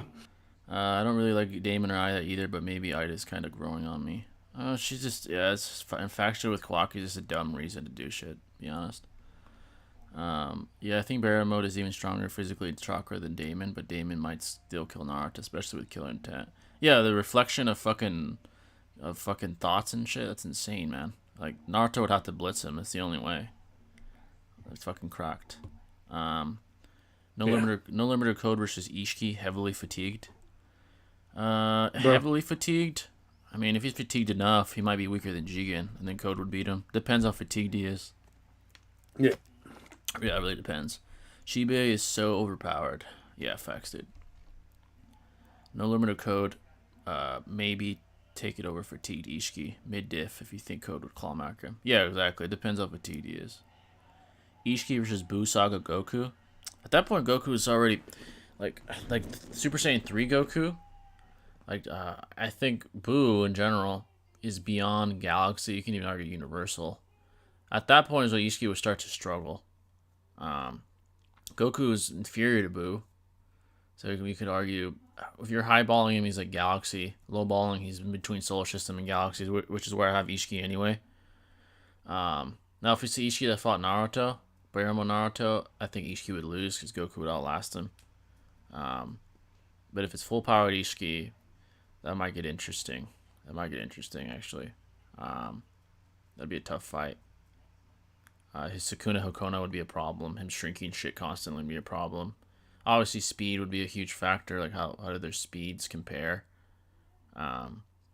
Things like that. I would lean towards Goku in most cases, though. There's probably some instances where Ishiki could win. But most of the time, Goku. Depending on what you presuppose, of course. Could Hashirama's plant spores be a counter to Kamui? If not, then would White Mask, Obito, and Love Hashirama be a battle of nutrition until one of them tires out? Most likely, Obito. Hashirama's plant spores be a counter to Kamui.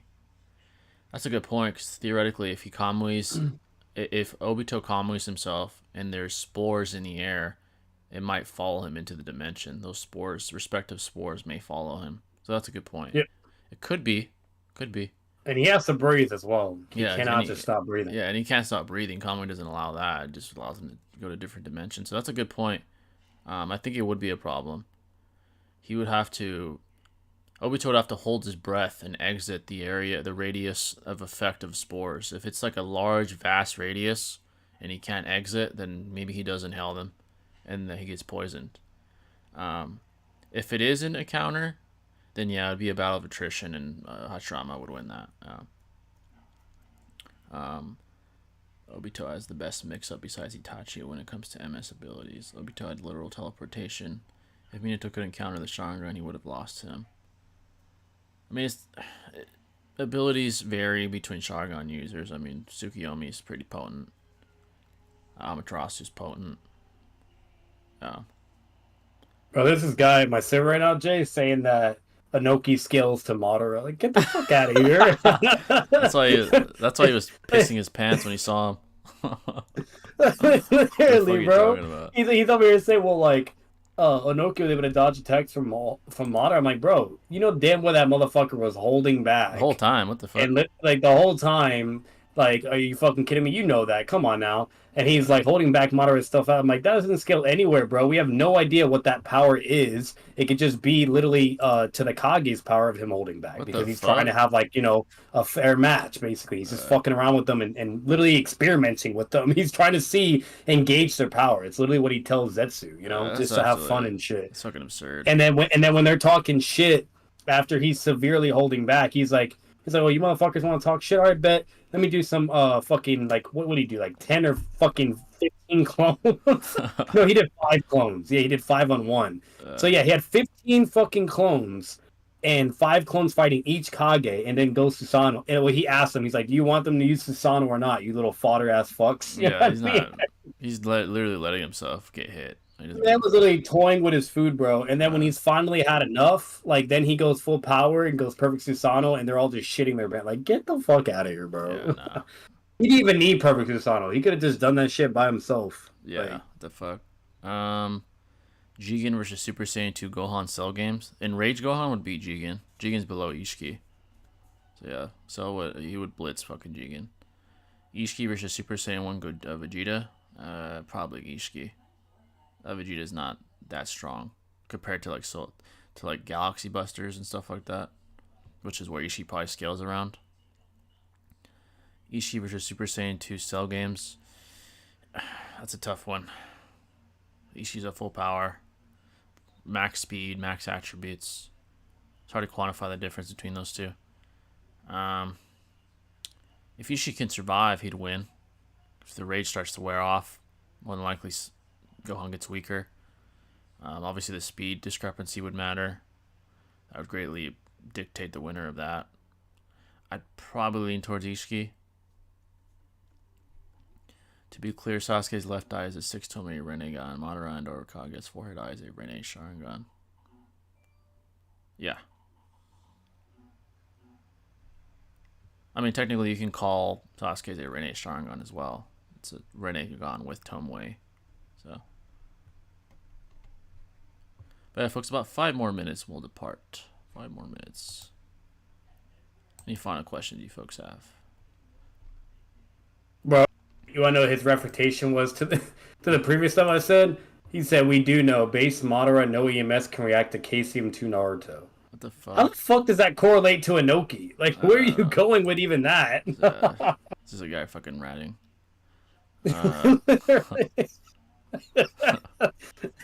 Yeah, it's like bullshit. I think he knows he's bullshitting. He knows. It's funny as fuck, though. Which Dojutsu is better, 6-Tomei Rinnegan or Rinne Sharingan? I mean, it depends.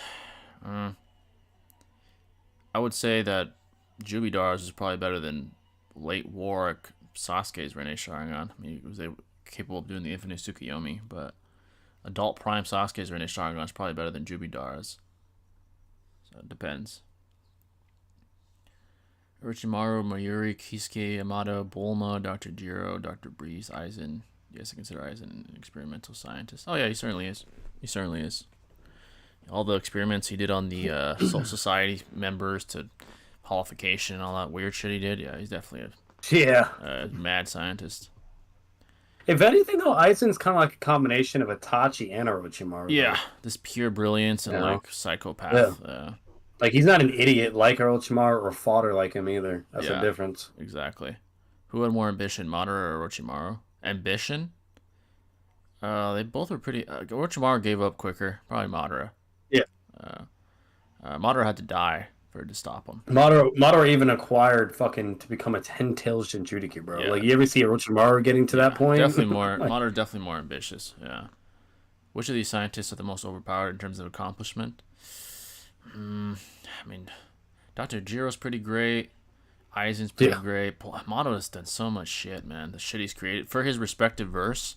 Fucking Damien, Ida, fucking Koji, Code. Literally. It might be Amato. A human, bro. They've even used chakra. A fucking human, bro. It might be Amato because his cyborgs fucked up the whole verse. I mean, Aizen did a lot of shit too. He was defeated in the end, though. Amato really, his creations were never really defeated. I mean, Amato's his build different, yeah. Like even the guy in Dragon Ball Z, his shit was defeated. Yeah, even Jiro, you know what I mean? Aizen was defeated. Mayuri's pretty smart, but his accomplishments are not on the level of Aizen. Kisuke kind of like doesn't have the ambition that Aizen had. So I'd probably say Amato, to be honest, man. His shit is fucking shit he did is fucking insane. He got that drip too, bro. Yeah, and he has drip. So Kakashi versus Itachi in Taijutsu. Like Taijutsu speed, Itachi. Yeah, and even if it was just normal Taijutsu, still Itachi. Yeah, Itachi. Itachi was literally a genius, like prodigy ninja. Yeah, like, he probably. Like Kakashi was as well, but like Kakashi was like above that, you know. Yeah, just look at it. Itachi swapping hands with Casey and Naruto, and Kakashi struggling with like V2 Jinchurikis and stuff. So. Literally. Yeah. What if he reacted? But Jay, he was fighting hand to hand with Obito.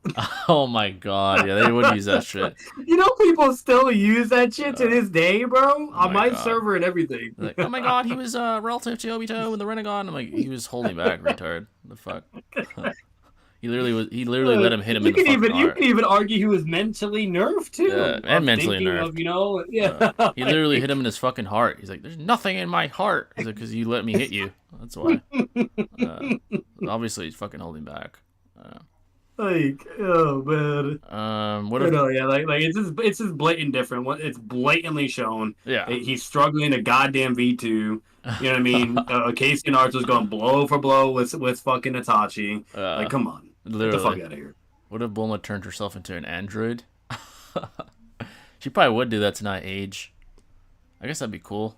I guess she'd be more relevant. She'd like be fighting. But Jay, the V2 were fighting Casey and Naruto and B as well, and they were beating their ass.